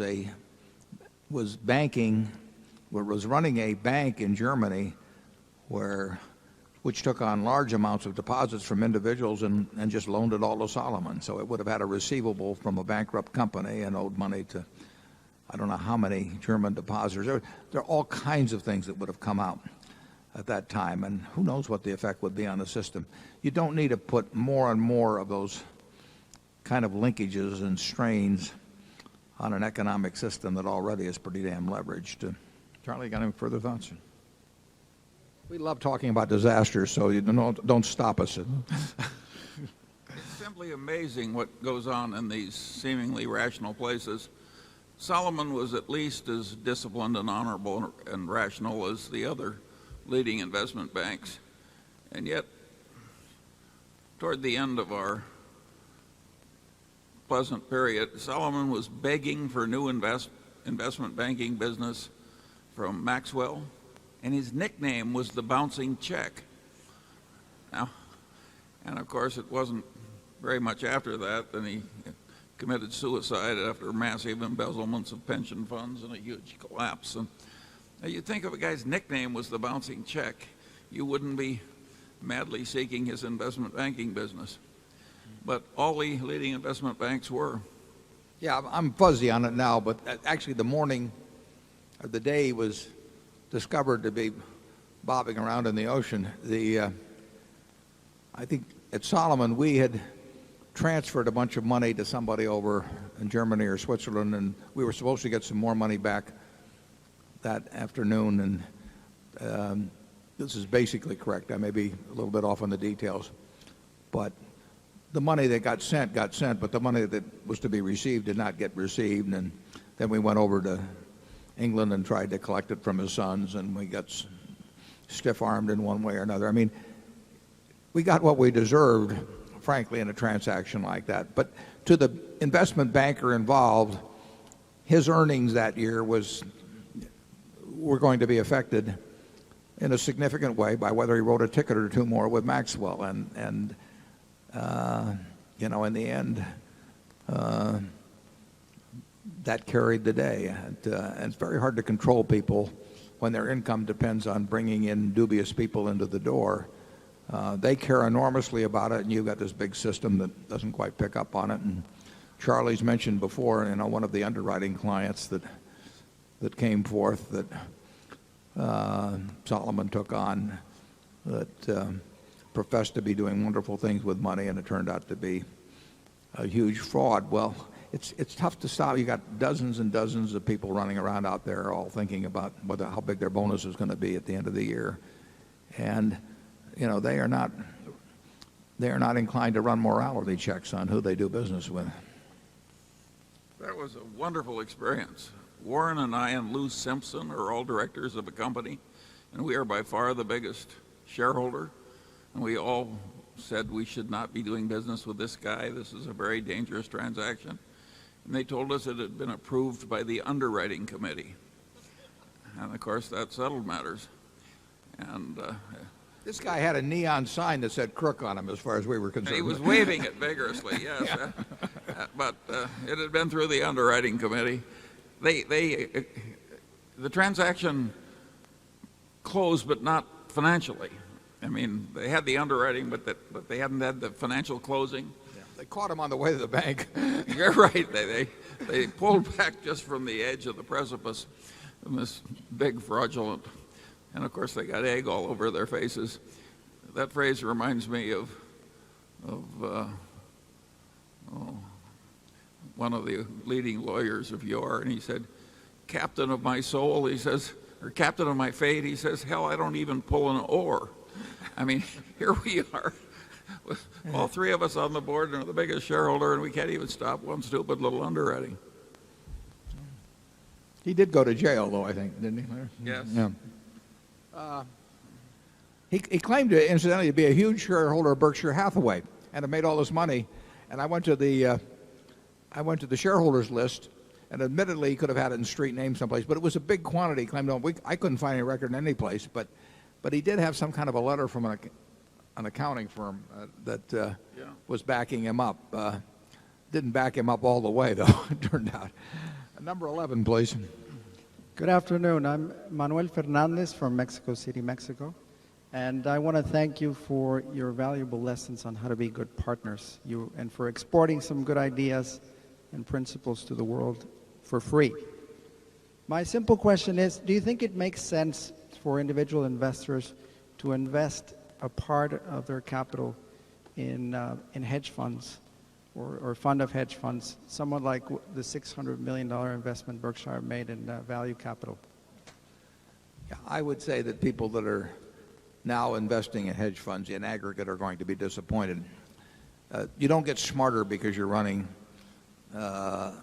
something called a hedge fund or something called private equity or something, called anything, an LBO fund.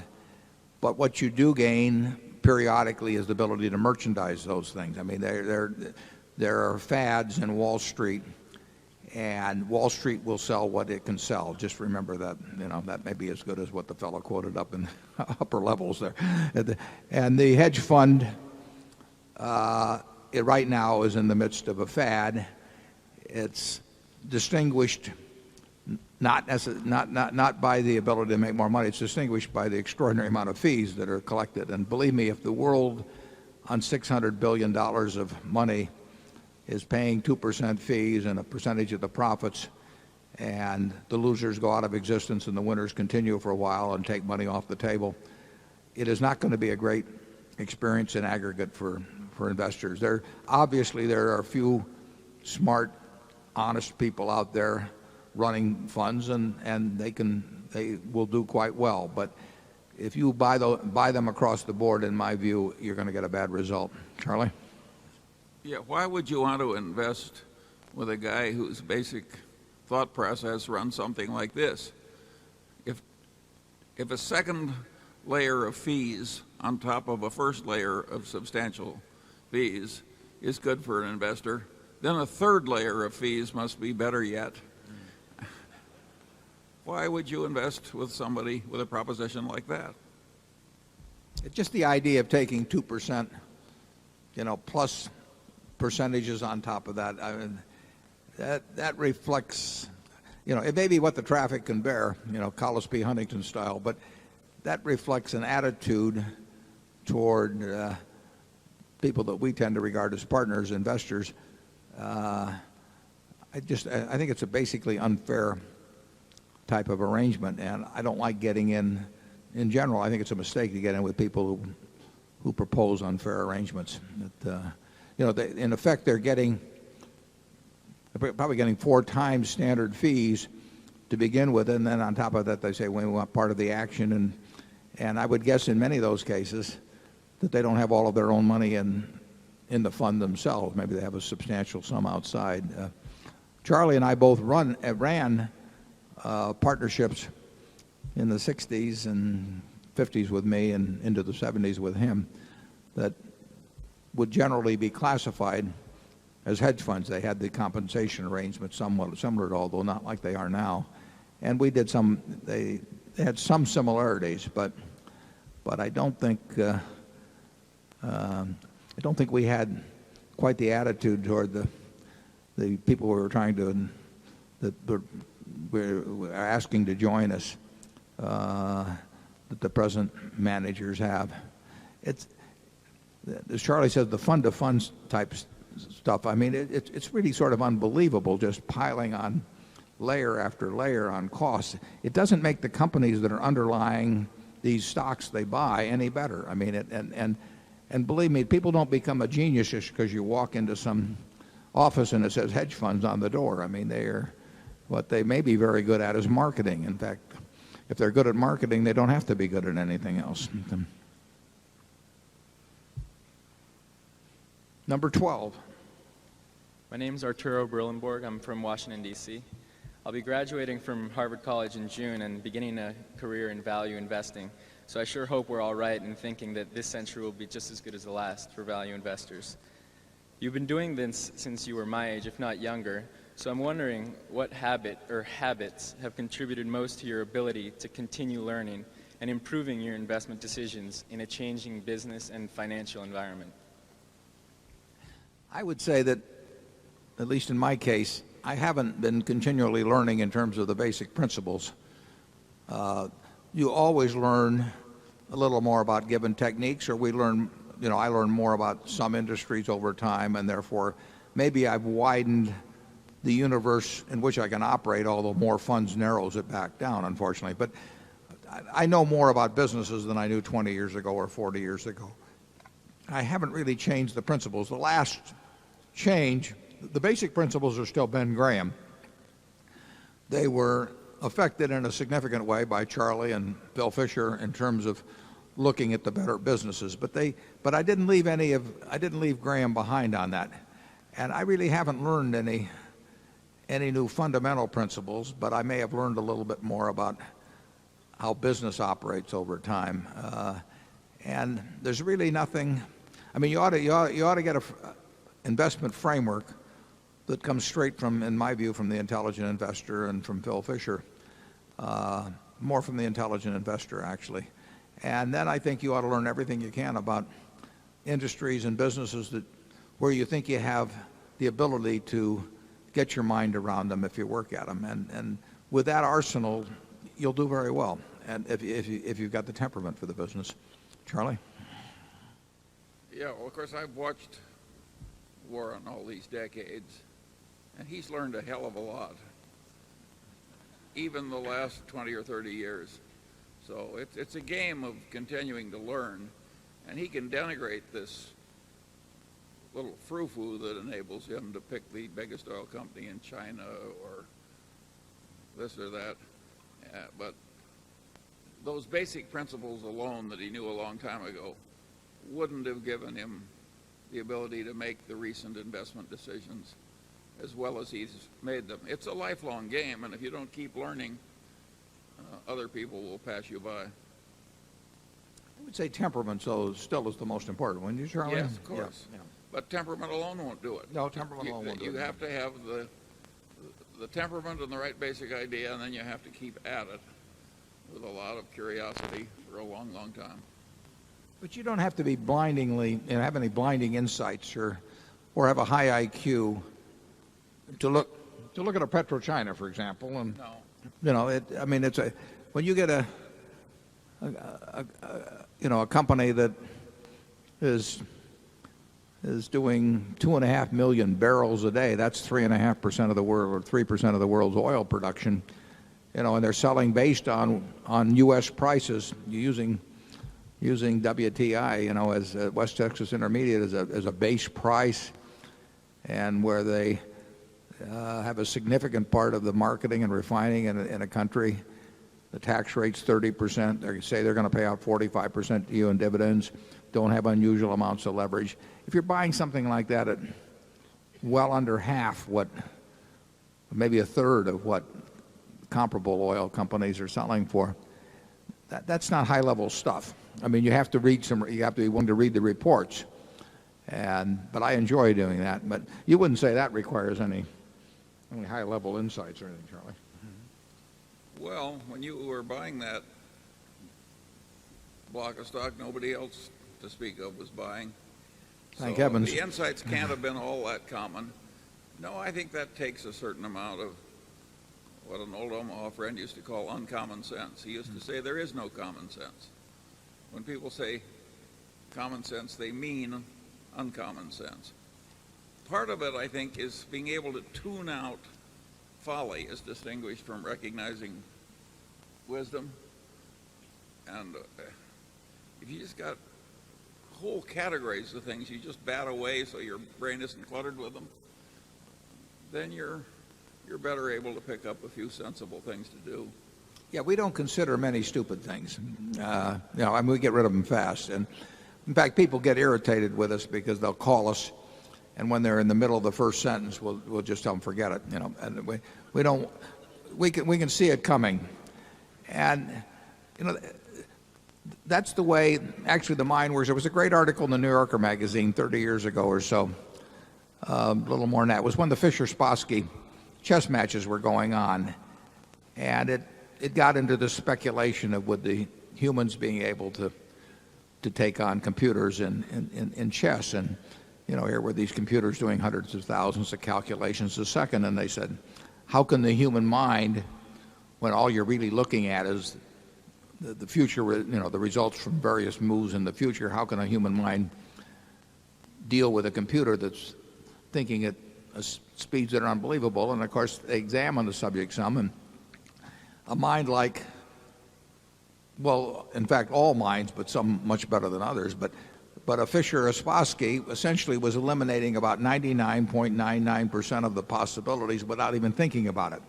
So it wasn't that they could outthink the computer in terms of speed, but they had this ability in what you might call grouping or exclusion, where essentially they just got right down to the few possibilities out of these zillions of possibilities that really had any chance of success. And getting rid of the nonsense, I mean, just figuring that people start calling you and say, I've got this great, wonderful idea. Don't spend 10 minutes, once you know in the first sentence that it isn't a great, wonderful idea. Don't be polite. Go through the whole process. And Charlie and I are pretty good at that. We can hang up very fast. Right? Well, there you have it. All you've got to do is go at it in the way that Vasily Smyslov did when he was the world champion and of chess, and just do the same thing in investments. Okay, microphone one. Good afternoon, Mr. Buffett, Mr. Munger. My name is Richard Azar. I'm from Trinidad in the West Indies. You guys have been very generous with your intellect over the years, and it's been a huge help to me in my personal and financial life. I weathered, if it was appropriate for me to describe the methodology in which I'm trying to determine the range of Berkshire's intrinsic value, and if you can guide me on if my methodology is flawed or is reasonably accurate.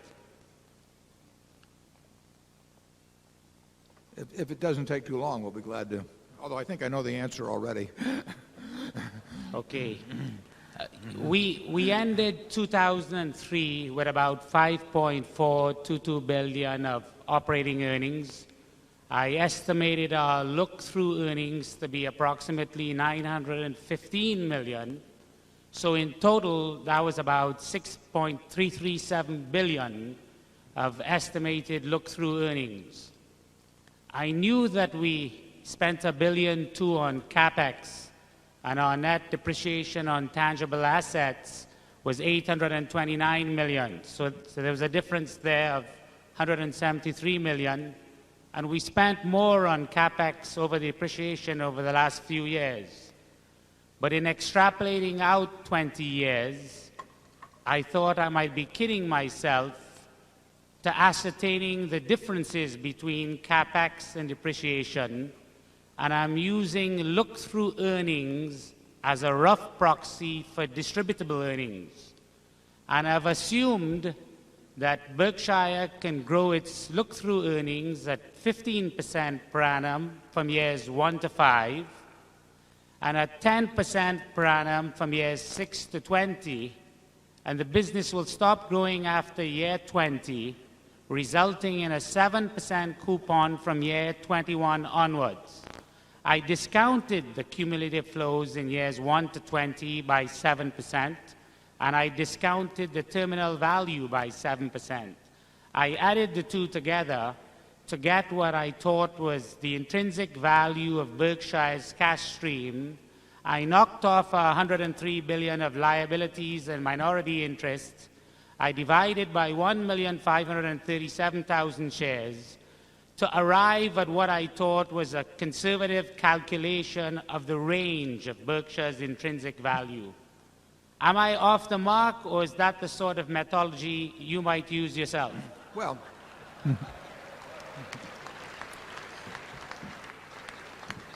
well, you've done your homework. The line of thinking is correct. It just depends on what variables you plug in, and we might have different ideas on variables, and neither one of us knows. But the approach, in general, the approach of trying to figure out distributable cash over a period of time. The business today is worth the present value at some number. You're using 7%, but the question is what number to use. But it's worth the present value of all the cash it can distribute between now and Judgment Day. And if cash can be retained and it's at a rate higher, it produces at a rate higher than your discount rate, obviously, you'll get some benefit from that retention.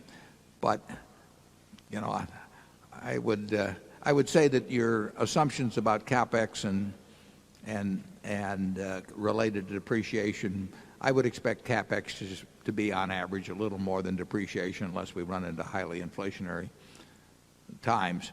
But of course we have to keep buying businesses and using the capital in the business that we retain. If we retain those earnings, we have to use that to buy more businesses, and then the question is what kind of returns can we expect on those.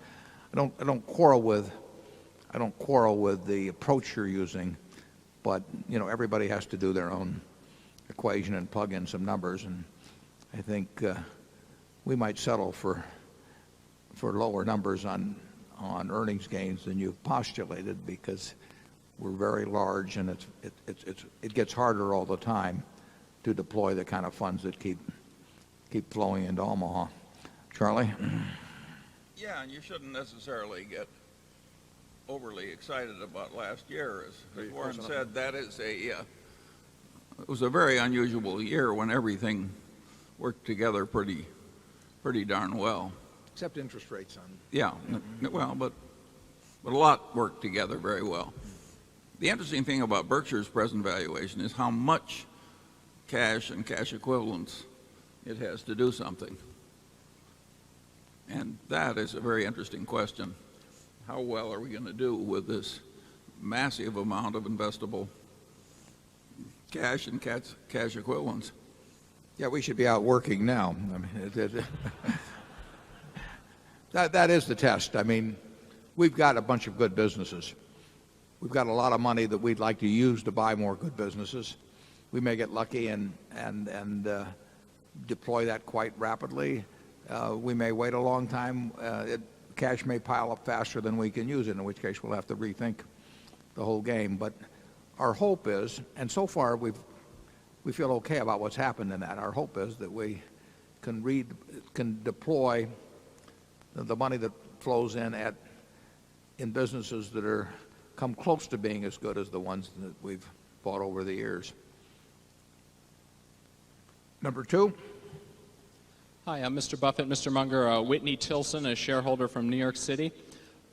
It's past 3 o'clock and we've heard almost nothing about how these great businesses are doing right now, or at least in the first quarter. And I recall at last year's annual meeting you took the fairly unusual step, at least from my recollection, of putting up slides and actually giving us a preview of how phenomenally the businesses were doing. And I can imagine that if you had the wind at your back a year ago, the situations in the first quarter of this year, you must really, really have the wind at your back. And I was wondering if you can share with us what you can. Well, we can't give you the speed of the wind. We're going to have the 10Q out when, Mark? And it's going to be out in a few days. And if we throw out any numbers now or make any commentary, we'd have to put that up on the website and perhaps even try to cover the nuances in my voice. So I think you'll just have to wait a few days and they'll go up.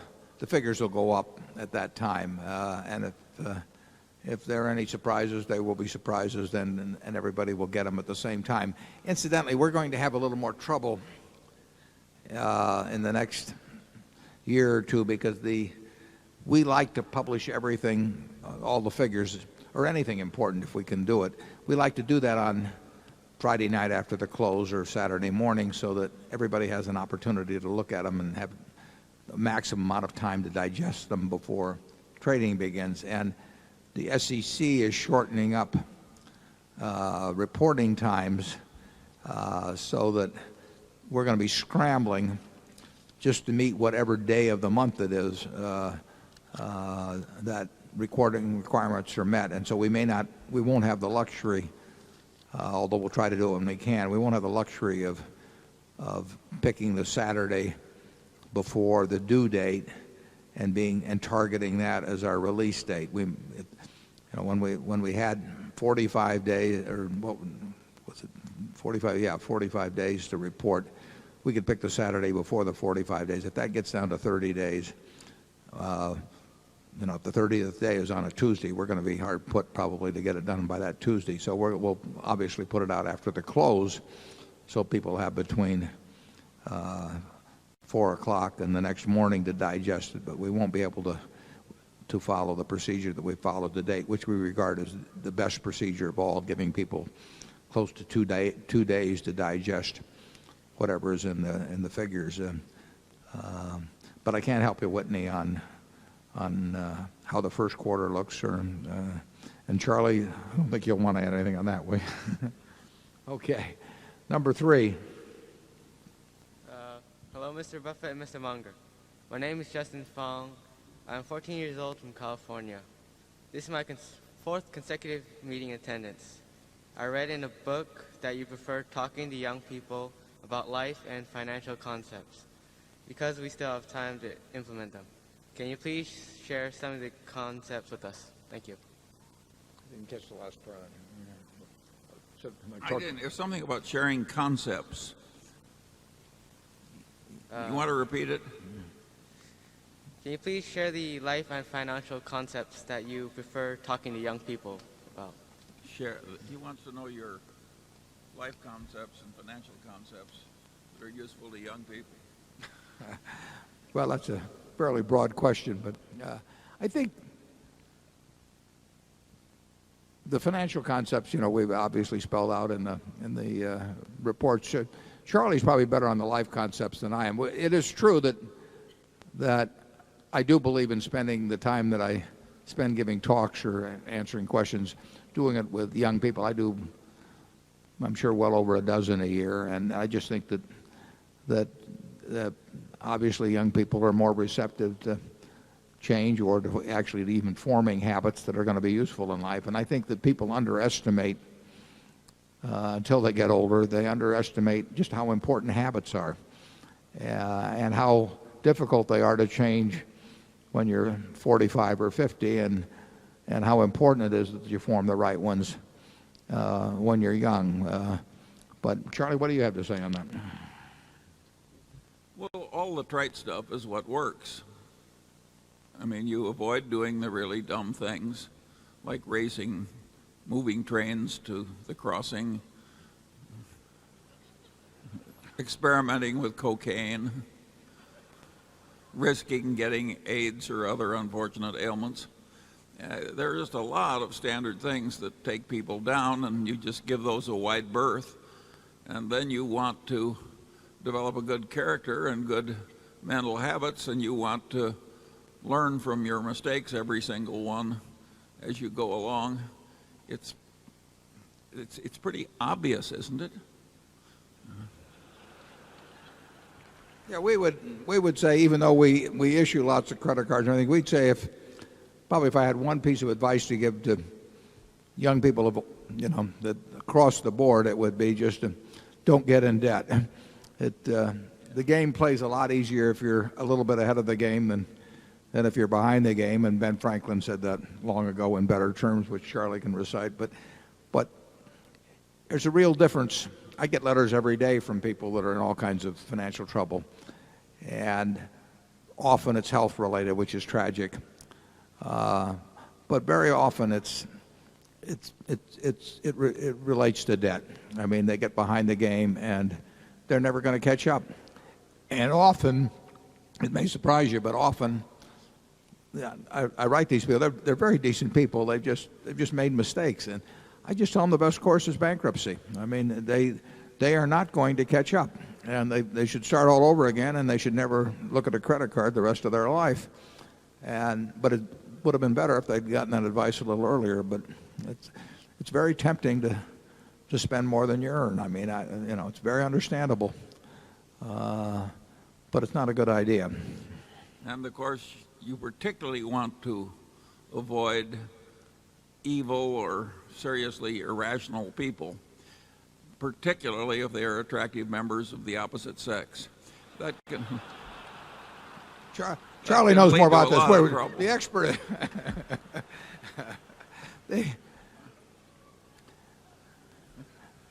Yeah, it's better to hang out with people better than you. I found that very easy to do over the years. But if you're picking associates, pick out those whose behavior is somewhat better than yours, and you'll drift in that direction. And similarly, if you hang out with a bad bunch, you're very likely to find your own behavior worse over time. But like Charlie says, the trite advice, which Ben Franklin was handing out a few hundred years ago, really works. Just we've said it, but look at the people you like to associate with. What qualities do they have that you can't have if you want to? Look at the people that you can't stand to be around. What qualities do you have that they have? Can you get rid of them? You can do all of that at a young age. It gets harder as you go along. It's not very complicated. And my final word of advice would be, if this gives you a little temporary unpopularity in your peer group, the hell with them.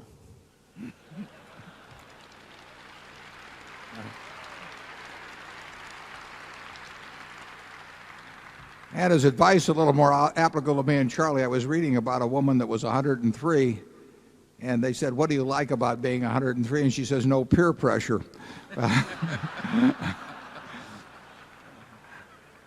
We'll go to number 4. Good afternoon. My name is Mike McGowan. I'm from Pasadena, California. Everything you just said seems to apply to precious metals, specifically apply to silver. what? I'm sorry, I missed that. Precious metals. Oh, sure. Specifically silver.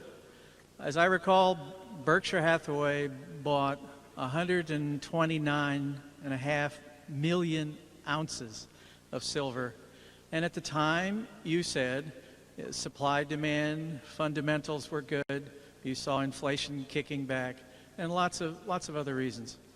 I'm assuming you still own at least 90 million ounces of that. The problem would be the pricing mechanism.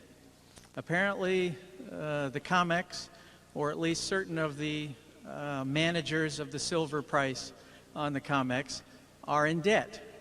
The New York banks and financial institutions are short 400 plus million ounces, and it doesn't look as if they really want the price to go anywhere. So given that Berkshire has all of this silver, do you see the price of silver actually trading in a free market at some point? Or would you look at shares instead of the physical metal? And otherwise, we're kind of at the point, I guess, where John Maynard Keynes said the market can remain irrational a lot longer than we can remain solvent. We have no comment at all to make on our present position in silver, if any. We could own more, we could own the same, we could own less, we could own none. So, and we won't comment. We commented one time because the Bank of England asked us to comment, and since it was the only time the Bank of England had ever talked to me, I felt quite flattered. But I would say this. I would disagree very much with your thoughts that the market is in some way rigged or something of the sort.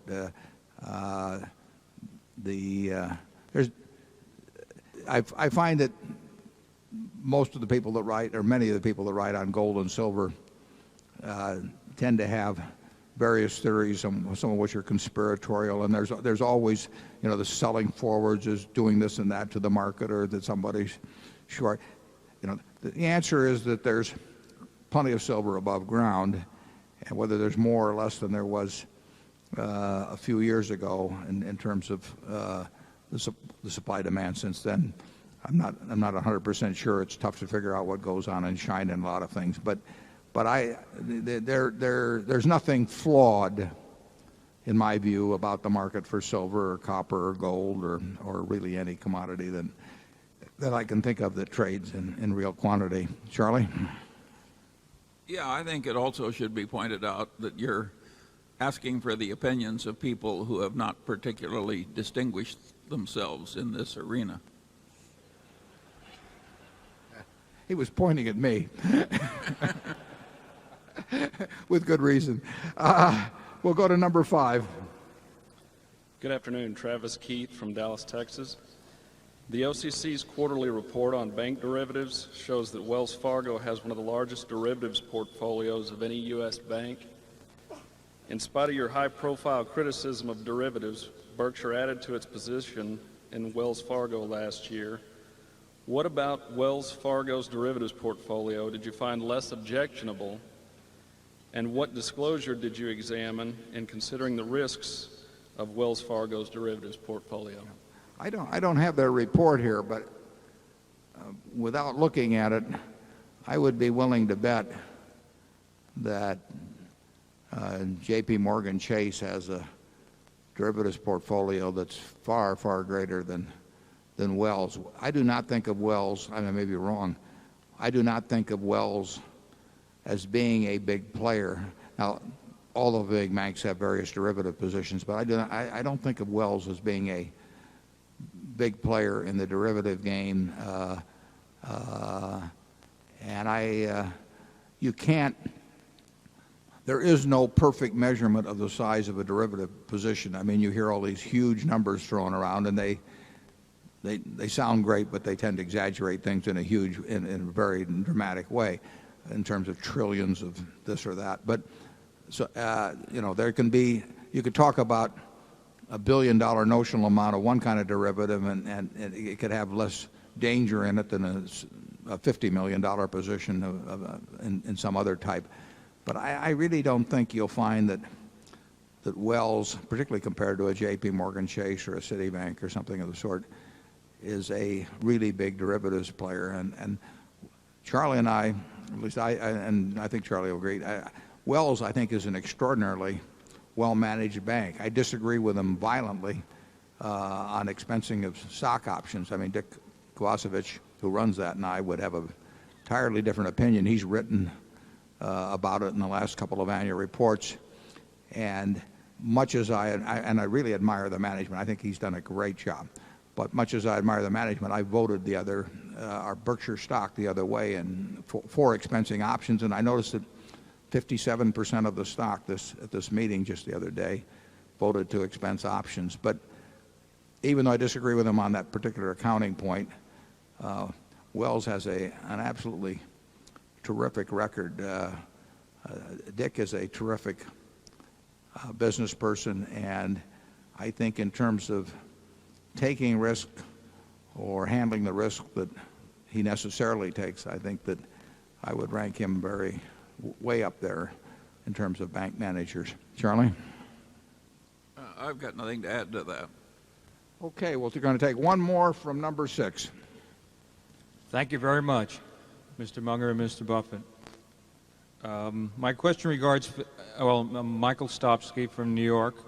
My question regards financial institutions and the potential of collapses, and how is Berkshire protected, and how can the individual investor protect themselves against potential bank failures, stock brokerage failures, and things like that?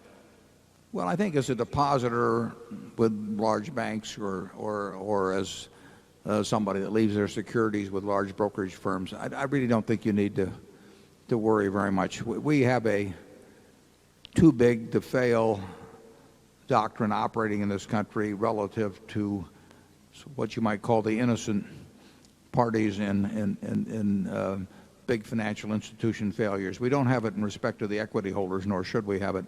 But I would not, I don't worry about leaving my securities, my personal securities, or for that matter, Berkshire securities, with the large securities firms. I don't worry about my bank accounts at big banks. So, but you're talking cash accounts. Yeah, cash accounts. Not margin. Yeah.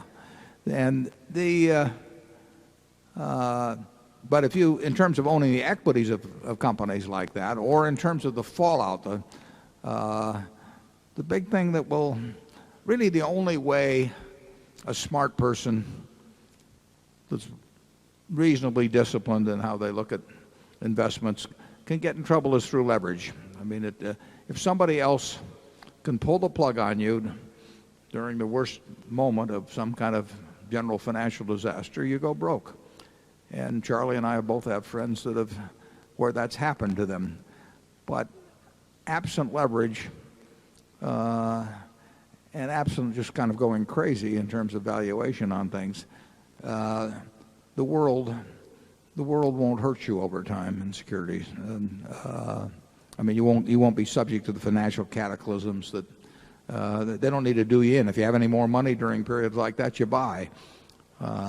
Berkshire, I think, is an extraordinarily strong position in respect to any kind of a financial cataclysm.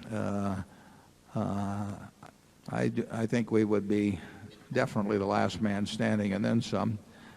And while we don't go around, like undertakers looking for a plague or anything like that, we would probably do very, very well in the end.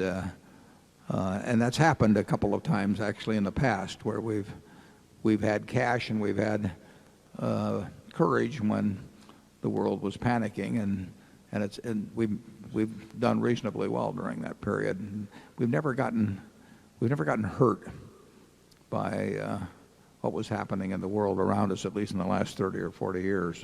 Charlie? Well, I think that's plainly right. Okay, well, with him saying that, after I've made a comment, I think we can happily disband. We'll see you next year, and we'll see the international people at 4 o'clock. Thank you.